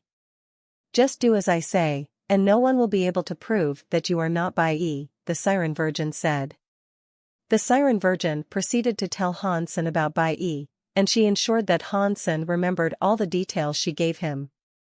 This would be a great help for Hansen in protecting his stolen identity. When the exams began, every single person of the Extreme King would be watching. And of course, King Bai was going to be there. The chance of his identity being exposed would be the greatest it had ever been. Your personality and Bai Yi's are way too different. It doesn't matter how much you pretend, you two cannot be exactly the same. It is fortunate that King Bai never loved Bai Yi. Just take care not to expose yourself, and take solace in the fact that it would be hard for him to recognize Bai Yi, anyway. And no matter what happens, you need to stick your guns and tell people you are Bai Yi. No matter how suspicious others become, they cannot kill you without solid evidence proving that you are not him. Siren Virgin explained things to Hansen as clearly as she could. When Hansen heard what she told him, he felt relieved. It was just as Siren Virgin said. King Bai had no way of verifying Hansen's identity. If there was a remote chance that Hansen was his son, he would not kill him. If he did, King Bai would be known as the man who murdered his own child. Even if he didn't mind the damage his reputation would incur, it would be bad news for the Extreme King. The Siren Virgin had addressed Hansen's greatest fears, and in so doing, she had relieved a lot of his anxiety. This woman is good. No wonder she handled the Siren Elder so easily. The old woman died without even realizing what had really happened, Hansen thought in admiration. He tried to put some power into the siren bottle, but it was like the power was sinking into a bottomless sea. None of his attempts seemed to work. There wasn't even a single metaphorical wave. After that, Hansen didn't dare to test the bottle any further. He didn't want to invoke the ire of the Siren Virgin. The siren bottle couldn't have been any weaker than the undying bird's nest. Attempting to use it by force would be difficult, and probably foolhardy. On the day of the exam, Hansen brought the Blood Kirin, Lily, Bauer, and Lan Haixin with him. It was a whole family outing. Hansen hadn't planned on bringing Lan Haixin, since her presence could complicate things. But the exams were not just exams. They were a very important festival for the entire Extreme King Society. All of the royal families had to attend. If Hansen didn't bring Lan Haixin with him, others would find it very suspicious. The Extreme King became very festive around the exams. When Hansen and Lan Haixin arrived at the exam site, it was already really crowded. Many of the Extreme King nobles had come there to watch the royal children. That day was the opening ceremony, so there were many traditional events taking place. One of them featured the royal children going up on stage to show off. Once they were on the stage, every royal child had to properly announce themselves to the rest of the extreme king. Of course, the introduction was nothing special. You just had to declare your name and title. If you added flair to the introductions, though, that was one way to stand out and make yourself memorable. Because of this, all the royal children would be utilizing their creativity to try to attract the attention of the audience. After all, the entire Geno universe was divided into ranks of one sort or another. And this was truer than ever when it came to the hierarchy of the extreme king. The elites were those who were known and obeyed, and so the royal children wouldn't miss out on this opportunity to make an impression. After the opening ceremony, it was time for the royal children to show off. The first that came out on stage was the Crown Prince, Baiwanjia. Baiwanjia was the Crown Prince, but he was only half deified. He wasn't one of the two deified royals who were attending. The curtains of the stage pulled back, revealing Baiwanjia. He was clad in golden armor, and his gold king area covered the whole of the extreme king's plaza. He was shining so brightly, like a gold warrior walking down a gold path. My name is Baiwanjia. I am the Crown Prince. Baiwanjia's introduction was a simple one, and then he departed the platform of the extreme king. After Baiwanjia left, a sword light appeared above, tearing through the sky. The sword light was blindingly bright, and it made people's skin feel cold. It seemed to exert pressure on them from above. All the princes and princesses came out, and because each one of them was impressive, none of them were very surprising. Hansen looked closer and sighed. There were many elites in the extreme king. Many of those royal children could wipe out a lower race. The crowd was mostly focused on the two deified children. One of them was a prince, whereas the other one was a princess. After those two, the crowd was probably most interested in Bai Ling Shuang. She was widely considered to be the prettiest woman of the extreme king. But in a discussion of beauty, Han Sen would have leaned toward Bai Wei. She was just as striking as Bai Ling Shuang. In truth, all of the royal children looked special, but Bai Ling Shuang was simply stronger and had more of a reputation. Soon, it was Han Sen's, Prince 16's, time to show off. Han Sen, when he heard his name get called, had to get up and go to the door that led out onto the stage. Many nobles, commoners, and even deified elites were interested in seeing Bai Yi, known as Prince 16. After all, his two most recent accomplishments were amazing, if completely unexpected. Claiming the Alpha statue and obtaining the protection of thousands of Kingis. Either of these acts would have made Bai Yi's name a very famous one. Because of this, people watched Bai Yi expectantly. They were more focused on him than on the two deified children. After all, the deified royal children were there every year. But Bai Yi had been only a cliff note in the past, and his sudden rise had gotten people curious. Under the eyes of all, Hansen slowly walked through the door. He hadn't activated an overwhelming king area, and he wasn't producing any knife lights or sword lights. Han Sen, wearing a simple green robe, quietly walked to the center of the Extreme King stage. Bai Yi, Extreme King's 16th Prince. The number one in this exam. After saying this, Hansen turned around and exited the stage. Blurg. Prince 19, who had just taken a swig of tea, spat it out. His eyes opened wide as he watched Hansen step down from the Extreme King stage. The plaza was deathly quiet. No one seemed to know how to react. Old 16 is getting crazier and crazier, Bai Tsunglong had a wry smile. Every time I think I have a handle on him, this guy does something even more insane. Bai Ling Shuang tried to keep her face expressionless as she wondered if she had signed her own death sentence by making an alliance with Bai Yi. Haha. I like this introduction. It's aggressive. I have seen so many of the royal children's introductions, but this one has to be the strongest of the lot. Strong? That was stupid. Even if he is a match for most of his siblings, there are two deified royal children here. How can he predict he will reach first place?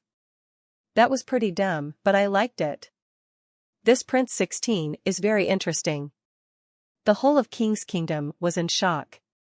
They were all intently discussing Prince 16 Bai and his controversial introduction.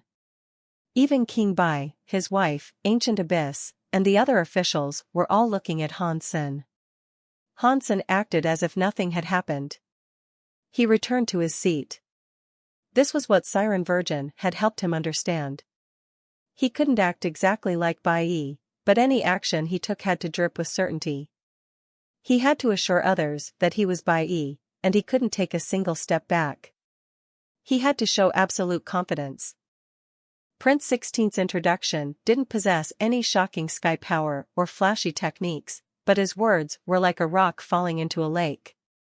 The splash and ripples were felt across every corner of King's Kingdom. Everyone knew Prince 16 Bai had been the catalyst for two massive events in their history, and so his reputation had become substantial. Most people still believed that his words were an amusing mistake or maybe even a straight-up joke. No one actually thought Bai could do what he claimed. Most people's expectations for the results of the exam hadn't changed, though. The first and second spots were presumably going to be secured by the two deified royal children. It was almost a default assumption.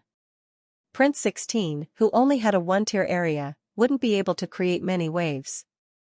No matter how well he performed, he was just there to add more fun action for the spectators to watch. Nothing more, nothing less. But they were wrong. They had been wrong since the very beginning. Han Sen was prepared to fight. Perhaps he wouldn't take first place, but he at least hoped to reach the top 3. Plus, Han Sen had more than a first-tier area. His original Water King body was a mutant xenogeneic gene that he had refined. Ordinarily, it couldn't have grown beyond the power it possessed when Han Sen first claimed it. It was first tier when he got it, and first tier it would remain. In the intervening time, however, Han Sen had gotten the ancient god origin. With that miraculous water power, the original Water King body was able to level up to a second-tier area. The ancient god origin is quite special. No wonder why so many elites wanted it. If my original Water King body can keep leveling up, that would be excellent, Han Sen mused as he played with the ancient god origin. A smile spread across his lips at the thought. But Han Sen wondered about his relationship with ancient water god. Han Sen had thought that he had gravely insulted ancient water god, but when the powerful being died, he sought Han Sen out and gave him the ancient god origin. It was very confusing. The higher tier a king reached, the stronger they would become. Once he reached the 9th tier, his king area would reset to tier 1 again, and he would become half-deified. Although the jump in power wasn't as impressive as becoming deified, half-deified elites had several multiples of the power of a 9th tier king. That was why they were considered half-deified.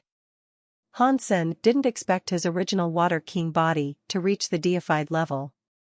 He would be satisfied if he was able to use the support of the ancient god origin to become half-deified. But despite employing many different methods, Han Sen hadn't been able to move his ancient god origin. He couldn't eat it, and neither could he drain power from it. At most, he could begin to meld the original Water King body into the ancient god origin. He fed the powers of the original Water King body into the ancient god origin, and they began to exist as one. The ancient god origin's power wasn't something that Han Sen could access freely, but the secondary effect it was having on his original Water King body was undeniable. The exams were about to start. The first day was used to transport all of the royal children to Rotbone Mountain. The children gathered at the bottom of the mountain, and they stared up at the loft peak above them, thrusting into the sky like a spear. They felt so small in comparison. Rotbone Mountain was like a pillar pointing to the heavens. Only its foothills were visible, as the peak was high above the clouds.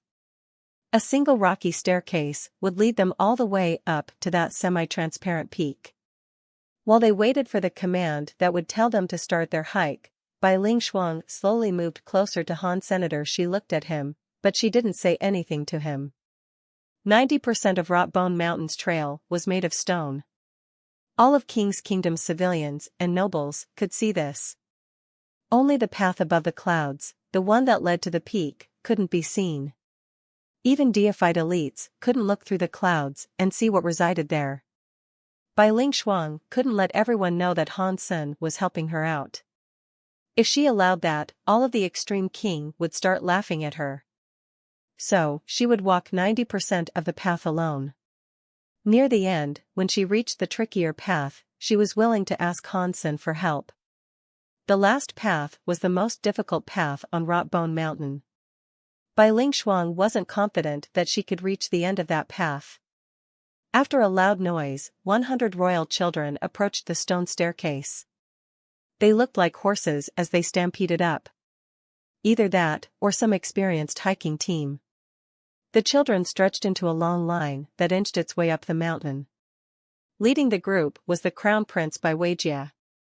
No one fought for the path ahead of him. He was the Crown Prince, and he was in the front.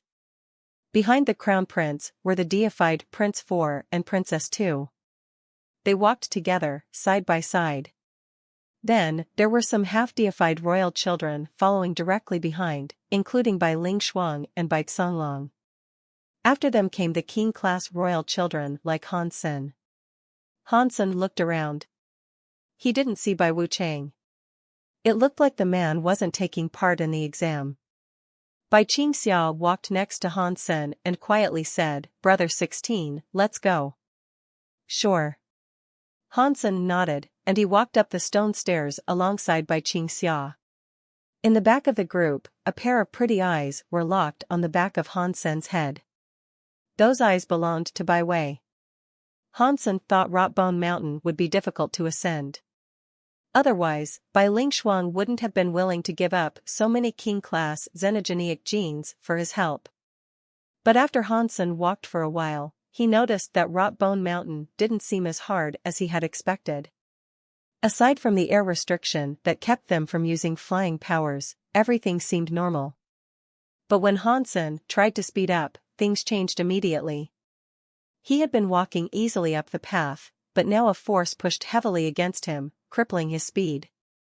It was like he was trying to run through water. The faster he went, the more resistance he felt. The force resisting him seemed inexhaustible, and Han Sen had no option but to slow down.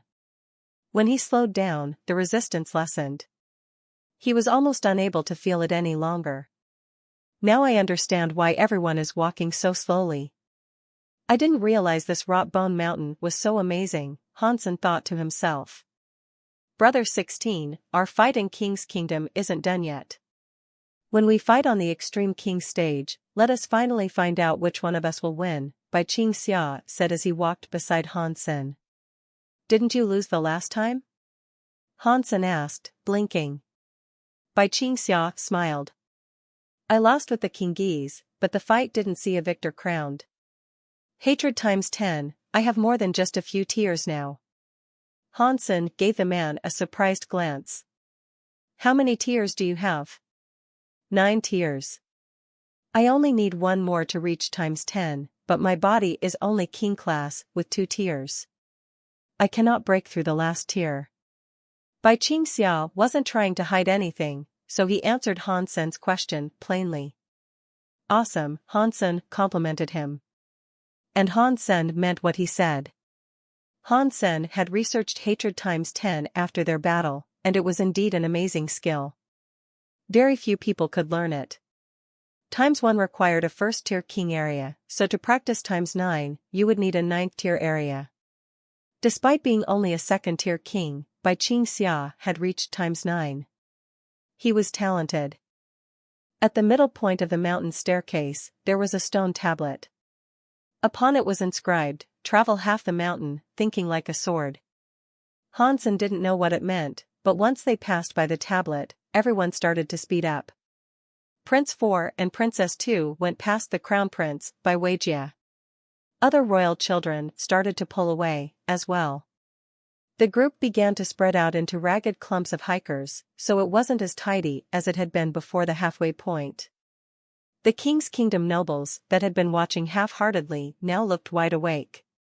They paid attention to the two deified royal children, of course, but many of them were just as focused on Han Sen. After all, Han Sen had sounded very cocky in the opening ceremony the day before. If he didn't perform well now, it would become an embarrassing joke. Brother 16, let us see who can reach the top of the mountain faster. Bai Qingxia moved his feet faster and ran up the mountain like a sharp sword.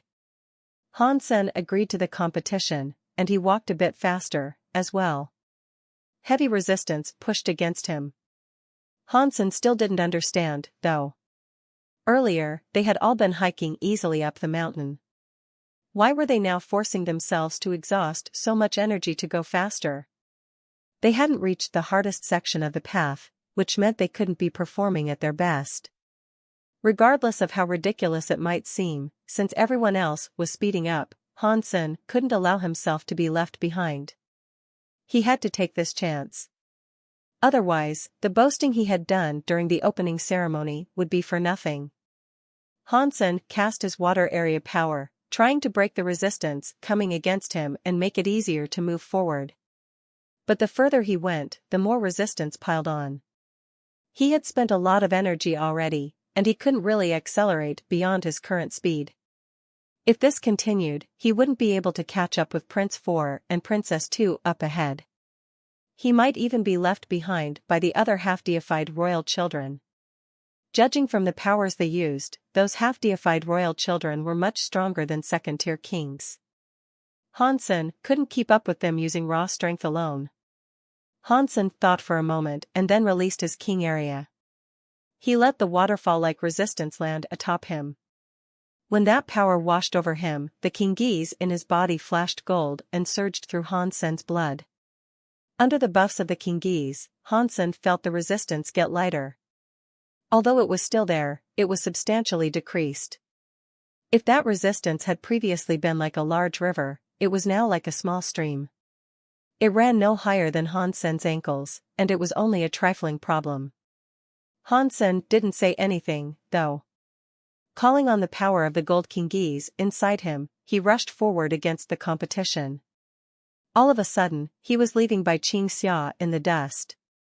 The princes and princesses ahead were working so hard, but they were suddenly distracted by a stampede of frantic footsteps coming up behind them. The sound was so startling that they looked over their shoulders for the source. There, they saw Han Sen glowing with gold light, rushing madly forward. He blew right past them. Comparing Han Sen to the rest of them was like comparing a sports car to a lawnmower. The royal children in the back stared at that rapidly disappearing shadow in disbelief. They were frozen. They almost forgot that they themselves had to keep moving. No one had seen anyone run up the wrought bone path like that before. Even deified elites struggled against the resistance of that trail. No one should have been able to reach max speed and actually sprint up the mountain. But Han Sen ran like he was uninhibited. His legs pounded like a wild horse breaking free from his reins. Here. Here. Prince 16 is going to explode. Holy sh*t. He's so strong. Is that the protection of all those Kingis? It looks like they work against the powers of Wrought Bone Mountain. The Wrought Bone powers can't restrict him. At that speed, if he can keep going, maybe he really can overtake the two deifieds ahead and claim first place. Huh. He only got lucky. That isn't his real power on display. Even if he manages to run all the way to the top, he will only be winning first place in this race. The exams have many more trials and tasks for them. He can't rely solely on luck. Plus, who knows if he can even keep up the speed. The section of the trail above the clouds is the most important part. Everyone could see Han Sen running forward. He skipped by many royal children, and they looked excited. When Han Sen caught up to Bai Ling Shuang, she looked shocked, as well. She knew the Kingis would reflect the power of Wrought Bone Mountain. Usually, people with the Kingis symbols AO and GU had an easier time. For some reason, less resistance held them back. But even the symbols AO and GU shouldn't have been able to obliterate the mountain's restrictive power like Hansen's Kingi's symbols were. The symbols were only supposed to cause a minor reduction in the resistance. It looks like more symbols than just AO and GU are useful in the hike up Rotbone Mountain. Other Kingi's symbols have also been activated, but I guess no one has had them before, so there was no way we could have known, Bai Ling Xuan thought to herself.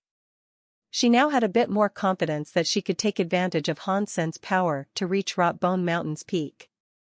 This might have been a favorable turn of events for Bai Ling Xuan, but as she watched Hansen's sprinting shadow, she couldn't help but feel a bit jealous. Why was he the one who received the protection of thousands of Kingis? If I had gotten the protection of 1,000 Kingis, perhaps I would have ended up as our new ruler. He passed him. He passed him, too. He's caught up with the crown prince. The audience was excited. Hansen's body was gleaming with a golden light. He sprinted so fast that he went right past the crown prince. He was quickly gaining on Prince 4 and Princess 2. Prince 4 and Princess 2 felt the pressure coming from behind them. They turned around to have a look, and there, they saw Hansen coming towards them. He was carried forward by a graceful golden light. They frowned and accelerated as much as they could. Hansen wanted to close the distance between them, but running wasn't as easy as it had been previously. Although he didn't have as much resistance to compete with, the force pressing against him hadn't vanished entirely. He still had to suffer some resistance, and so he couldn't go at max speed. The onlookers were frozen. 3 royal children were running really fast towards the peak, and a big gap had appeared between them and the others. Deified elites are so strong. Hansen couldn't catch up with Prince 4 and Princess 2. The 3 of them entered the final part of the trail, vanishing behind the cloud cover. No one would be able to watch them anymore. Prince 4 passed into the clouded trail first, so the deified elites still have a strength advantage. The protection of 1,000 Kingis wasn't enough. Someone sighed. Who will be the winner? King Bai, his queen, and the teacher stared at Rotbone Mountain's peak with fervent interest. Before, there was no excitement in waiting for someone to reach the top. The deified children always won. But this time, Hansen was there, and that made the event interesting again. The feeling was very gentle, though. And it was brief, disappearing in a second. Hansen's Kingis shone. The climb to the peak was long and tiring, and the stairs wrapped back and forth up the mountain like a massive centipede. Hansen saw Prince 4 and Princess 2 trying to fight their way up the stairs. They kept running on the same few steps, not going any higher. Hansen ran toward the peak, and he ascended with no problem. He followed the stone steps that led up to the peak. Prince 4 and Princess 2 were still scrambling crazily against the stairs, like a hamster on its wheel. It looks the Kingis have kept me from being trapped by this weird dimension. Hansen wasn't in the mood to watch the deified royal children flail, so he focused his efforts on heading for the peak. The mountaintop was very wide, and it had to be as large as a soccer pitch. Most of the area was flat, too. One spot stood out on the mountaintop, however. There was a small knoll atop the peak. That knoll was no more than 100 meters tall. It looked as sharp as a sword, and it pointed into the sky. 5 words were carved deep into its side. They said, "Pride and bones are made." Looking at those 5 words gave people goosebumps. It was like there were 1,000 sword heirs there, and they'd rip you to pieces in less than a second. A powerful sword mind. Hansen lurched in surprise when he read the 5 words. Hansen's sword skills weren't bad. Although he didn't focus much on practicing with a blade, his sword mind was almost as good as a deified elite's. But before those 5 words, Hansen's sword mind was crushed. He couldn't bring himself back to his senses. It was like he was shaking. Some suppressive force seemed to press down on him from above. I'm afraid that anyone who could carve those 5 words must have been incredibly skilled with the sword. This would have required an unbelievable level of talent. Who left those 5 words? There have been many great swordsmen scattered across the Extreme King's history, and many of the Extreme King's rulers were swordsmen. Even many commoners of the Extreme King are deified swordsmen.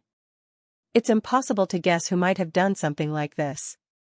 Hansen paused before going on to think, but I'm afraid that in order to possess a sword mind like this, a swordsman must have surpassed the deified level.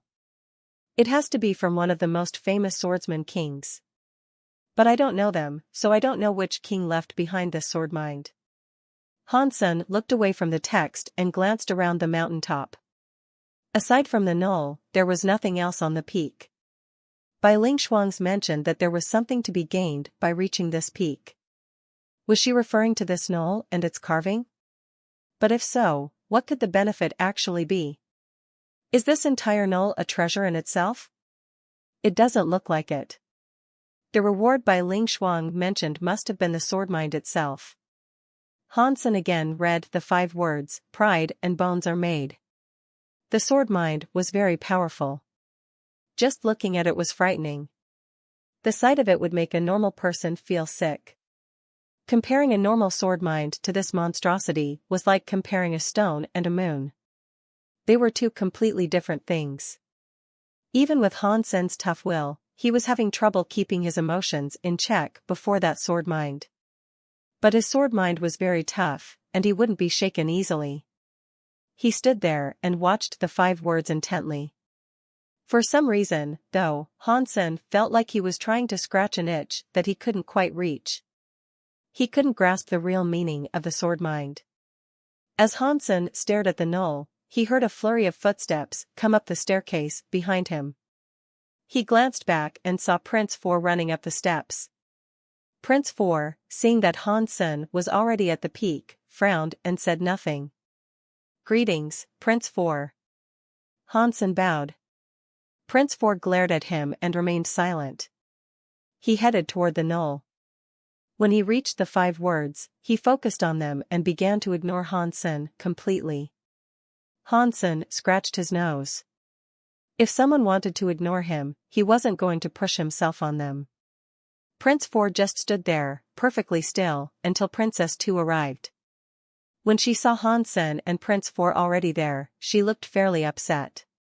She didn't mind that Prince 4 had been faster than her, but Hansen had also reached the top much more quickly than she had. This made her sad. But she was deified, after all. Her sadness quickly faded. Princess 2 walked over to the knoll and turned her attention to the 5 words, just like Prince 4 had. She also ignored Hansen. The 2 deified children reached out with their senses to feel the sword mind. When Hansen detected their attempts, it confirmed that the benefit of the mountaintop had to lie in these 5 words. And ultimately, that disappointed him. That sword mind was very powerful, but Hansen did not focus on swords as his primary form of attack. If 6 Paths Emperor had been there, perhaps he would have appreciated this boon far more. Hansen stayed there, looking at the words for a while, but he did not learn anything. Since he was there already, Hansen wasn't going to give up an opportunity to gain more power. He decided to stay. After a while, Hansen thought about Bai Lingshuang. The timing seemed about right, so he headed back down the mountain. Prince 4 and Princess 2 saw Hansen turn around and go back. They were confused when he left, but they ignored him. They turned their attention back to the words to learn whatever they could from the sword mind. Hansen walked back down the translucent road. Many royal princes and princesses were walking up and up without actually making any progress. Bai Lingshuang was similarly frozen in place. The royal children ran like headless chickens, but none of them were moving an inch forward. The twisted dimension affected them too much, and they couldn't find a way to proceed. Bai Lingshuang was furious. She had been struggling fruitlessly for so long. Her body was affected by the distorted dimension's power. She couldn't move, and she felt so very heavy.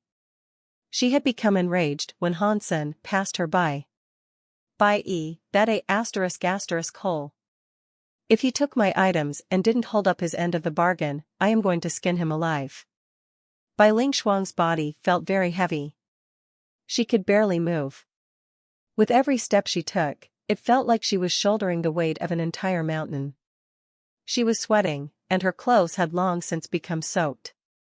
The longer someone stayed on that translucent path, the more they would be affected by the twisted dimension. By you little sh*t. I am going to kill him. Bai Ling Shuang started to fall toward the ground. She hated him. Sister 10, am I too late? An arm appeared and caught Bai Ling Shuang, stopping her from hitting the ground. Bai Ling Shuang raised her head and saw Hansen smiling at her. She bit her lip and said, "Why are you back here? This road was hard, and I got delayed." "Let's go up now," Hansen said as he helped her up. Still, Bai Ling Shuang didn't say a word. Hansen was carrying her up the mountain. From her perspective, it looked like Hansen was actually leaving the staircase, walking away from the mountain and out into the open air. In reality, they were still going up the staircase. Bai Ling Shuang only thought they were walking over open air because of the distortions within the dimension. As he walked, Hansen noticed Bai Wei. She was stumbling forward like the other royal children, making no progress. Because she had gotten there quite late, the repressive power hadn't acted on her nearly as strongly as it had the others. The fact that she could walk faster than the other children wasn't helping, though, because she couldn't find the path. Continuing to walk forward would be pointless. This girl isn't bad, and she did try to save Bauer. Her heart is in the right place. Hansen sighed. He secretly cast his Dongxian aura and fired some power in her direction. Bai Wei was struggling to walk forward, but no matter how hard she tried, she couldn't escape that seemingly infinite staircase. She had gotten really flustered. Suddenly, Bai Wei felt a wave of power roll across the stairs. It spread gently around her. A strange feeling passed through Bai Wei's heart. The dimensional twists of the translucent trail hid the royal children from each other. Even if two people walked right beside each other, they wouldn't see one another. Even if they were touching each other, it wouldn't make a difference. Now, a trickle of power was flowing tantalizingly down the stairs before Bai Wei. Bai Wei's heart jumped, and she followed that strange power. The power was disappearing quickly as she chased after it. She pushed against the distortions in the dimension, trying to keep her eyes on that guiding trickle of energy. As she walked, Bai Wei noticed that the stairs were about to vanish beneath her. The power led away from the staircase entirely and out into the sky. She had to move quickly to keep up with her guide, so Bai Wei gritted her teeth and walked out without hesitation. Her body floated away from the mountain into open air. She didn't fall, though. Her feet met with something, and she kept walking forward. Bai Wei grinned. There had been no other path to follow, so she had chased that power. If she stepped in the wrong place, she would fall all the way back down the mountain. On Rotbone Mountain, even deified elites couldn't fly well. Bai Wei was just a duke. Bai Wei had to keep up with the guiding power in order to stay on the correct path. She kept chasing that power, running as she went. Hansen carried Bai Ling Shuang all the way to the top. Once there, he found that a mixture of princes and princesses had also made it to the peak. Bai Qingxia was there, too. He was surprised to see Hansen come up alongside Bai Ling Shuang. Hansen had already let go of Bai Ling Shuang, though. Aside from Prince 4 and Princess 2, no one knew that Hansen had carried Bai Ling Shuang up to the peak. "It looks like I win," Bai Qingxia said. As he stared at Han Senator, he thought Hansen had just reached the top. The other princes and princesses thought so, too. After all, the translucent trail couldn't be ascended through pure speed. It wasn't strange to think that Hansen had only just arrived. Bai Ling Shuang was sweating, but when she saw the 5 words inscribed in the null, she suddenly felt wide awake. A rush of joy poured through her. She didn't possess the Kingese Ao or Gu, so making her way up the translucent trail would have been too difficult for her. Bai Qingxia had the word Ao, though, so it was much easier for him to reach the top. Physical strength didn't matter much in this contest. Is this the proud bone sword mind from Mad Sword? Bai Ling Shuang looked at the 5 words, pride and bones are made. She looked so happy as she mumbled to herself. Han Sen was confused. He had never heard of a king called Mad Sword. There were some god swords and even holy swords, but a title like Mad Sword didn't seem worthy of a king. Bai Qingxia picked up where Bai Ling Shuang had left off. Mad Sword was born crippled.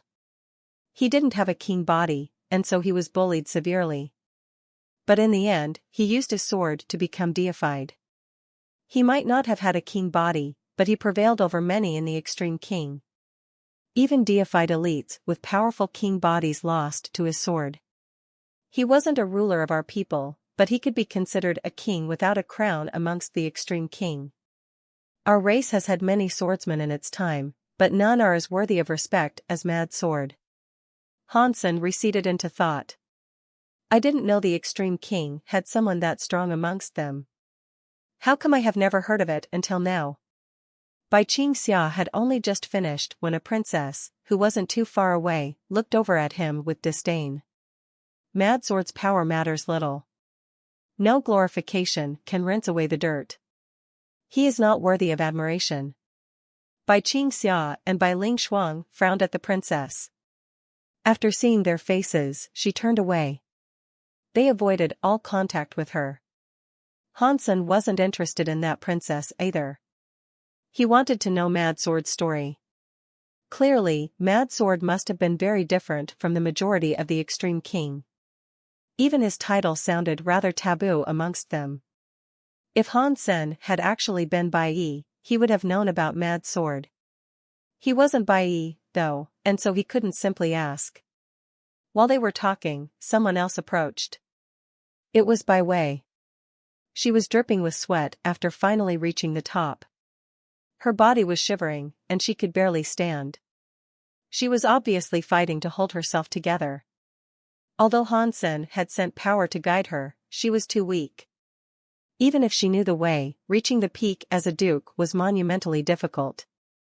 Many of the royal children looked stunned when they saw Bai Wei at the top. In the long history of the extreme king, only a few dukes had ever made it this far. Bai Wei looked at the princes and princesses. She wanted to know who left behind the power that guided her up, but she was unable to learn anything. No one there was using that power. When she looked at Han Sen, though, her mood turned to foul anger. She snarled slightly as she stared at him. She was still bitter about Bai Yi's consumption of Han Senator. She didn't think that power belonged to him. Bai Wei looked around, but she still couldn't tell which of them had left the power for her. She was really grateful, though. And she went to the knoll to have a look at the 5 words inscribed there. Bai Ling Shuang and the others were all in similar shape. Hiking was a test. Mad Sword's proud bone sword mind was very beneficial. Even if they weren't fans of the man himself, they still slavered over his sword mind. Han Sen found a seat. He wanted to watch the sword mind from the most comfortable position, but there was little for him to do other than that. It wasn't that Han Sen lacked talent or hadn't practiced enough, the sword mind simply conflicted with Han Sen's own sword mind. The two were polar opposites. There was nothing similar or compatible between them. The stronger Han Sen's will was, the harder it would be for him to understand the proud bone sword mind. Han Sen had a very different personality from the man who had created the proud bone sword mind. Because they were so completely different, there was an extreme gap between their sword minds. Han Sen was having a very hard time trying to understand the proud bone sword mind.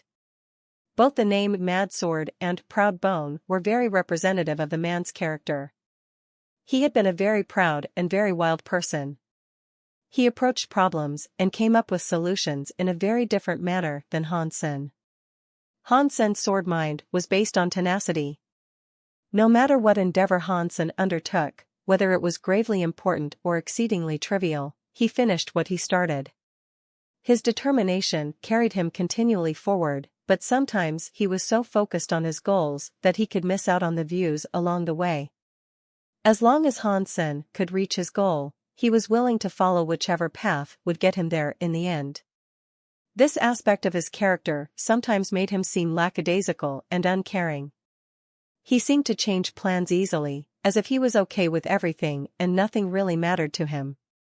But in reality, Hansen never shifted from his true purpose. He was just willing to adapt his plans as many times as necessary in order to achieve that purpose.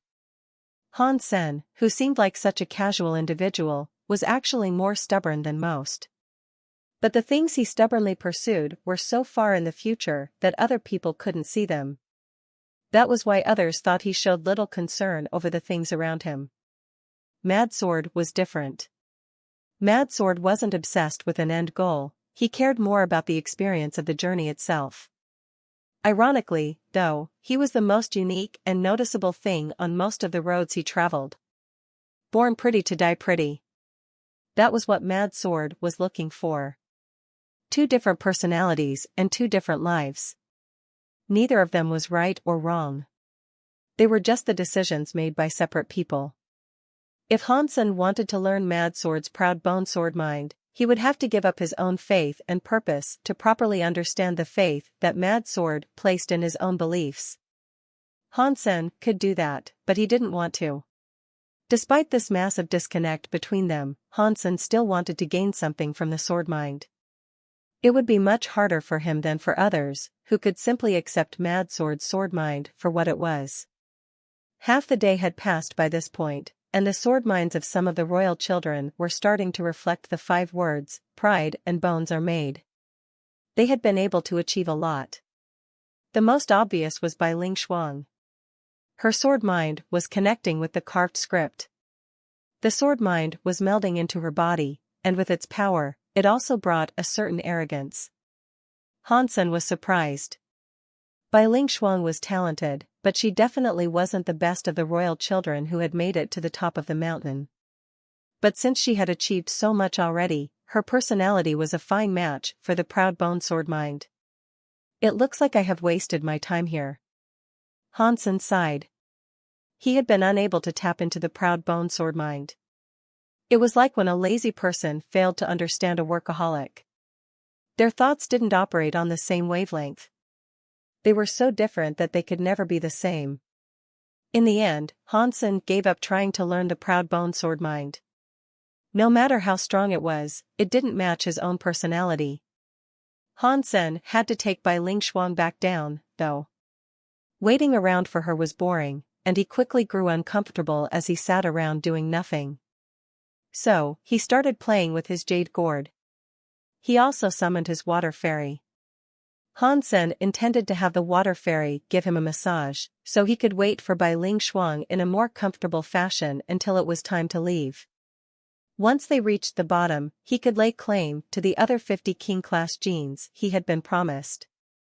But when the water fairy emerged from the gourd, she looked straight at the carved words. She stood on the spot, completely unmoving. Just as Hansen noticed her strange behavior, the water fairy's body began to change. The liquid within his translucent form swirled slowly, shifting in almost imperceptible ways. Most of the changes that took place in the water fairy's appearance were minute, but when he looked at her again, she seemed like a completely different person. Even her powers had altered radically. The water fairy had originally been as soft as water. She could listen to someone's complaints without becoming perturbed, just like a maid. But after these small changes, the water fairy looked as cold as ice. Her whole body was like a sharp and powerful sword. Hansen looked at the water fairy, and he thought her power actually seemed rather familiar. Pride and bones are made, Hansen murmured to himself. He had realized why she now looked so familiar. It was because the water fairy's new power reminded him of the 5 words carved into the knoll. The proud bone sword mind seemed to radiate from her form. What is going on? Hansen asked in pleased astonishment. In all the time that had passed since he first discovered the water fairy, Hansen hadn't figured out what the water fairy could do. He usually used her as a maid, but now, she seemed to possess a power that was beyond his imagination. The water fairy's changes continued. The less obvious the changes became, the more her powers altered. And not long after, when Hansen looked at the water fairy, she had become a personification of the words, pride and bones are made. She looked exactly like the real proud bone sword mind. It was remarkable. Fortunately, Hansen was sitting behind most of the royal children, and they were too focused on learning the sword mind to pay attention to him, anyway. If any of them had seen the water fairy undergoing those changes, they would have been astounded. The sword mind was something that could only be felt, not embodied. It wasn't like a geno art or some piece of scientific knowledge that could be written down as words. It couldn't even be drawn or photographed. It was a sensation that had to be felt inside oneself. It couldn't be copied with any form of tool. But the water fairy somehow did the impossible. She copied the words to embody the proud bone sword mind. If a deified elite had seen what she did, they would have reacted the same way that Hansen was. A while later, the changes within the water fairy finished. Her power and sword mind had completely transformed into the proud bone sword mind. It is perfect. Perfect. Hansen complimented. The water fairy had copied that power like a cheater. Hansen had never heard of any other treasure being able to do something like this. As Hansen thought about how lucky he was to have the jade gourd and water fairy, the water fairy suddenly moved over to Hansenator. She placed her hands on Hansen's chest and made her water body suddenly blend into his own. What is this? Hansen wondered. Then, a foreign sword mind suddenly flowed into his body. He recognized it instantly. It was the proud bone sword mind.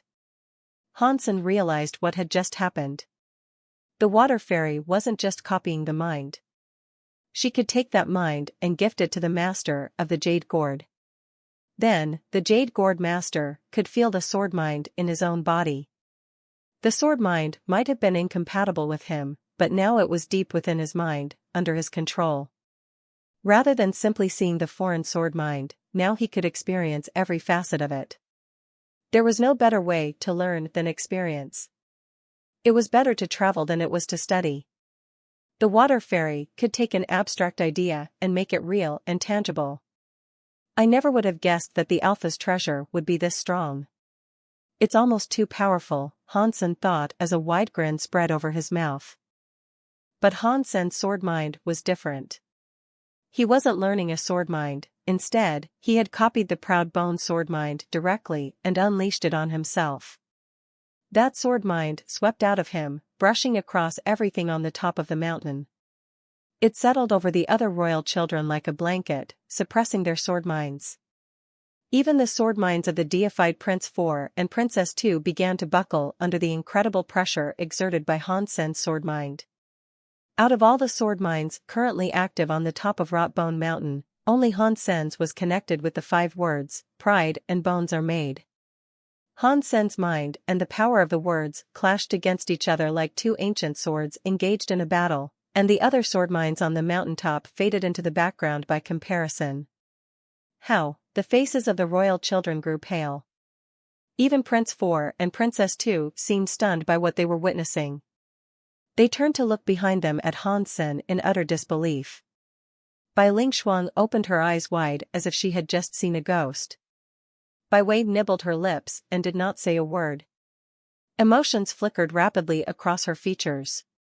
The sword mind coming out of Hansen's body could go up against the powerful words engraved in the null.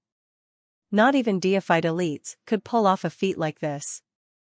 Because Hansen's sword mind had exploded with power, the sword mind of the 5 words rose pridefully against it. It whirled with power like a hurricane, storming through everything there was. Hansen's sword mind had been copied from the words, pride and bones are made. Because the 2 powers were the same, they activated fully in one another's presence, like 2 magnets of the same polarity pushing against one another.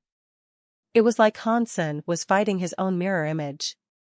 Luckily, in this case, the fight was mostly contained within the sword minds that were present.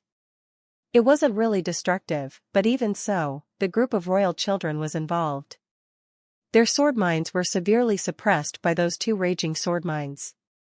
The weaker ones had to shield their sword minds to keep them from being wholly destroyed. Blood began to trickle from the mouths and noses of the weaker royal children. Eventually, they had no choice but to abandon the mountain. They didn't want to get involved with that scary sword-mind battle. The sword-mind wouldn't really harm their bodies, but it could destroy their wills. If their wills were broken, then it would cause a great deal of harm to their future practices. 2 sword-minds dominated the whole peak of Rotbone Mountain. Han Sen was in the thick of the chaos, and he had earned some rewards. No matter how incompatible this sword-mind was with his own, his body was making use of the proud bone sword-mind. As he continued to fight the proud bone sword-mind, he learned. I wonder if the water fairy can copy a living creature's mind. If she can, I can learn any Geno art I want. All I need to do is learn the basic skill and find an elite that has mastered the Geno art. Then I can ask the water fairy to copy their minds, then send their teachings into my body so I can practice. If that works, it should be exactly what I've wanted. No, it should be a dozen times more than what I'd wanted. Happiness spread through Han Sen as he considered the prospect. But as Han Sen was thinking about the possibilities for the future, he suddenly heard a catch a noise. Perhaps the fight between sword minds had grown too intense, because the small knoll had suddenly cracked. The crack slowly spread down the sides of the knoll, and it looked as if the little knoll had been struck by lightning. The crack grew until the whole structure was split in half. It cut through the 5 words, pride and bones are made. The knoll split open, and both the 5 words and the sword mind they provided vanished. After all, the sword mind had been there since the words were first carved into the knoll. When the words disappeared, so too would the sword mind. Boom! When the knoll cracked open, a sword light emerged. It broke through the distorted dimensions of Rotbone Mountain and ascended into the sky like a blade splitting through paper. A proud bone sword heir. The royal children atop the peak stared into the sky, their jaws hanging slack. All of the extreme king were looking at Rotbone Mountain.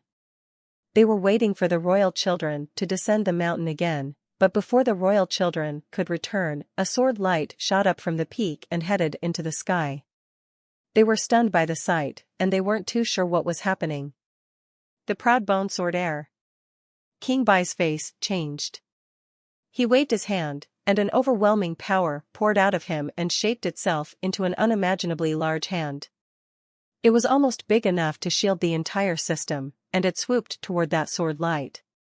Because the sword light had broken through Rotbone Mountain's distorted dimension, those inside could now see out and vice versa. Han Sen saw a big hand coming down toward them. The planets were no more than specks of dust when compared to that hand. It was like that hand could grab and crush the stars themselves. The sword light was still rising, heading for that enormous hand. It didn't deviate from its course, and it showed no sign of backing down. When the sword light struck the hand, and the hand curled its fingers around the attack, grasping it firmly. The hand's power was terrifying, awe-inspiring to behold. The sword light tried to force its way forward, but it could no longer move. Pang! The big hand tightened, and the sword light exploded in a shower of fireworks. The shattered light became a meteor shower that swept across the skies of King's Kingdom. It rained across all the planets of King's Kingdom. The rain wasn't water, though. Each drop was made of glowing sword light. Han Sen watched the sword light rain come down, and he noticed that it was everywhere. When those sword lights hit the ground, they weren't destructive. The sword lights shattered whenever anything touched them. It was such a dreamy spectacle. The sword lights broke apart when they touched people's bodies, too. Han Sen reached out a hand to try to grab a sword light, but it shattered like dust when he touched it, leaving nothing behind. King Bai lowered his hand, retrieved his power, and frowned. He looked at the sword light rain, his emotions hidden beneath a calm mask. The sword light rain continued across King's Kingdom for a whole 7 days. Han Sen and the others, after they returned to the bottom of the mountain, were asked what happened. The royal princes and princesses explained what had happened, and Han Sen did, too. But he said he only understood some of the proud bone sword mind. He didn't want to explain that he had gotten into a fight with the 5 words on the knoll. He said that the knoll suddenly exploded, and that was it. He didn't mention anything about the Jade Gourd or the Water Fairy, either. Despite what had happened, some people didn't believe Hansen could practice a sword mind to the level they had witnessed. When asked, Hansen activated the Proud Bone sword mind. Even King Bai was shocked to see it. Hansen didn't understand what the sword light was, but King Bai didn't explain it to him. He just told Hansen that he could return home. Bai was now very famous. He had managed to learn the Proud Bone sword mind to such an extreme level in a very short amount of time. Everyone in King's Kingdom knew the name Bai, and they knew that he was a genius. But Hansen was annoyed by the fact that he had only borrowed the power of the Jade Gourd. He could only use a sword mind like that when the Water Fairy possessed him. If the Water Fairy wasn't there, his sword mind would return to its ordinary level. Still, it wasn't that bad. Drowning in that powerful sword mind could further Hansen's personal development. The sword light rain continued, so the exams were paused for a bit. Because of this, Hansen took the opportunity to gather Bauer and the others so that they could all return to Planet Water Zone. Hansen summoned the Siren Virgin so that she could take a look at the sword light rain. He also told her about the sword light that had appeared atop Rot Bone Mountain's peak. He didn't reveal that he was the one who had destroyed the knoll atop that mountain, however. When the Siren Virgin heard what he had to say, she looked startled. She silently turned to observe the sword light rain. "Do you know what this sword light is?" Hansen asked with a frown. The Siren Virgin had been silent for a long, thoughtful minute. Then she looked back at him and said, "Mad sword." For a long time even talking about him was considered taboo among the Extreme King. He wasn't one of the Extreme King's nobility, and he didn't even have a king body. But his sword skills were beyond talented. He was just a normal swordsman, and yet, he became deified. He beat countless elites of the Extreme King. "I know that," Hansen said. "Have you wondered about why a scary elite like this was never really made famous outside of the Extreme King?" the Siren Virgin asked. "I have given that some thought, and I think it is pretty weird. It doesn't really make any sense. My best guess is that the Extreme King trapped him here.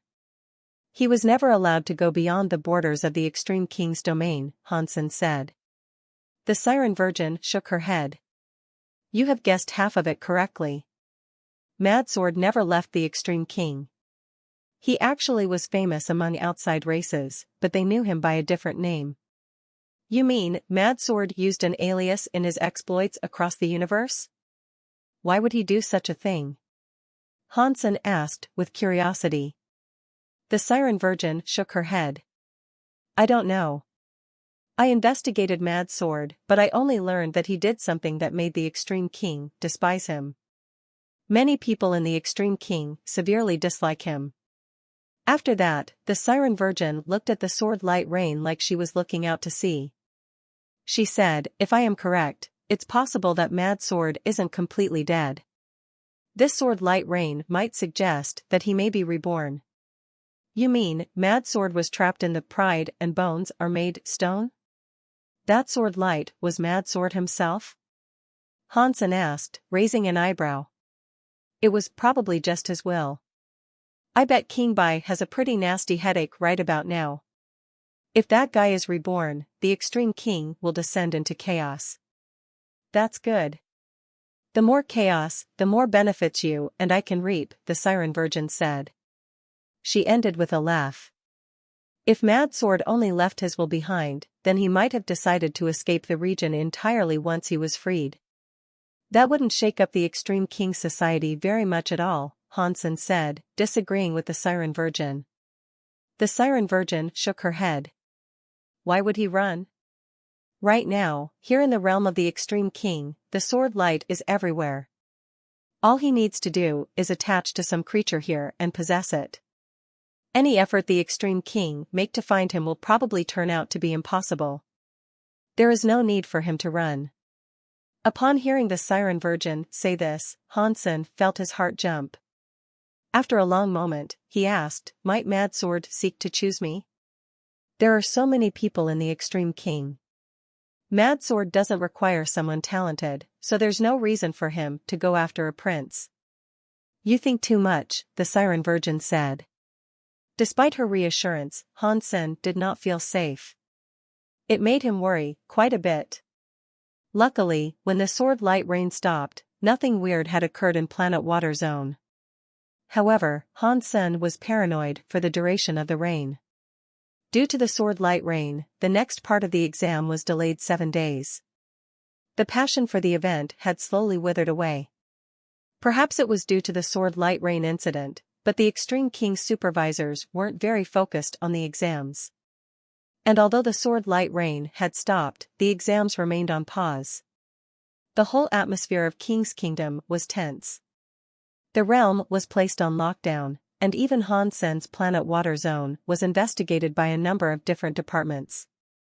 The workers might not have known what they were looking for, but Han Sen figured that the Extreme King's supervisor was still searching for Mad Sword's will.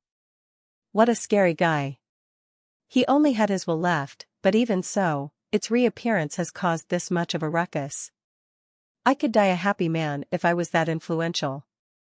Han Sen sighed after sending away a few more officers. Han Sen didn't travel anywhere. He focused on leveling up his Dongxian Sutra. He wanted to get that to King class as soon as possible. Although Jade Skin and the Blood Pulse Sutra were easier for him to level up, Han Sen still wanted the Dongxian Sutra to be leveled up first. Han Sen sensed that a crisis was near, and the Dongxian Sutra was the skill he was most familiar with. It was something he could rely on. The Dongxian Sutra's power was irreplaceable. No other Geno art could match its offensive capabilities. In a proper fight, Han Sen could fight without Jade Skin and the Blood Pulse Sutra, and even the story of genes. Doing so never really affected Han Sen's fighting power. But without the Dongxian Sutra, Han Sen's fighting power was noticeably decreased. The other 3 Geno arts were plenty strong, but the Dongxian Sutra was the most compatible with who Han Sen was as a person. It matched his personality. That was the primary reason that Han Sen always fell back on the Dongxian Sutra. It was simply comfortable. A crisis was brewing, and he had promised aid to Ningyu as well. He needed to gain more power, and he needed to do so quickly. The most straightforward way to achieve this was to take the Dongxian Sutra to King class. Han Sen practiced in the training room for an entire month, using the Dongxian Sutra the entire time. His whole body felt like part of a machine. Yes, it was a machine. From Han Sen's point of view, the Dongxian body made the entire universe seem like one giant machine. Grass, forests, stone, water, bugs, fish, they were all gears inside this machine. Each cogwheel was a different size and shape, but they all fit together. They all connected to each other.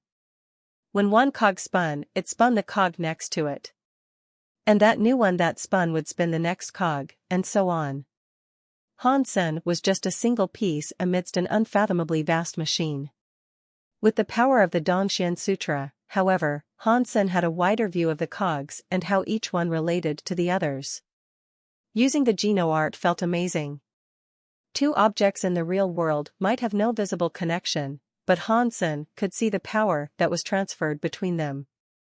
The only thing Han Sen didn't know was exactly how he could affect those relationships. Han Sen understood that if he was to alter the power exchange of the cogs, he would require king area powers. Every king area affected the way the cogs were spun. A king area could make them go faster or slower, or even spin in reverse. All the rules of nearby cogwheels were affected, creating special area pockets. Han Sen had been trying to push his own cogwheel and alter the way it spun, but he couldn't get it to work. He couldn't affect the mechanism that controlled the entire universe, and thereby create a new king area. Han Sen had cast all the Dongxian Sutra power that he was able to. He used all his energy trying to push the cogwheel and get it moving, so he could open its area and ascend to king class. Getting the cog moving should not have been this difficult. Many dukes that were weaker than Han Sen reached king class with no trouble. Han Sen's fitness and power let him fight most king class elites, but when Han Sen cast his Dongxian Sutra, his own self-universe cogwheel would not move. Han Sen thought about the potential reasons for why that might be. The king area required its own universe cogwheel to spin within the universal machine. According to the theory, if he was powerful enough, he could move his own cogwheel to shift all the cogwheels that were connected. Han Sen was powerful. He was likely the only one of his kind as a duke.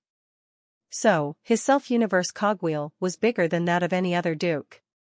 The other dukes had self-universe cogwheels that might only connect with one or two other cogwheels, but Han Sen's self-universe cogwheel might connect with hundreds or even thousands of universal cogwheels. The more he was connected to, the harder it was to get it moving. Clearly, Han Sen's power wasn't enough to push all those cogs at the same time. That was why it was so difficult for him to move up to king class. Han Sen decided to give up on his Dongxian Sutra and bring his jade skin up to king class instead, but he soon noticed that this self-universe cogwheel was too strong, as well. It connected to too many universal cogwheels. So, leveling up jade skin to king class would be just as hard as ascending with the Dongxian Sutra. The scariest thing, however, was that the Dongxian Sutra could see the universal cogwheels. When Han Sen used jade skin instead, the cogwheels seemed blurry and indistinct. He couldn't really see them, which actually made things harder. The Dongxian Sutra. The Dongxian Sutra has the highest chance of letting me get my cogwheel spinning. Once I've ascended with the Dongxian Sutra, it will be easier with jade skin. But how do I push the Dongxian Sutra to get the cogwheels moving? Han Sen thought about it for a long time, but no ideas were coming to him. It seemed impossible. Being too strong had actually become a serious problem. Because his body was tied to 4 Geno arts, getting just one of the Geno arts to king class wasn't enough to push his self-universe cogwheel. Han Sen only had one body, so it was impossible for him to use all 4 Geno arts to level up at the same time. It was a scary thought, but even the conflict of his power and blood pulse would be enough to annihilate his body. It is fortunate that I only have 4 Geno arts. If I had more, I could never make it to king class. Not even the holy pills could make my self-universe cogwheel move. Han Sen tried to comfort himself. Using my own power will never work. I have to use some sort of external power. But if I level up to king class using an external power, a single accident or loss of control could cause something far worse than failure to happen. My whole body would be destroyed. All the time he had spent thinking hadn't brought Han Sen to a conclusion. I must find a reliable resource of power that is both stable and destructive. In that case, I may have to ask someone deified to help me. But what kind of deified elite would sacrifice something to help me? And who could I even trust? Han Sen wondered. He couldn't think of any reliable deified elites. Of all the deifieds he knew, Han Sen trusted the little red bird the most. But the little red bird's power was a little too volatile, and its ability to control its power wasn't very refined. It couldn't perform such delicate work. Out of the deifieds who had the necessary level of control over their power, Han Sen thought Isha would be the most reliable. It was the first name that popped into his head when he thought about who he trusted the most. Isha was actually his enemy, though. Even Han Sen was shocked to recall that little fact. But despite that regrettable fact, he couldn't think of any other deified that was as reliable as her. It is a shame Isha is still in Narrow Moon. She cannot be the one to help me. I cannot leave King's Kingdom, Han Sen thought with a wry smile. If I cannot ask for someone's help, then I will have to borrow someone's power. That will be the only way. Han Sen's eyes wavered with uncertainty. Han Sen was good with Yin-Yang Blast and similar techniques. If he could borrow some stable and strong powers, perhaps he would be able to push the self-universe cogwheel. But doing this was like dancing on the edge of a knife. Han Sen would be destroyed if things went south. Hansen needed to use a power that was stronger than his own to push the self-universe cogwheel. He needed to maintain absolute, perfect control over a power that didn't even belong to him. A minor mistake would be enough to cause a grand tragedy. What a headache.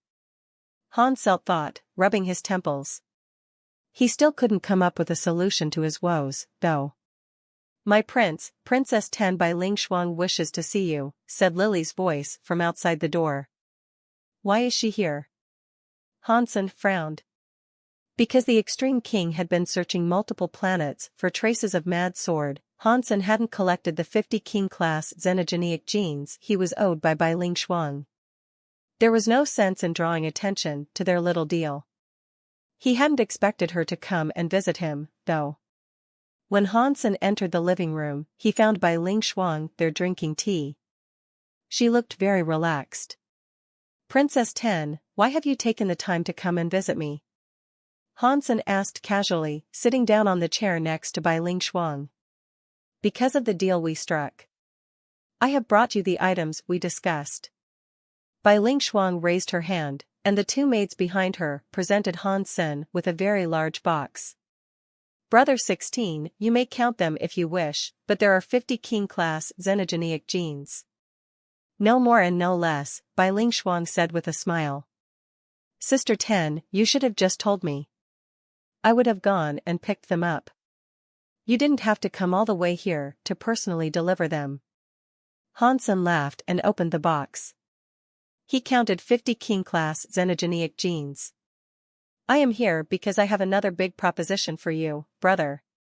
Bai Ling Shuang waved her hand, and all the maids dispersed. When he saw Bai Ling Shuang's gesture, Hansen turned and indicated that Lily should depart, too. The hall emptied out, and only the two of them were left sitting in the room. "I have a reliable source who has confirmed that the exams will not be continuing this year. They will use the Rotbone Mountain ranking. Brother 16, you might be number 1. In addition to the deified xenogeneic treasure, you will be given permission to enter Destiny's Tower once. Do you plan to sell your admission ticket?" Bai Ling Shuang asked, her beautiful eyes staring directly at Hansen. "Really?" Hansen asked happily. Receiving permission to enter Destiny's Tower would be great. 2 days later, someone from the palace arrived to give Hansen his exam rewards. The reward was a little different than Bai Ling Shuang had predicted, though. Hansen received the pass that would grant him admission to Destiny's Tower, but he wasn't given the deified treasure Bai Ling Shuang had mentioned. After Hansen considered the issue for a moment, he thought that he understood.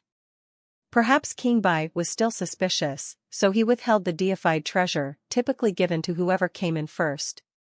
Being given permission to enter Destiny's Tower is still a great reward. "I'm excited to see if that Destiny's Tower is the same or different from mine." Hansen had been curious about the Destiny's Tower of the Extreme King since he first learned that it existed. After he sent the officers away, Hansen slid the pass into his pocket and went to visit Destiny's Tower. He wasn't personally in a rush, but he was afraid Fox Queen might learn that he had been given the pass. She would find him quickly, and she would ask him to steal something from the tower, no doubt. That would be way too risky. After going to Destiny's Tower, Hansen understood why it was so difficult to gain permission to go there.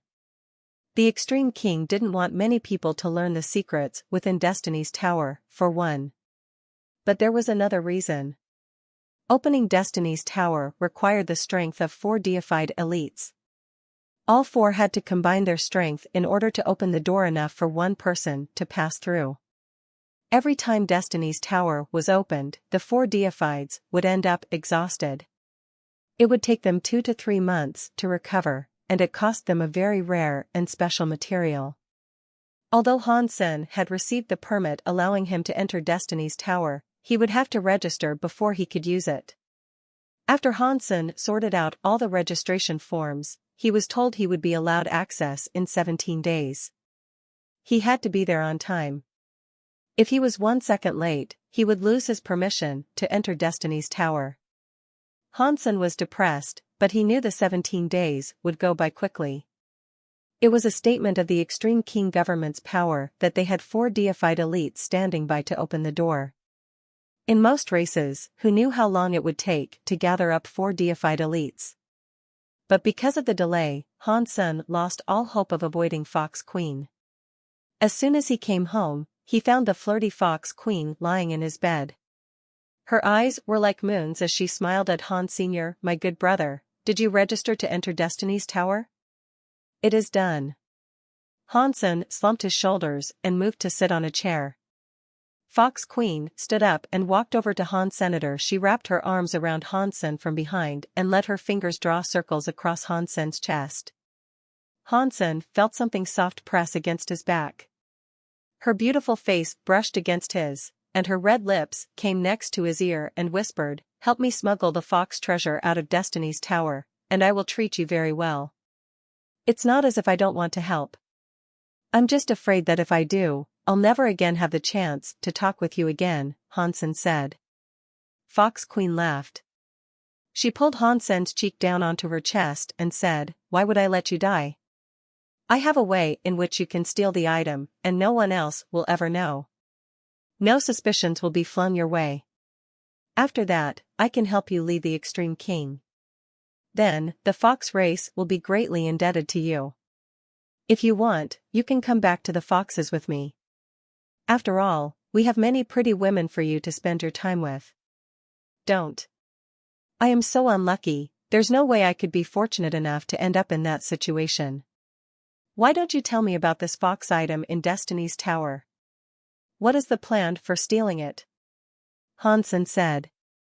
Fox Queen looked very sad. She moved around the chair and sat on Han Sen's lap.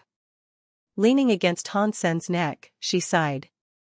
"I was trapped inside Ghost Bone Palace for too long. After I got out, I realized that the universe of today is vastly different from the universe I used to know. The Extreme King used to be the sacred leader's slaves, but now they've become one of the highest races. While the foxes didn't fall, our treasure was claimed by the Extreme King. Because of that, my people have been unable to break through and become deified. We have had to use our beauty just to survive." After pausing, Fox Queen went on to say, "I have been gathering intel since I left Ghost Bone Palace, and I've learned that King Bao was the one who took our treasure. He placed it inside Destiny's Tower. I cannot go in there, so I have had to come and ask you to fetch it for me." Fox Queen looked very pitiable, and her sad expression would have been enough to make most people want to help her. Han Sen knew Fox Queen was much stronger than he was, but he still felt guilty. What is this treasure of the foxes? Why would King Bao keep it inside Destiny's Tower? Fox Queen hesitated but ultimately said, "The treasure is called 9-Spin Destiny Mirror. It is a fox-exclusive deified treasure. When a fox becomes king class, they need the 9-Spin Destiny Mirror to be reborn 9 times. Then they can become deified. After losing the 9-Spin Destiny Mirror, not a single one of the fox has been able to become deified. For a higher race, this is so sad.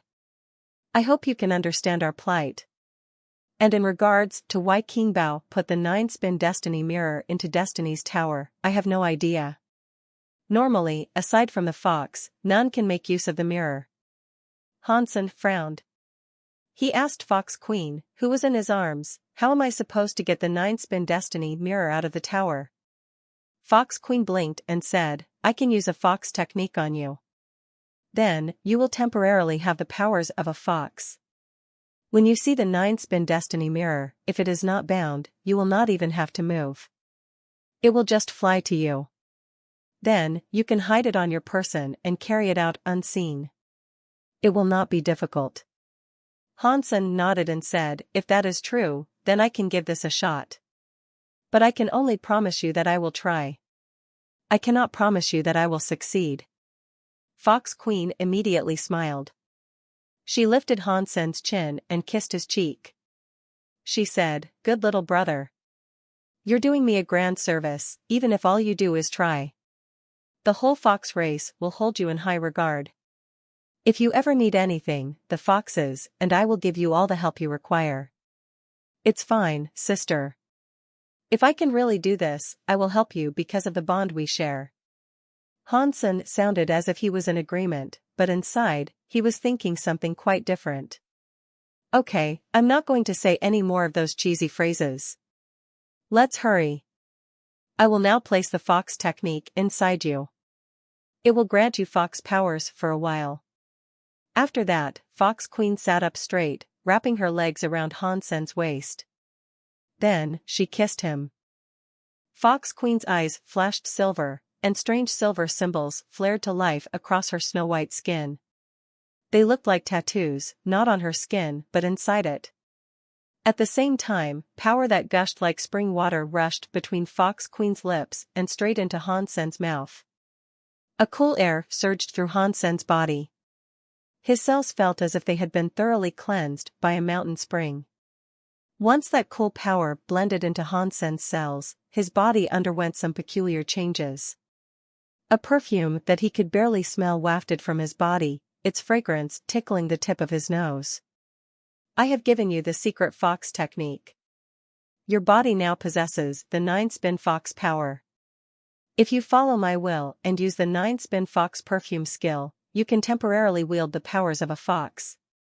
Fox Queen's lips remained locked with Hansen's, but her voice sounded in Hansen's head. Hansen nodded slightly. Following Fox Queen's will, he let the power course through him. Fox Queen sent more and more of that power into Hansen's body. Hansen got the power running, and it began to build. The perfume grew stronger and stronger. It felt as if Hansen was swimming in a sea of flowers. Shortly after, the perfume in Hansen's body became lighter until it disappeared, and he could no longer smell it at all. A minute later, the perfume was coming back. The scent kept cycling between strong and light, and it did this 9 times. Fox Queen's power inside Hansen had become very strong, and it combined with Hansen's body. A very light silver symbol appeared on Hansen's skin. It looked similar to the symbols on Fox Queen, but it wasn't as lustrous as those. Hansen's symbol was quite dull, by comparison. Upon seeing the silver flower symbol appear on Hansen, Fox Queen felt incredibly happy. She had thought that Hansen didn't have any fox blood, so she only expected him to absorb around 20% of the power she poured into the 9-spin fox perfume. But for some reason, Hansen had been able to absorb every ounce of the 9-spin fox perfume energy she had sent to him. Because of this, the fox marking had appeared on his skin. Fox Queen was surprised, to say the least. Weird. Does his body contain some sort of fox blood or something? How is he capable of supporting a fox symbol? Fox Queen was confused. But after a second or so, Fox Queen made a decision. She had originally planned to stop the skill here, but instead, she kept it running. The silver markings on Fox Queen's skin continued to expand.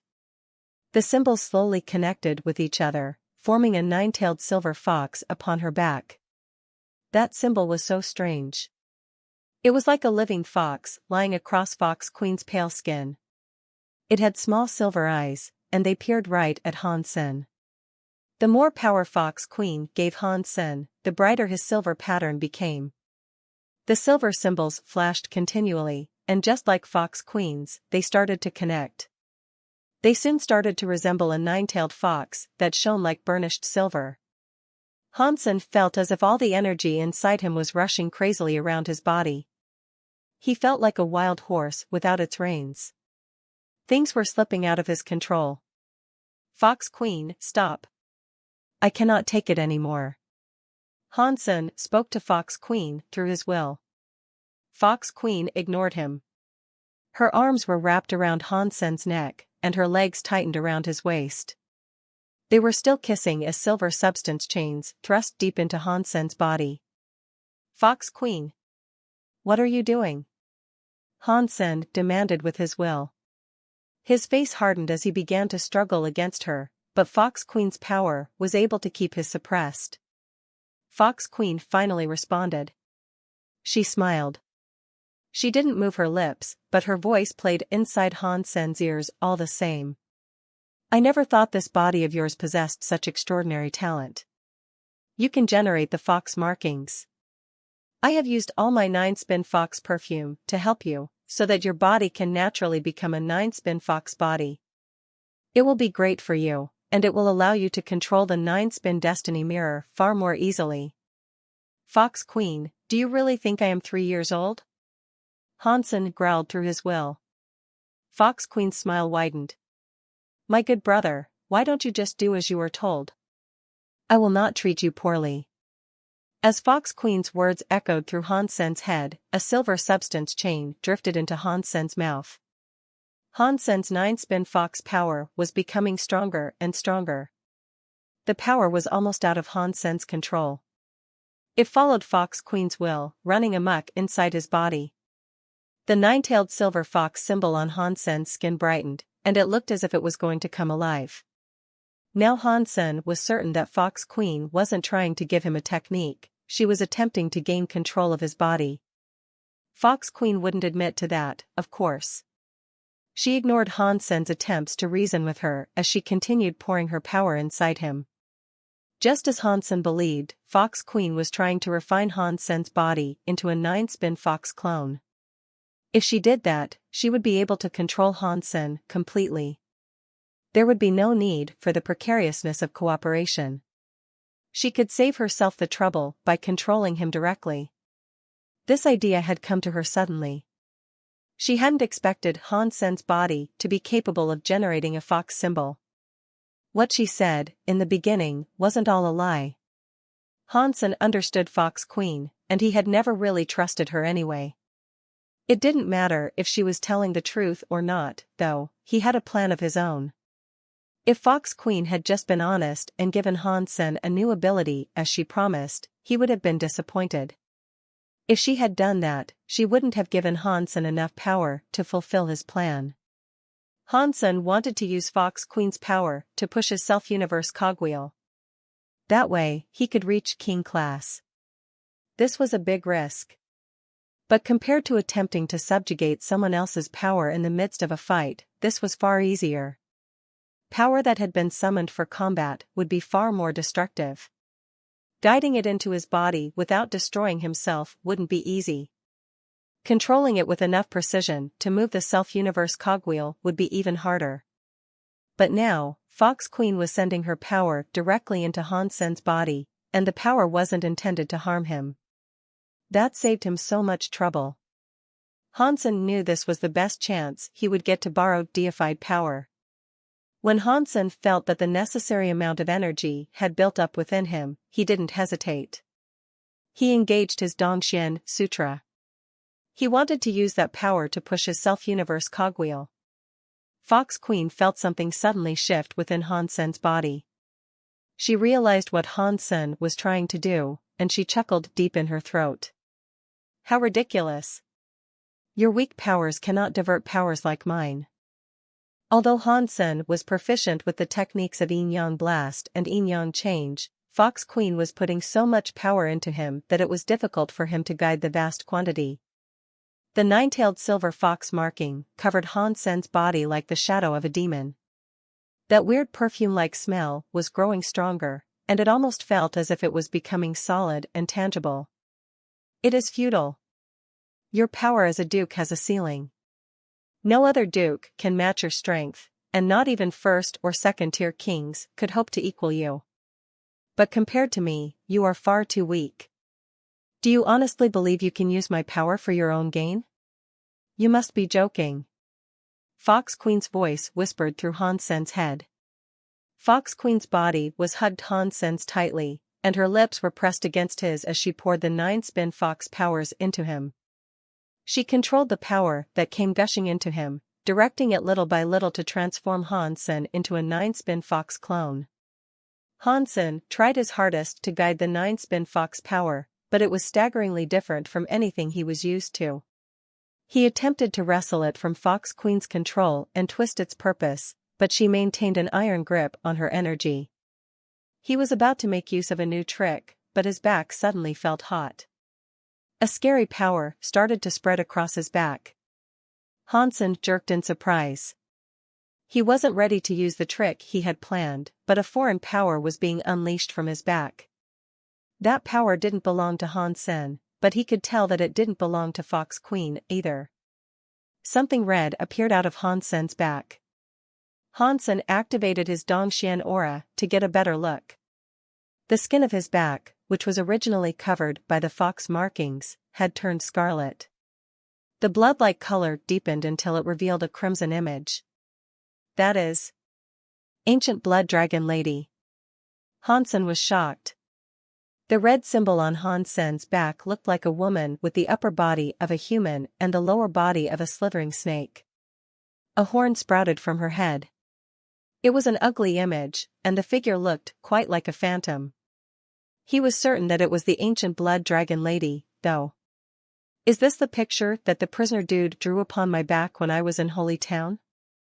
Han Sen knew where that painting had come from. Back then, he had been unable to view what had been drawn on his back.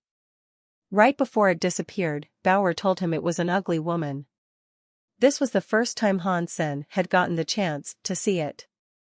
He hadn't realized that the painting was still hidden on his back, or that it would be activated by Fox Queen in this manner. Han Sen didn't know what the painting did, but the power that came out of the drawing was just as strong as what Fox Queen was forcing inside him. It pushed away the 9-spin fox markings and asserted dominance over his whole back. Han Sen's back was in agony, though. It felt like he had been branded with hot steel. The 9-spin fox power had most certainly been pushed back. As the ancient blood dragon lady's painting grew more detailed, a shadow of the ancient blood dragon lady manifested.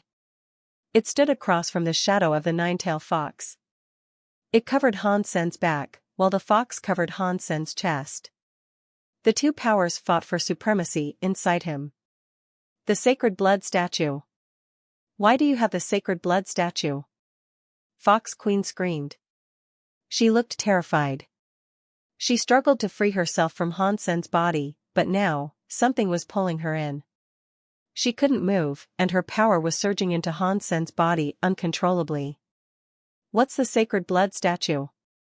Han Sen frowned. The situation was spiraling wildly out of control. The blood-colored painting was still there, and his heart was beginning to ache. Fox Queen was chattering in fear. Impossible. Sacred is destroyed. The sacred leader is dead. There's no one living who could draw the sacred blood statue. How is this possible? What is the sacred blood statue? Han Sen repeated when Fox Queen continued to make no sense. Fox Queen tried to calm down a little. But she was still in shock, and she said, it was a way for the sacred leader to control subordinates. If the image of the sacred blood statue was drawn on someone's body, that body could be consumed at any time. As long as the sacred blood statue wasn't activated, nothing would be amiss. The drawing might even be beneficial. It could silently make your body stronger. But the sacred blood statue has now been activated, and so it will start to consume the power and flesh of its host until they have been eaten entirely. Why do you have the sacred blood statue? And is it a blood drawing of the ancient blood dragon lady? Why didn't you tell me any sooner? You almost got me killed. Fox Queen gnashed her teeth and summoned her own power. She wanted to use her power to pull herself out of Han Sen's body, but under the influence of the sacred blood statue, her powers appeared to have been magnetized. Fox Queen couldn't away, and so her energy continued pumping into Han Sen's body. Han Sen could clearly feel the sacred blood statue on his back. It was tearing viciously into his power and flesh like some voracious ghoul. If this kept going, his body might soon be eaten by the sacred blood statue. But the sacred blood statue's power had already blended into Han Sen's body, and its power was already inside him. If Han Sen tried to destroy the sacred blood statue, then that meant he'd be destroying his own body. If that happened, he'd die. F***ck. That mother ***ker sacred leader was messed up. What kind of sicko creates a Geno art like this? Han Sen swore. When Fox Queen realized that she was completely unable to pull away, she severed her connection to the power outright. She instantly started coughing up blood, and her face turned as white as a sheet. But she had at least managed to disconnect herself from Han Senator. She stumbled away from his body.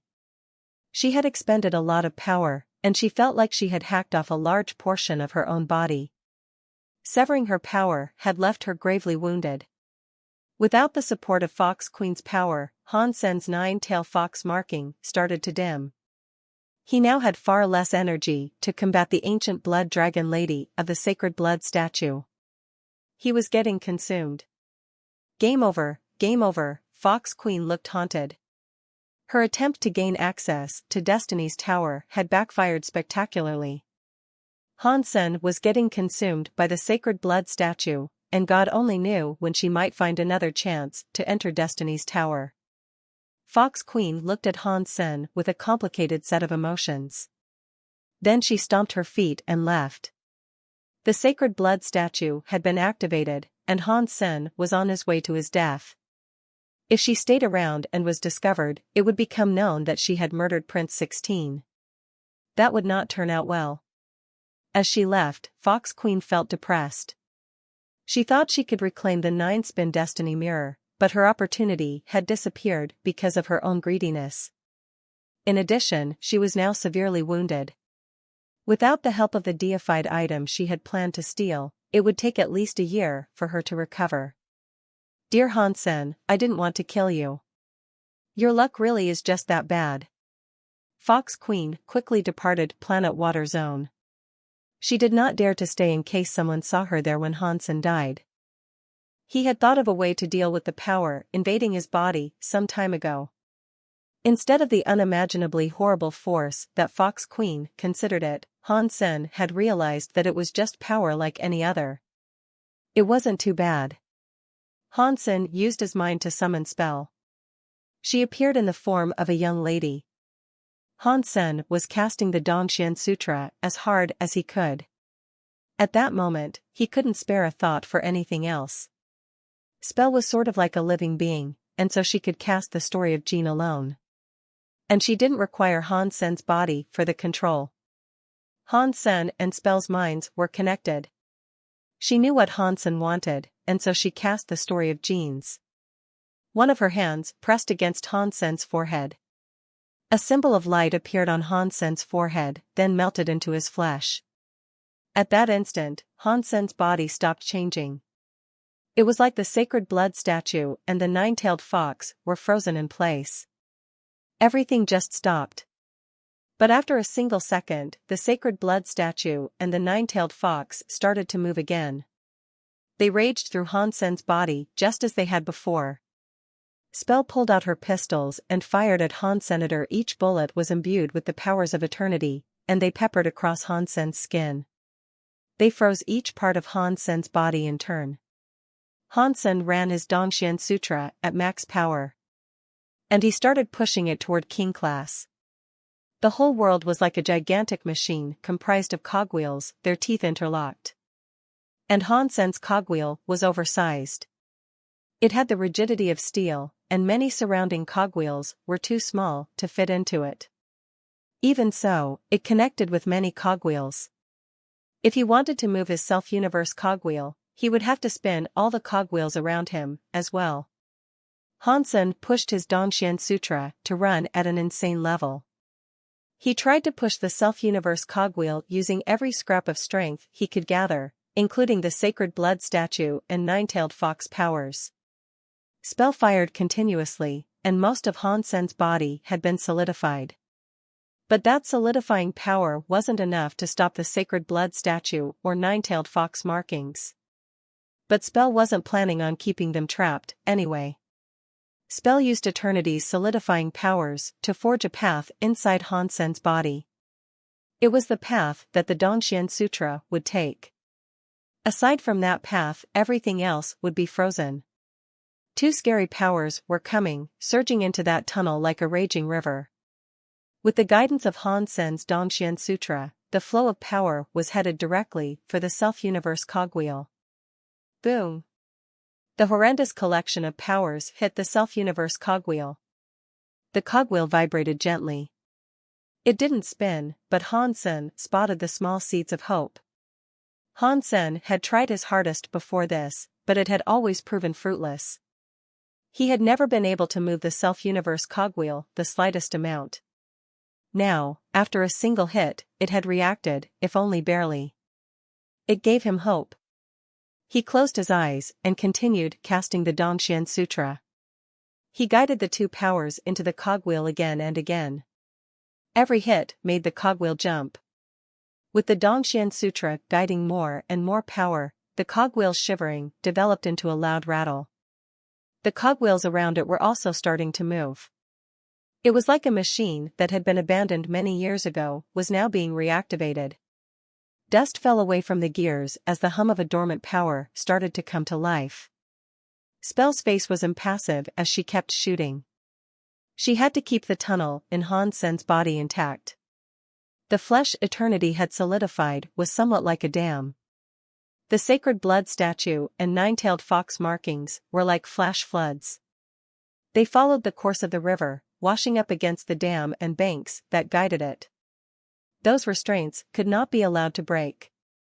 If they broke, the power would spill and spread, turning into a destructive force that could ruin Han Sen. Eternity's solidifying power was dupe class, so the dam wasn't enough to trap all the water. Spell had to keep solidifying the dams repeatedly so that they wouldn't crumble under the onslaught. Boom! Boom! Boom! Han Sen kept hitting the self-universe cogwheel. The cogwheel spun little by little, but it only moved a small distance with each strike. When the hit stopped, the cogwheel stopped. My self-universe cogwheel is too big. I'm afraid that making it spin might be too difficult, Han Sen thought in surprise. The two powers kept colliding with the cogwheel, but they had proved insufficient to get the cogwheel moving continuously. This was a much harder task than Han Sen had believed it would be.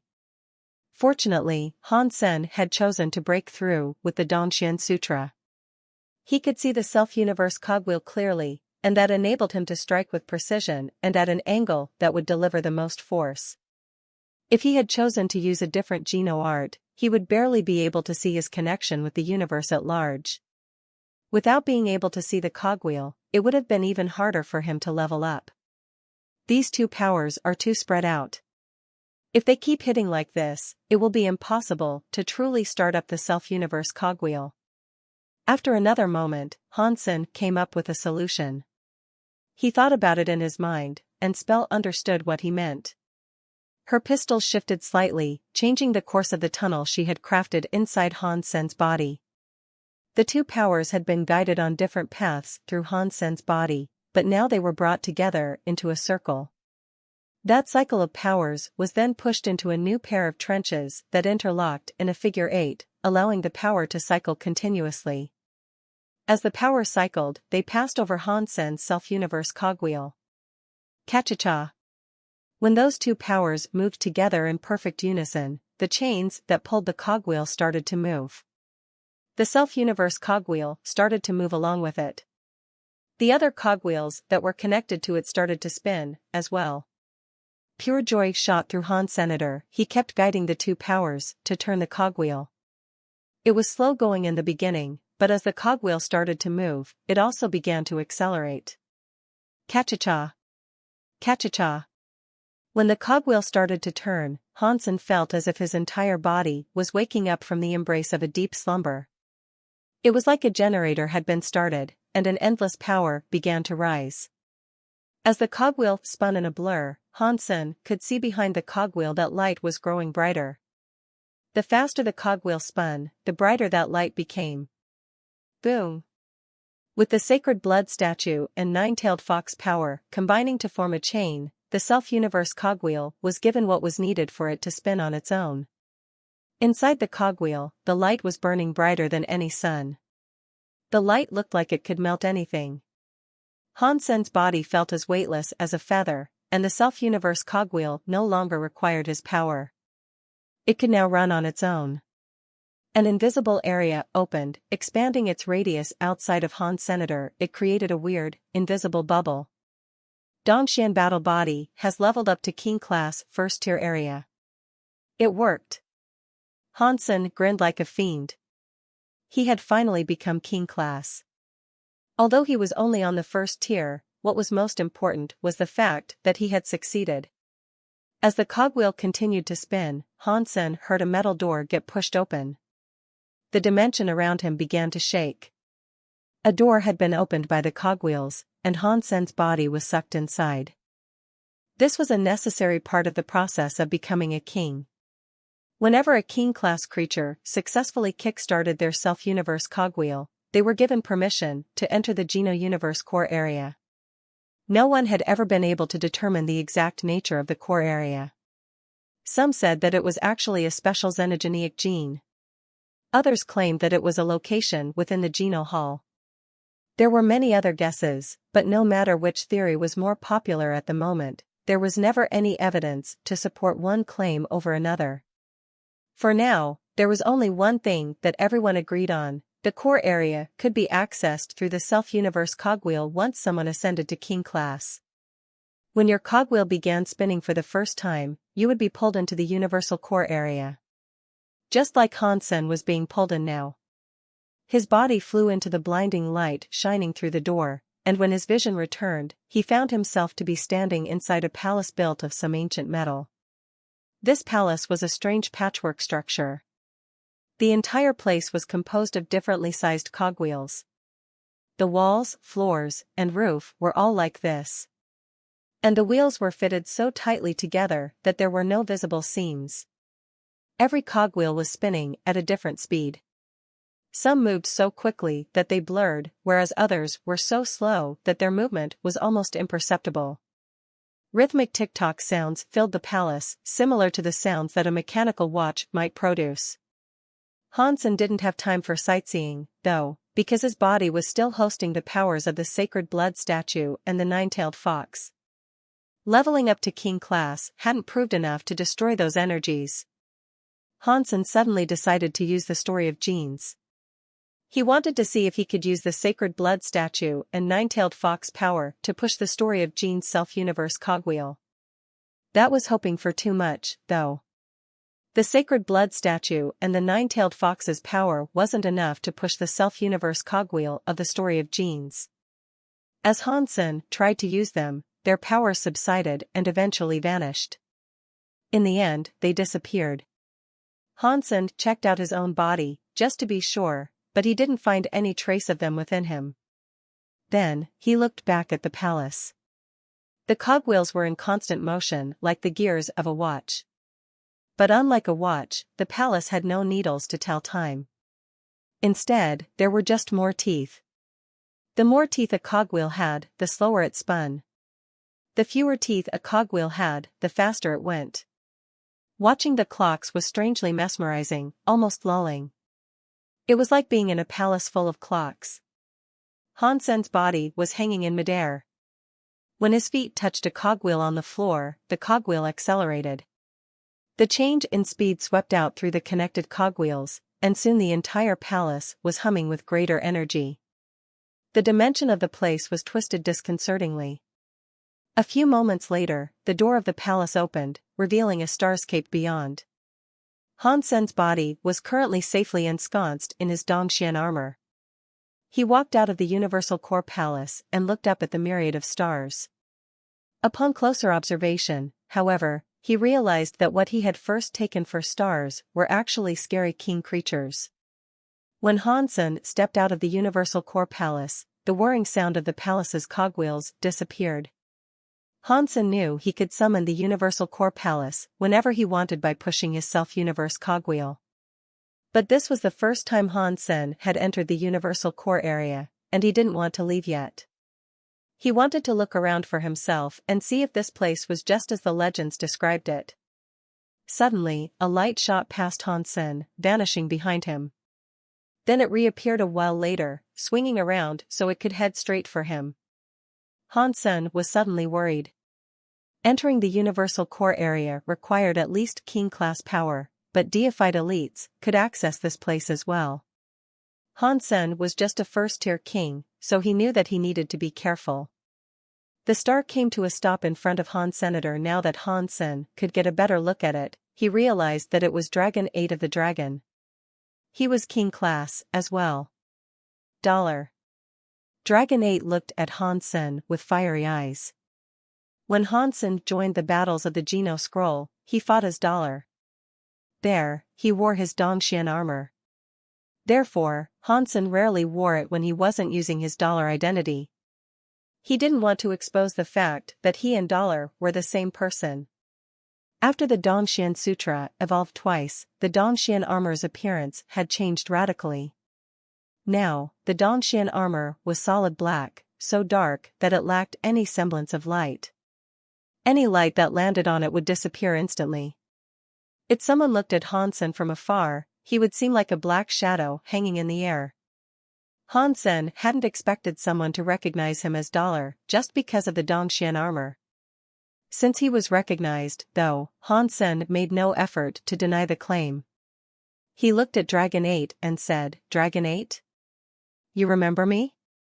"Good." The fire of insanity in Dragon 8's eyes blazed even higher. He had lost to Dollar in one of the Geno Scroll battles. He hadn't gotten over his loss, and he had been researching better ways to fight Dollar ever since.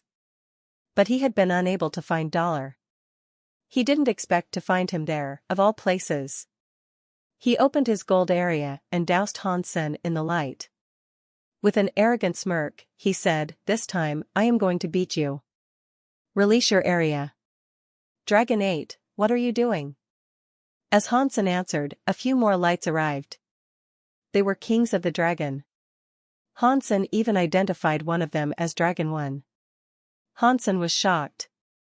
Dragon 1 must have been half deified by now, and he wasn't the only powerful dragon who had come. If they all attacked Hansen together, things would definitely go badly for him. "Big dragon, he is Dollar." Dragon 8 snarled, still staring at Hansen. "Dollar?" asked Dragon 1 and the others in surprise. Dollar's performance in the Geno Scroll had been truly remarkable, even to them. But Dollar hadn't become an obsession for them the way he had for Dragon 8. And they hadn't been able to recognize him, initially. After a while, though, they started to believe the claim. "You really are Dollar?" Dragon 1 asked Hansen uncertainly. "So, what? Does it matter if I am or not?" Hansen responded smoothly. "I know that I'm right. He is Dollar. The rest of you need to stay back, because he is mine." Dragon 8 bared his teeth in a rictus grin. "Dollar, open your area. Let me see if you are as strong as you were before." "That is unnecessary," Hansen said, gathering power in his finger as he spoke. He sent a coin flying toward Dragon 8. "Don't ever underestimate me." Dragon 8 shouted, and his gold area became solid. It transformed into an old golden chest, trapping the coin inside it. Dong! The golden chest fell under the power of the coin, but it didn't draw closer to Dragon 8. "What a powerful metal area!" Hansen complimented his opponent. Dragon 8's area allowed him to generate metal and make things solid. If Dragon 8 wanted to, he could seal Hansen within the golden area. It was similar to Nine-Headed Bird's coffin suppression, but Dragon 8's area wasn't just for sealing foes. "Let me try my Dongxian area power," Hansen thought, his heart leaping. He opened his invisible Dongxian area, and all of a sudden, the whole world around Hansen was now composed of an infinite number of spinning cogwheels. Hansen could see his opponent's draconic punch and area power. They came from Dragon 8's self-universe cogwheel, which exerted force on some universal cogwheels around it to generate more power. Within the radius of the Dongxian area, Hansen could feel Dragon 8's ability to affect the universal cogwheels. The Dongxian area could affect them, too. Hansen lifted his hand and focused his mind. When Hansen pushed forward, it wasn't to affect Dragon 8, instead, he used his Dongxian area to control the nearby cogwheels that were in motion.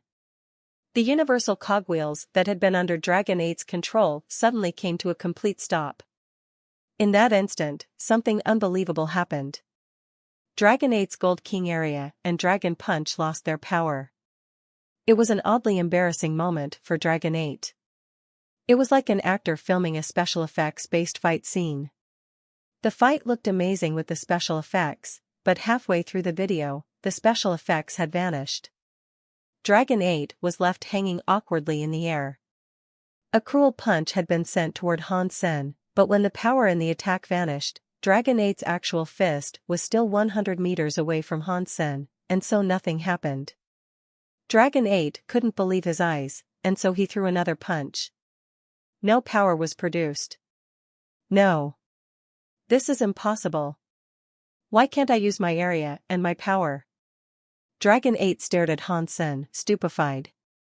Dragon 1 and the other Dragon Kings were similarly dumbfounded. They couldn't see the invisible Dongxian area. They had simply seen Han Sen wave his hand, and then Dragon 8's area and power vanished. It was very scary. Han Sen was pleased beyond words. The Dongxian area could control every universal cogwheel in its radius.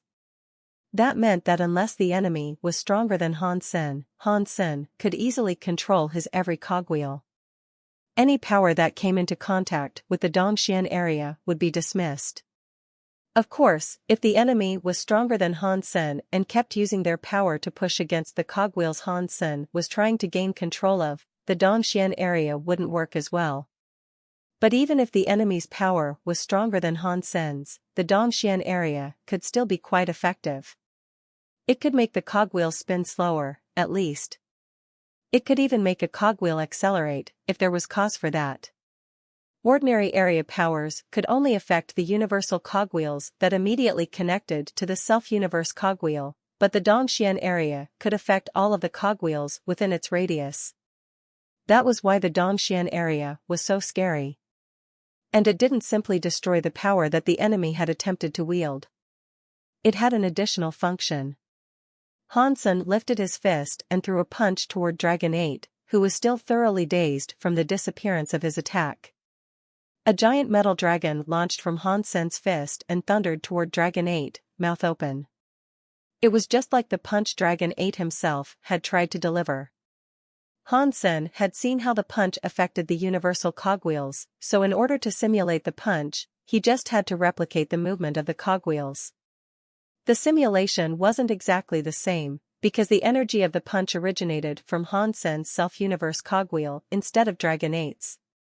That meant that the core power of the attack was different. Pang! A gold dragon punch. How is that possible? Dragon 8 was frozen, and so he forgot to dodge. The blow sent him flying, blood spraying from his mouth in a long stream. For Dragon 1 and the others, their surprise was turning into horror. That punch was Dragon 8's own skill merged with a dragon secret called the Dragon Punch technique. It was a unique skill, but Han Sen had copied it and turned it back on his opponent in seconds. That was terrifying. No wonder you were called the universe's #1 marquise. Even at king class, you are still this strong, Dragon 1 said to Han Sen as he picked up the injured Dragon 8. I am flattered. If there's nothing else to be done here, I will take my leave, Han Sen said and then turned to leave. Dragon 1 raised his hand and stopped Han Senator, he said, we found some core xenogeneics. 2 of them are half deified. Are you interested? How would the resources be split? Han Sen asked Dragon 1. The universal core area had many core xenogeneics.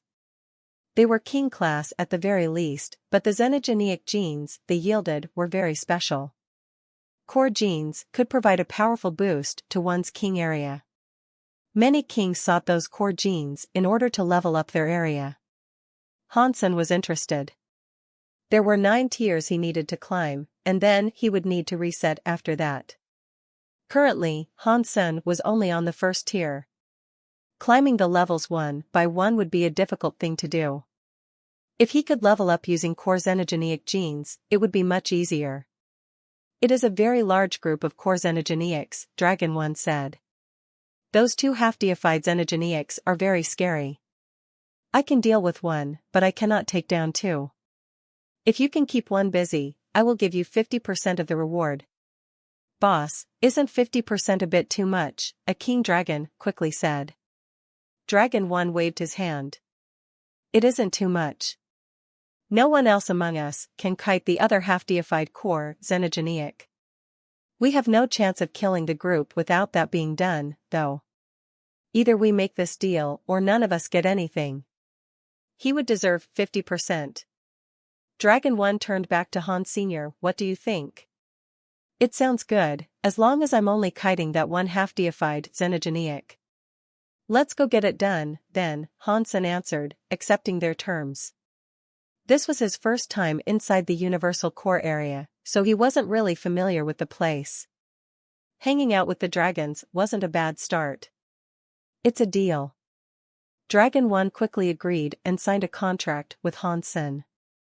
Together, they all flew into the sky. As they traveled, Dragon 8 asked, what tier have you reached? Dragon 1 and the others all perked up their ears to listen. They had been curious about this since they saw him fight. With Han Sen's performance, they were guessing that he had to be at least 5th tier. Some suspected he was 9th tier, otherwise, how could he have destroyed Dragon 8 as he had? Tier 1. Han Sen didn't feel the need to hide his rank. After all, they would have to fight together. If he used his king area for a long time, it might become apparent that he only had a single tier. Lying about it now would serve no purpose. Upon hearing Han Sen's answer, Dragon 8 jerked in the air as if he had hit a patch of turbulence. His face had gone slack. You're a 1st-tier king? Dragon 1 and the others looked at Han Sen, trying to keep their expressions neutral. After that, they didn't want to talk anymore. This was the first time Han Sen had seen a core xenogeneic. They looked like a group of insects, all of them with wings. The bodies were humanoid. They had 4 limbs, but their heads were unusually small. They were 1.5 meters tall, and their whole bodies were shelled in an aqua blue material. Their shells were so smooth and glossy that Han Sen could see his reflection in them. A pair of blue transparent wings sprouted from each bug's back. When the bugs flew, their wings moved so fast that they turned into a blur. They didn't appear to be too different from average xenogeneics. Their most outstanding feature was the fact that they were all king class. As far as Han Sen could tell, their high rank and the fact that everyone called them core xenogeneics was the only thing that made them unique. Han Sen made a quick calculation. There were 100 core xenogeneics ahead, and they were all king class. That amount was a rare sight. Dragon 1 pointed out 2 xenogeneics within the horde of bugs and said, those 2 are the half-deifieds of this bug enclave. You and I can take 1 each. Dragon 8 and the others can deal with the rest. I will kill 1 half-deified xenogeneic, then help you take care of the other. Dragon 1 didn't expect Han Sen to have the chops to kill a half-deified creature. After all, he was only a 1st-tier king. Okay. Han Sen nodded, then turned the 2 bugs Dragon 1 had pointed out. The bodies of those 2 half-deifieds looked quite similar to those of the other bugs, but their armor was purple-red. Their bodies were also laden with spikes. They were certainly a more intimidating sight. Following their plan, Han Sen and the others moved straight in to attack the group of insects. The space bugs soon noticed their approach, and the entire group released a collective scream. Then, the bugs hurried forward to meet with the invaders. Near the hearts of the space bugs, something that looked like small lanterns flared to life, giving off a green light. They were like small, cold, nuclear reactors. When Han Sen looked deeply into those lanterns, he could see a spot of light spinning around a core crystal. It was an oddly beautiful sight. Those must be their xenogeneic cores, Han Sen thought. He was about to start drooling. They were king-class xenogeneics. BZZT. As the cores of the space bugs lit up, they started to cast blue and green areas. Because there were many space bugs and they were all of the same species, the areas layered on top of each other without conflicting with each other. And because the king areas were stacked and concentrated, their collective power became quite terrifying. As more and more king areas were added to the stack, the colors turned from blue and green to black. There was no way to know what tier all these space bugs were. Han Sen had to watch the colors of the collective king area instead. The darker a section of the king area was, the stronger it would be. There was no need to analyze the two space bugs with purple and red king areas, though. They were the half-deified foes, and their areas had reached the 9th tier and then been reset to 1st tier. Stick to the plan. Dragon 1 shouted. He rushed into the space bugs, activating his own area. Dragon 1's area was black, and it covered the entire sky. The space bugs were still some distance away, but they were covered by his area anyway. Han Sen could see a dragon, forged of black air, rising from Dragon 1's area. It was headed for the space bugs. What a powerful king area. With an AoE that strong, he could totally solo all the king-class space bugs. Why does he even need us? The dragon made from black air was still rising from the king area. It had king-class strength, and it was at no disadvantage against the space bugs. Plus, even if the black air dragon's body was torn to shreds, it would just immediately recompose itself. The thing was practically immortal. But Han Sen soon realized that he had underestimated the capabilities of the space bugs. Their blue areas continued to stack up, and when the black air dragon came into range, the bugs' king areas began to absorb the black air. The longer the dragon was there, the weaker it became. Against that massive, collective king area, the black air dragon's body would be no stronger than a balloon. It would be sucked dry, and the bug's king area would only get stronger. An elemental consumption area? Han Sen asked with a frown. Yes, it is a consuming area. Any creature that enters will have their powers and life force sucked right out of them. Don't go into the areas that are stacked up, and you should especially avoid the ones that have turned black. Their consuming power can turn a king into a dried-up husk, Dragon 8 said to Han Sen. Han Sen nodded, then headed for one of the half-deified xenogeneics. Dragon 8 and the others were working to lure the bug crowd elsewhere. They hadn't actually engaged the horde just yet. Compounded king areas like that were dangerous. If too many areas were stacked up, then their power could rival a half-deified. Fortunately, a horde like that lacked the mobility and agility of a solo creature. Dodging the stacked-up areas of the bugs wasn't all that difficult. Han Sen flew toward one of the half-deified bugs alone. He threw a coin at it from some distance away. The coin flew forward and entered the bug's purple and red king area. The coin shrank noticeably as it traveled through the king area. Clearly, the area was draining the coin's power. A very strong consuming power, indeed, Han Sen thought in awe. To close-quarter combat fighters, a creature such as this would be a living nightmare. Even getting close to the beast would cause their life force and power to drain away. The fighter would become weaker, and the bug would become stronger. Pat. The small coin finally attached itself to the bug's shell. Coin's suppressing and restrictive powers started to work. The bug's body shivered and started to sink. But it only shook a little. The half-deified space bug froze. Its eyes were like the eyes of a fly as it looked at Han Senator. They looked angry, and the creature screamed at Han Senator. Then it flapped its wings and flew toward Han Sen like lightning. So fast. That thing is definitely half-deified. Han Sen noticed that his own speed, in comparison, was so slow. And the suppression powers of the coins didn't seem to work on the bug. In fact, the coin was still getting smaller. Clearly, the bug's area was still consuming the coin's power. Not long after, the coin's power had run dry. Han Sen looked thoughtfully at the bug, but he didn't flee. He used an area, but not the Dongxian area. Instead, he made use of the beast soul he had received from the Conch, Move Mountain area. The blue area spread around Han Sen's body, combining with the purple and red areas. It didn't show any reaction to the contact, and the two different colored areas overlapped. Han Sen prepared to strike the half-deified bug. Pang! Han Sen's fist and the half-deified bug's claw collided. The blade-like claws of the beast scratched Han Sen's armor, drawing a few light marks across its surface. The armor, however, wasn't broken. Han Sen's fist didn't have enough power to knock away the bug's claws. The bug squealed weirdly. Its body flashed with a purple and red light, leaving afterimages as it moved. A flurry of purple and red claw lights came toward Han Sen. Dong. Dong. Dong. All of those claws, which could tear through space with ease, came down on Han Senator. The strikes produced a number of light marks across his Dongxian armor, but the light scratches vanished quickly.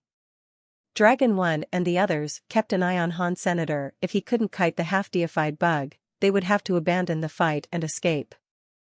But when they turned to watch, they found Han Sen fighting the half-deified creature head-to-head. Although he was suppressed, it was remarkable that the half-deified bug was unable to penetrate his armor. Is that guy really a first-tier king? Dragon 8 looked troubled. Even with his indestructible gold dragon body, he couldn't block the power of a half-deified strike. Han Sen, on the other hand, seemed to be handling the battle rather easily. Han Sen was unworried, but it wasn't because of the strength of his Dongxian armor. It was true that the Dongxian armor was very resilient. For a first-tier king, it would have ranked as a top-class defensive armor. But strength like that still wasn't enough to withstand the pummeling of a half-deified creature. Move Mountain Area's power was the real reason the bug couldn't hurt Han Sen. Move Mountain Area was actually quite special. It didn't increase Han Sen's power or weaken his enemies. Instead, it simply transferred power. First, Move Mountain Area required a carrier, and that carrier could not be a body. While the conch had used its own shell as a carrier, Han Sen had chosen to use his Dongxian armor. Under the effects of Move Mountain Area, any power that attacked the carrier would instead be absorbed by the carrier. It was like a hydroelectric plant on a river. The power of a river could crush many things, but the Move Mountain Area could separate some of that power and use it for other things. Unless the enemy's power was strong enough to break the Move Mountain Area and the designated carrier outright, then additional attacks wouldn't do any good. In fact, they would actually increase the carrier's defensive capabilities. But Move Mountain Area had two primary downsides. The first con was that the power absorbed by the carrier couldn't be transformed into offensive power and turned back on foes. The second con was something really bad. The more power the carrier absorbed, the more pressure it would endure. Although it wouldn't crush Han Sen's body, it would make him move very slowly. After using Move Mountain Area, Han Sen could shrug off powerful blows. But if he wanted to run or attack, he would be too slow to do so. Fortunately, in this situation, Han Sen had no plans to attack the half-deified bug. All he had to do was hold it in place until Dragon 1 killed his own bug and came over to help. So, for this purpose, Han Sen was happy to select Move Mountain Area. Move Mountain Area had its benefits. Although the bug's consuming area continued trying to drain power from Han Sen, it merely drained the stored power of the carrier. The enemy was recollecting its own power, and thus it didn't have any effect on Han Sen. The half-deified bug attacked Han Sen furiously. Han Sen tried to dodge at first, but he soon gave up the attempt. The bug's attacks were focused on the Dongxian armor, and the destructive powers the beast wielded had weakened. In the end, it didn't really affect Han Sen. But Han Sen was very encumbered by that power. He moved so slowly that it was impossible for him to strike back at the half-deified bug. Dragon 8 and the others were all frozen. They saw Han Sen floating in the air as if he wasn't the least bit worried. He ignored the half-deified bug's attacks like they were no more than a tickle. He was completely unmoving. The bug's creepy consuming area didn't seem to work on him either.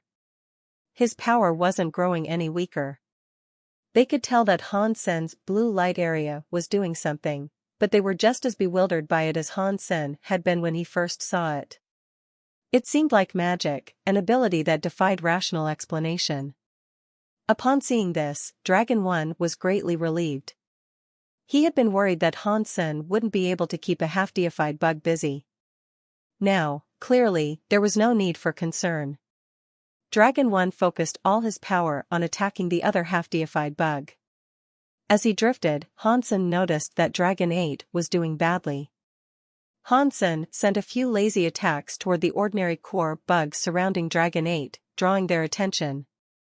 In seconds, Hansen was taking attacks from one half-deified bug and a few dozen of the king-class bugs. Even so, he was still in a totally fine condition. Dragon 8 and the others stared at him with wide eyes. Holy sh*t. What kind of defense is that? It's sick, a Dragon King couldn't help but exclaim. Hansen was bored out of his mind. He had grown stronger, but his movement speed was so low. He moved like a snail. Running was out of the question. I'm going to give this beast soul to Wang Yuhang. He's the perfect person to become a punching bag. Move mountain area will suit him very well. He can take the brunt of the enemy's aggression while I attack. It really is perfect, Hansen thought, quite pleased with the sudden idea. Because Hansen had drawn the attention of so many of the bugs, Dragon 8 and the others were all free. Dragon 1 and a half-deified bug were still engaged in combat. Hansen was bored, so he turned himself to watch the half-deified dragon fight. Hansen had always admired the combat skills of the dragon. Dragon 1's enemy was half-deified as well, but the bug was getting destroyed. It would die soon. Also, while Dragon 1 was fighting the bugs in close-quarter combat, the consuming area didn't seem to affect him. Catcha! As Hansen was deep in thought, he saw Dragon 1 punch through the side of the half-deified bug's head and straight into its brain. Despite losing its brain, however, it didn't stop fighting. With a few more strikes, Dragon 1 ripped the bug's body into pieces. It stopped moving. After Dragon 1 killed a half-deified bug, he flew over to Hansen. He was going to kill the other half-deified bug that Hansen had kept occupied. Dragon 1 engaged the bug, relieving some of the pressure on Hansen. He put away his move mountain area so that he could move freely again. The ordinary bugs were no threat to Hansen. He used his Dongxian movement to travel through the swarm of bugs. The king-class bugs couldn't do a thing to him, and Hansen soon found a chance to take out two. He didn't earn a beast soul, though. Hansen made sure that he stayed within range of the half-deified bug as he traveled.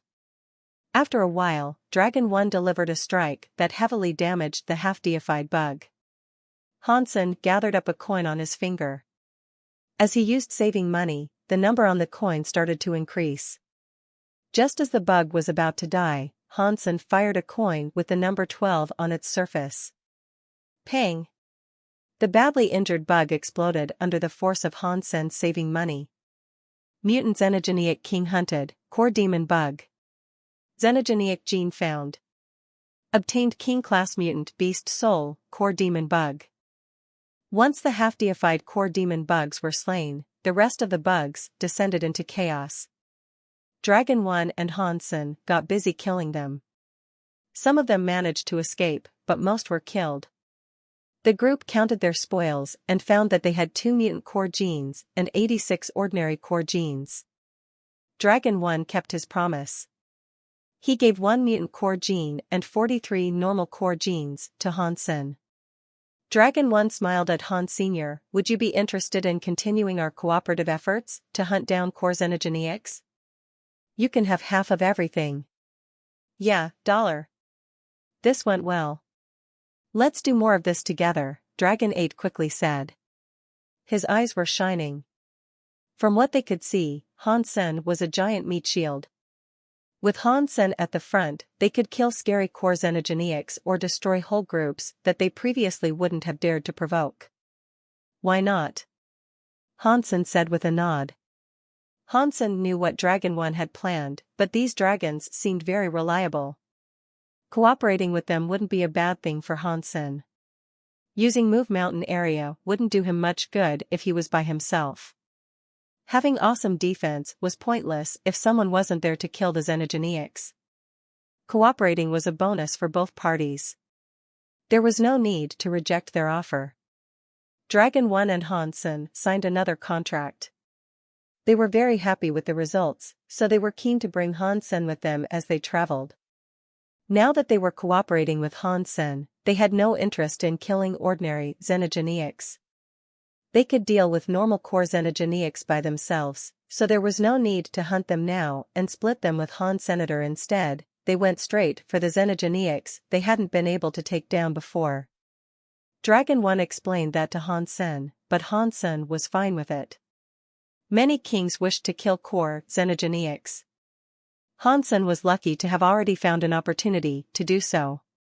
Hansen kept flying, playing with a core gene as he went. The core genes were smaller than a fist. They were transparent, like a shiny blue gem. Dragon 8 noticed Hansen playing with the core gene, so he flew over to Han Sr. They're nothing special to look at, and there's no way to directly absorb them. You can use them to make a geno fluid, though. If you bathe in it and practice your geno arts, you might end up improving your area. I was wondering if I could eat it, Hansen said with a grin. Huh. You want to eat a core gene? This thing isn't meat. How would you eat it? Dragon 8 laughed. Hansen put the core gene into his mouth and swallowed it. Dragon 8's smile froze in place. His mouth gaped and he shouted, "Oh no! You really ate it." Hansen licked his lips and said, "It didn't taste good." That was awful. Right. You are human, yes? Are you humans a part of the consuming ant family? Dragon 8 glanced at Hansen with distaste, as if he was looking at a gross monster. No, we definitely aren't. Hansen laughed, but he didn't explain further. After waiting half a day, he managed to digest the core gene, and a familiar announcement played in his head. King Class Gene. Dragon 1 and the others looked at Hansen strangely. Hansen kept randomly eating core genes, and they were growing concerned. Since Dollar could apparently eat core genes, they were worried that if he got hungry enough, they might end up as his food. Luckily, none of their fears came to pass. It made them feel very relieved. Mutant King Class, Core Demon Bug Beast Soul, Gun Type. The type of the beast soul surprised Han Senator. It was a weapon beast soul, and it was a gun-type one. It didn't seem to match with the creature he had fought. When Hansen summoned the beast soul, however, he realized that this gun was different from the guns he had been envisioning. It was a laser handgun made of red and purple metal. It was 1 foot long, and it looked very futuristic.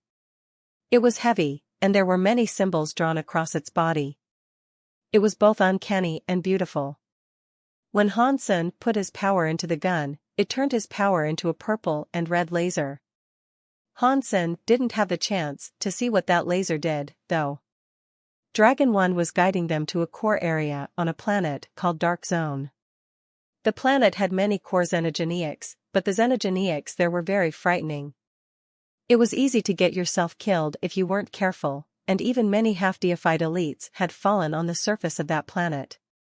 Ordinary kings usually didn't visit such dangerous places. But with Hansen, their big meat shield, Dragon 1 opted to risk it. The group of them were approaching planet Dark Zone, but before they entered the atmosphere, a group of creatures came flying out from the planet to meet them.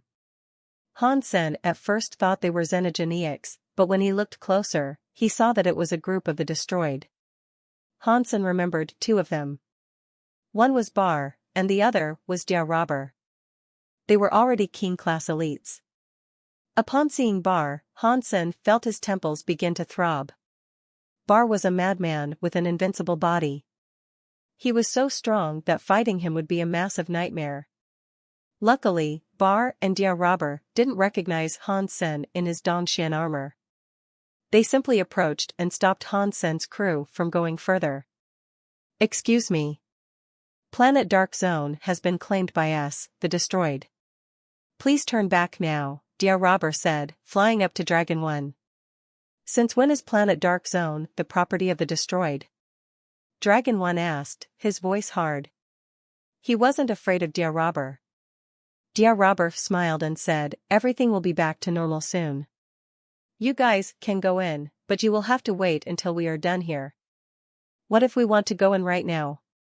Dragon 1 stared at Dia Robber. Cut the crap. In his annoyance, Bar quickly drew the bone knife slung across his back. His eyes burned with a murderous look, and he was obviously ready to fight Dragon 1. Dia Robber raised his hands to stop Bar, and then he calmly said, Dragon 1, we destroyed have never offended the dragon. The core area has many places to destroy core xenogeneics. You guys don't have to cause us trouble over this planet dark zone, do you? Dragon 1 frowned and started to respond, but all of a sudden, there was a booming sound. A giant mushroom cloud rose on the surface of planet dark zone, and a shockwave swept through the atmosphere. Dia Robber's face changed. The destroyed seemed to completely forget the dragons as they turned and flew to planet dark zone at high speed. Dragon 1 and the others looked at each other with confusion. Big brother, should we go down and take a look? Dragon 8 asked, moving over to Dragon 1. His eyes lingered on the planet beneath them. As its name suggested, there seemed to be very little light on planet dark zone. Magnetic storms whirled over the planet, and the clouds rattled like mad as if there were many explosions underneath. Even so, it was impossible to see what actually lay on the surface.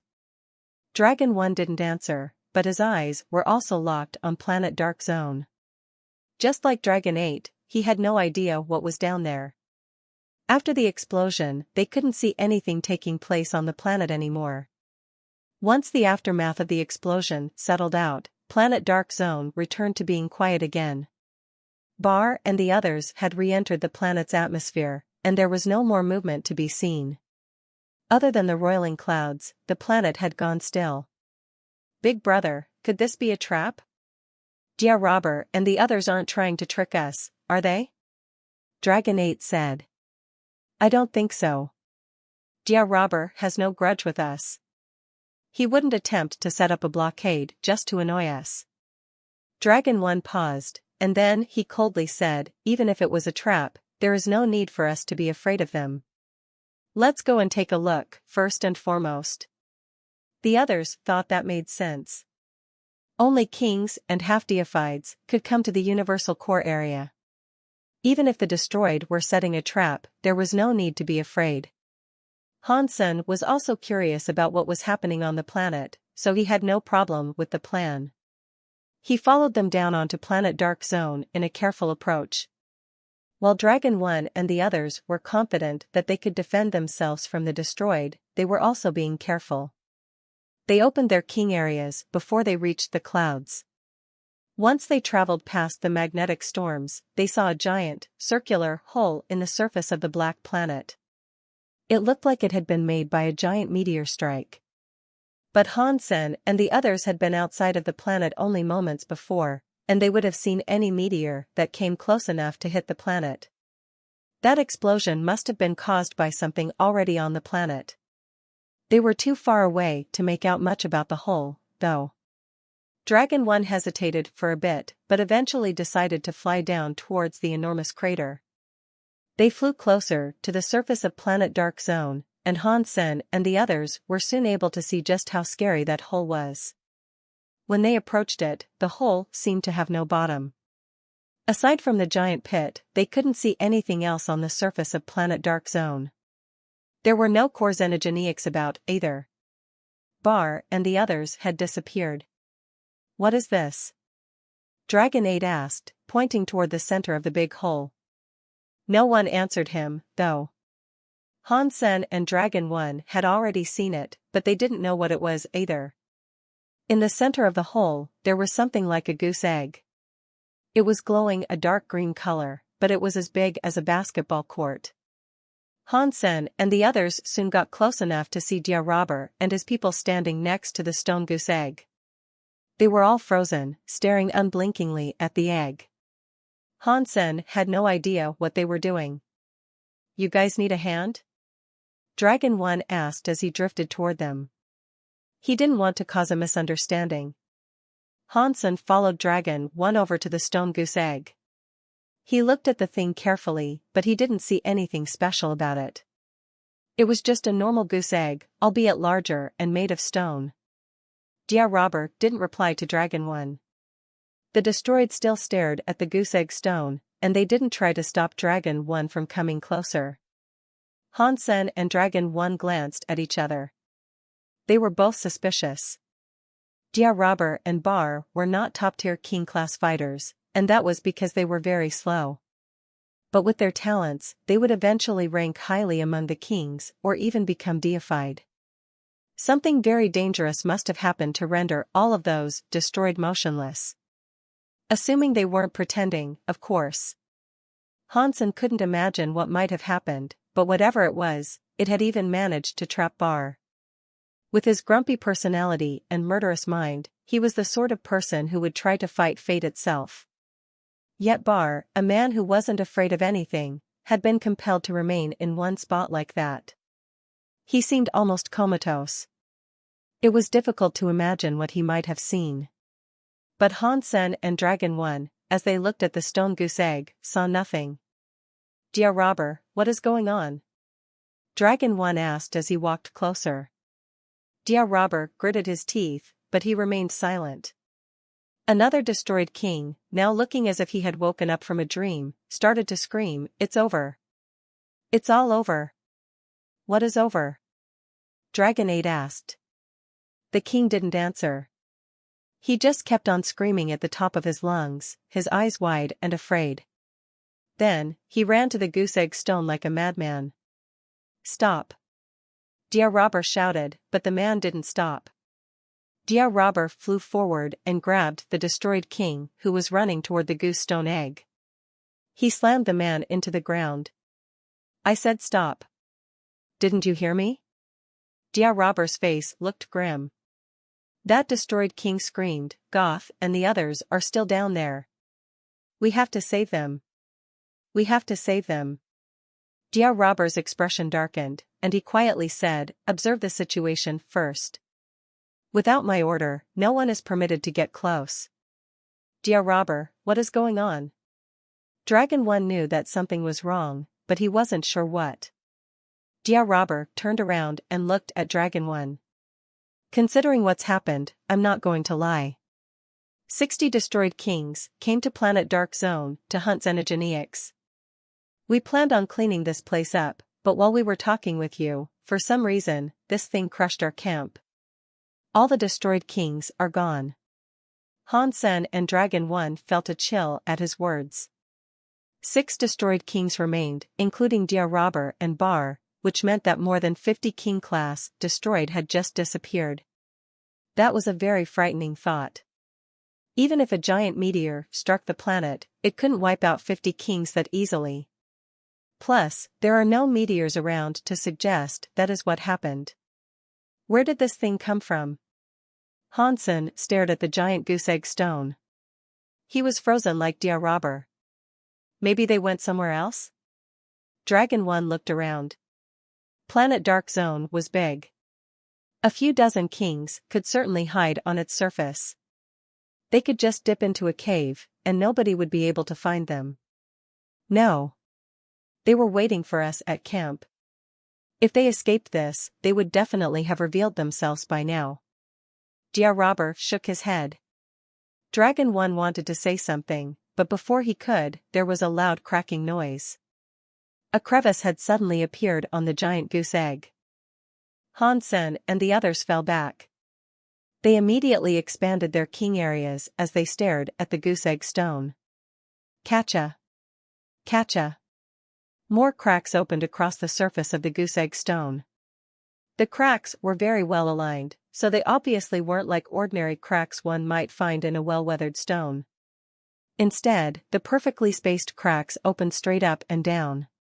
Boom! Countless dark green claws emerged from the top and bottom of the stone. Holy sh**T. That is a big bug. Dragon 8 screamed with wide eyes. The stone might have looked rather like an egg, but the thing inside it was definitely not a baby goose. It was actually a xenogeneic bug, one that looked like a centipede. Its body was curled around itself, so all its claws were hidden. It had simply made itself look like a goose egg. Now, the disturbing creature was stretching out its body, making itself look very scary in the process. It revealed its teeth as it stared down on the destroyed and dragon around it. Blood and gore were smeared across the bug's belly. It was probably the remains of the missing destroyed kings. Everyone still alive knew that somehow, this xenogeniac had eaten more than 50 of the destroyed kings in a single second. The realization was chilling. No one issued a command. Everyone, including Han Sen and Dragon 1, immediately turned and flew away. They were going to leave Planet Dark Zone. But just as they were about to fly up into the clouds, the whole sky of the planet turned dark green. It was like a giant green crystal had formed to cloak the entire planet. Even the small amounts of light that made it through the clouds were dyed that same greenish shade. Pang! Both the destroyed group and the dragon group fell from the sky like meteors. They hit the planet so hard that their bodies punched deep holes into the surface. Air restriction area. With this kind of radius, it must be a deified xenogeniac. Dragon 8 pronounced as he climbed out of his hole. His face looked grave. That isn't an air restriction area. Hansen looked glum, too. He looked at the ground around them. The area looked as if it had managed to cover the entire planet. None of them could fly away now. Even more frightening was the fact that this wasn't just an air restriction. It had another power, too. Before Hansen could analyze it further, though, the giant insect leaped forward. Its mountainous body moved with uncanny speed, and dark green substance chains seethed in the air around it. The chains wrapped around its entire body, their outer edges as sharp as razors. Hansen used his Dongxian aura as he turned to run. He didn't dare use his move mountain area, it would be totally useless against a monster like this. A xenogeniac like this had enough raw power to crush his move mountain area without breaking a sweat. His Dongxian armor wouldn't be able to withstand strength of that magnitude. He would die in moments. Boom! The weird bug attacked. 2 of the kings were too close to the creature to run, so they had no choice but to attack. They tried to use their own powers to fight back against the insect, but the weird bug was able to swallow them whole. The weird bug then dove into the ground, vanishing under the surface and leaving a large hole behind. The ground shook beneath Hansen like a violent earthquake. He wanted to run, but after a few frantic steps, he came to a black hole in the ground. A king running next to Hansen was swallowed by the insect as it launched itself up from that hole in the ground. The weird bug hung in the air for a moment, then turned and dove back under the earth. F***CKU. Dragon 8 screamed when he saw the insect eat one of the dragons. It made him so angry that he used his giant gold dragon. He sent a punch toward the pit in the ground. Boom! The hole collapsed on itself, and the weird bug didn't come out again. It didn't scream either. Careful! Dragon 1 sprinted toward Dragon 8 and knocked the man backward, then dodged away himself. There was another boom as dirt and dust fountained up where Dragon 8 had been standing only a moment before. There was now another large hole, and the strange bug had re-emerged. Half of its body was above ground, and it looked like some strange tower as it swung its claws.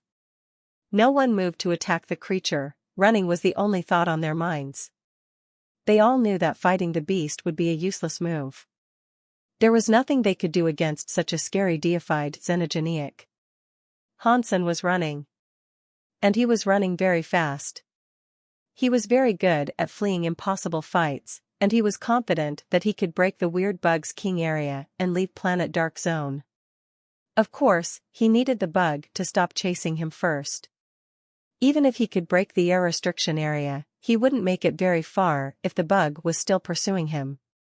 So, Hansen put conscious effort into keeping a low profile. As soon as he had the chance to, he would use his super god spirit to leave Planet Dark Zone. And in regards to the others, Hansen could only pity them. At a time like this, it was every man for himself. Hansen was not their daddy. There was no need to make a sacrifice on their behalf. Hansen's face suddenly grew pale. The hair on the back of his neck stood up, and his heart leaped into his throat. Without hesitation, Hansen used all his strength to leap forward. The bug erupted up through the ground he had just been standing on. Hansen's body had almost touched its mouth, and the dark green substance chains around the creature were like blades. One of them brushed Hansen's leg, which was clad in the Dongxian armor. The chain sliced cleanly through his Dongxian armor, leaving a deep gash in Hansen's leg. Hansen ignored the pain burning in his leg and continued to run. If he stopped now, he would die. The weird bug was back underground, though. It seemed to swim under the ground like some sort of strange fish. Every time it came out again, it left a 10-meter hole in its wake. Perhaps it was because Hansen's leg was leaving a trail of blood behind, but Hansen noticed that the weird bug seemed to be focusing all its attention on chasing him specifically. I cannot be this unlucky, Hansen thought, feeling sick. He hoped he was wrong, but when that bug burst out of the ground right next to him again, he knew that his hunch had been correct. The insect was after him, and him alone. F***CKU. Hansen was slower than the weird bug, so he wouldn't be able to dodge the bug again. He flew into the sky, his body releasing a white light. He was in super god spirit mode now, and he avoided the weird bug's gnashing teeth as he flew higher and higher. The bug didn't seem to have any ranged attacks aside from its king area, so Hansen focused on flying as far away as he could. But just as he thought he was about to leave the area, he heard a buzzing sound. Transparent wings had sprouted from the weird bug's back. It flew toward Hansen at incredible speed, and within a single second, it was right below Hansen. All of its dark green substance chains were knotted together, spinning over each other like some enormous blender. The weird bug's open mouth was coming right for Hansen. It was like a big whale, ready to munch on a little fish. Dollar will die. Dragon 1 could see that Hansen was about to be swallowed by the weird insect. Instead of being sad for Hansen, he was sad about what Hansen's death would mean for all of them. Even Hansen, who could somehow nullify the air restriction, couldn't escape this monster. If Hansen couldn't escape, then it likely meant death for them all. Dragon 8, who was following Dragon 1, also saw what was about to happen. He looked just as glum. Boom. In the sky, the insect's enormous mouth was closing around Hansen. Its sharp teeth were about to clamp down on Hansen's body. Dragon 1 and the others couldn't bring themselves to look at the horrible sight. They turned their heads and continued running as hard as they could. They hoped they could find a place on Planet Dark Zone that wasn't smothered by the air restriction area. That was the only way they might be able to escape this hellhole. Hansen's body didn't break because of the weird insect's attack, though. He was still in super god spirit mode, so the creature's incredible power was unable to touch him. While the weird insect's teeth pierced through his body, they didn't actually bring him any harm. Hansen's body was incorporeal now, rather like a ghost's. He moved effortlessly through the weird insect's teeth and flesh, and he was on the verge of escaping the creature's body when he realized that he didn't want to leave just yet. He turned around, heading deeper into the maw of the weird insect. The hard bug shell and flesh couldn't restrict Hansen's movement. He moved quickly through the insect's entire body. But Hansen found that the inside of the creature was like jade. Even its organs and vessels had taken the texture of xenogeneic genes. There was no weakness to be found anywhere, so it would be hard for Hansen to hurt the creature from the inside. But Hansen had found the beast's xenogeneic core located in its brain. It was a green core that shone like the stars. Time passed. Hansen's super god spirit mode could last much longer now that he had reached king class. He couldn't use it forever, but he could certainly last around half an hour. Staying close to the green deified core of the beast, Hansen gathered up power in his hand to perform super spank. Once he built up sufficient power, he moved toward the green core. BZZT. The substance chains went crazy under the impact of Hansen's hand. They were like rubber bands that couldn't be broken. Roar. The weird insect felt a sharp pain in its head, and so it roared. Its body hit the ground, then drilled deep inside. It decided to go for Dragon 1. The insect snapped up a destroyed king, plunging through the man's king area like it wasn't even there.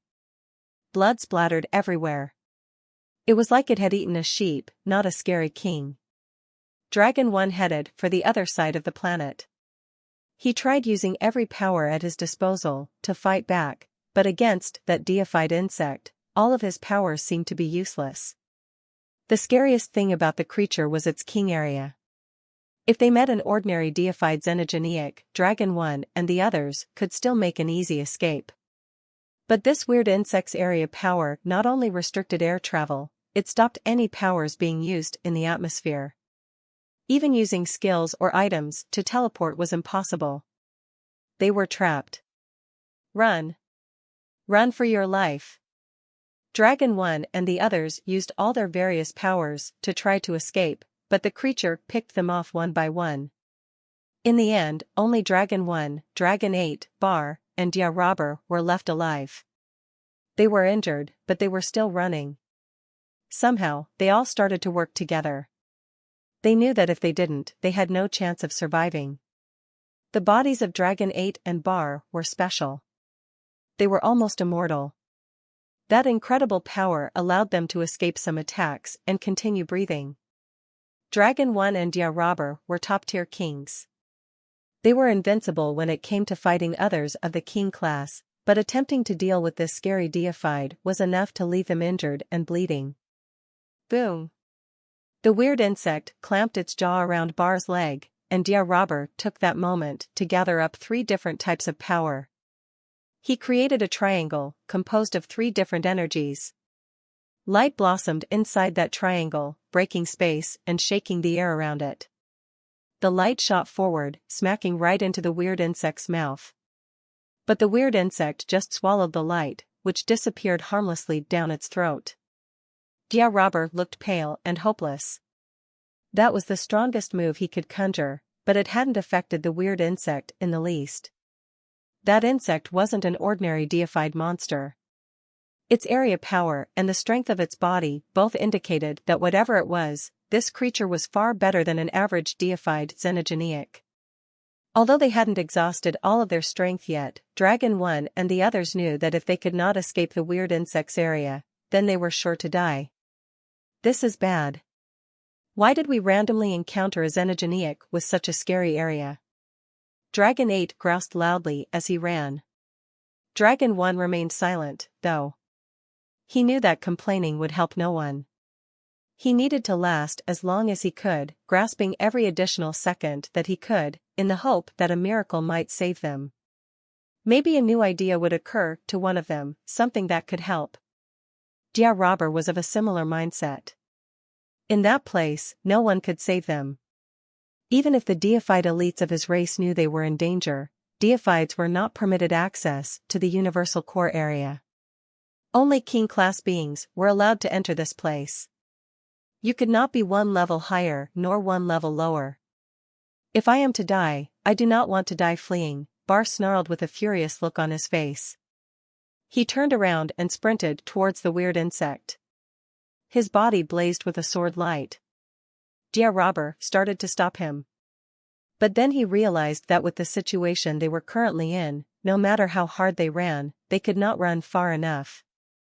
Stopping Bar was pointless. Bar slashed the weird insect's head, but the bone knife never made contact with the weird insect's shell. The substance chains on its body caught the knife and crushed it. Bar's hand touched the substance chains. His arm vanished in a cloud of fleshy scraps. The weird insect opened its mouth to chase down the injured Bar.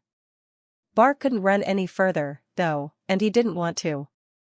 He summoned his area power and used his left hand to punch the weird insect's face. Bar's powerful area was as weak as an eggshell before the brute force of the weird insect's teeth. Bar's king area shattered, and his body was bitten in half. The bitten section of his body disappeared down the creature's gullet. Although Bar could respawn and gain strength each time, the process required his cells to be close by. Now that half of his body was swallowed and digested, he could no longer respawn. The weird insect swung around, going for what was left of Bar's body. Bar was still conscious, but the situation was hopeless. Roar. As the weird bug came down to eat the other half of his body, Bar realized he was going to die. But then the bug suddenly squealed. Its body became straight and rigid, like it had been electrified. Bar and the others froze in place. They weren't sure what was happening. Blurg. The weird insect opened its mouth, then spewed out dark green blood like a fountain. The blood sprayed all over Bar. Blood continued to fountain out of the insect's mouth, spilling all over the place. It looked as if something was fighting its way out. Dollar? Dragon 1 and Dragon 8 asked together, squinting at the figure that emerged. They could barely believe their eyes. They wanted to scream, but their question came out as a whisper. He had been eaten by a deified creature, and yet he hadn't been killed. It was a miracle. Hansen finished pulling himself free and climbed to his feet. He didn't have any blood on him. He didn't even look injured. Dragon 1 stared at him in disbelief. The weird insect shrieked and thrashed a little. It looked to be in a great deal of pain. Instead of pursuing Hansen, it just drilled back into the earth and disappeared. The green area power that had covered the sky suddenly disappeared. Dragon 8 stared at the hole it left behind in bewilderment. Dollar, what did you do? Dragon 8 asked slowly, his voice a little shaken. Nothing. I just thought I'd hurt it a little. Hansen paused for a moment, then said, let's go. Once it heals, I doubt we'll be able to escape again. Putting action to words, Hansen left the ground and headed out of Planet Dark Zone's atmosphere. He had wanted to kill the weird insect, but the creature was way too strong. It had taken all of Hansen's strength to keep using super spank on the weird insect's core. Despite exhausting all of his energy and approaching the time limit of his super god spirit body, he was only able to leave a single crack across the core. He hadn't been able to actually break it. Luckily, although the weird insect was strong, it wasn't smart. The crack in the creature's core was small and not terribly threatening, but the bug had chosen to run away even so. If it had continued going after Hansen, his super god spirit would have given out eventually. He could have died. Dragon 1, Dragon 8, Dia Robber, and the newly reassembled Bar didn't hesitate. They followed Hansen away from Planet Dark Zone. The 5 of them didn't speak, and they flew as fast as they could until they were well beyond Planet Dark Zone. The weird insect didn't follow, which all of them were incredibly grateful for. It looks like we're all injured, and I need to go take a rest. Let's split up here, Hansen said, preparing to use his self-universe cogwheel to leave the universal core area. He had an idea about how to deal with the weird insect, but he was too weak to do anything about it now. He would have to wait until he was stronger. Dragon 1 said, Dollar, if you still want to work together, we should set up a time and place to meet. It will be hard to fit you into my schedule, but we can discuss this when I find the time. Hansen didn't want to set up a meeting time because he was currently in the Extreme King. He wouldn't always be able to come here on a schedule. Should we have a way of contacting each other? Dragon 8 said. In the Geno universe, the stronger ones always earned respect. Everyone wanted friends who were stronger than them. Especially friends like Han Senator. He was a first-tier king capable of fighting against a deified xenogeniac. Plus, he had proven his ability to hurt many scary people. It almost seemed like he was deified already. If someone could make friends with him, they would. After all, it would be better to have him as an ally than an enemy. Dragon 1 and Dragon 8 wanted to maintain a good relationship with him. Even if they couldn't be friends, they wanted Hansen to think positively about them. Finding yourself at odds with someone like him was never a good plan. So you are Dollar. You are even stronger than the stories say. When would you like to fight me? Bar asked, looking at Hansen. Dia Robber laughed and said, Bar, stop messing around. Today, Dollar was the sole reason that we survived. If you don't mind, Dollar, please leave us a contact number. We would like to pay the debt we now owe you. It's okay. I was just trying to save myself. You don't need to contact me again. We'll meet again whenever luck decides, Hansen said, then used his self-universe cogwheel. After a while, a giant metal cogwheel door appeared, and Hansen walked through it and left. Now that his self-universe cogwheel had been activated, it would continue running on its own. Using it didn't require any additional energy.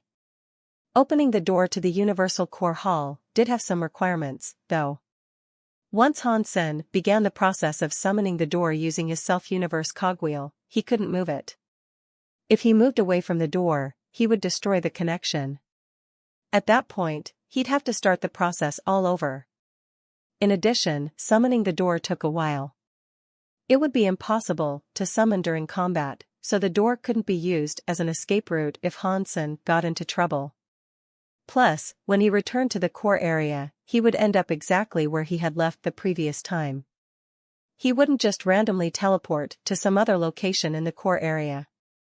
Brother Dragon 1, who is this dollar? Can you tell me? Dia Robber looked at Dragon 1. Dragon 1 shook his head. We met him by chance, and we worked together twice. We don't know much about him. No more than you guys do. I have never heard of a race called human before. How could they have produced an elite like that? It is confusing. Dia Robber asked, his expression mystified. I am afraid that because of Dollar, humans might become famous across the universe. We don't know if there are any other strong humans. If he's the only one with such strength, like Kong Fei was, he would still be alone. He cannot change the world, in that case, Dragon 1 answered. The four of them lost themselves in deep thought. None of them said anything. And eventually, they all used their self-universe cogwheels to leave the Universal Core Hall.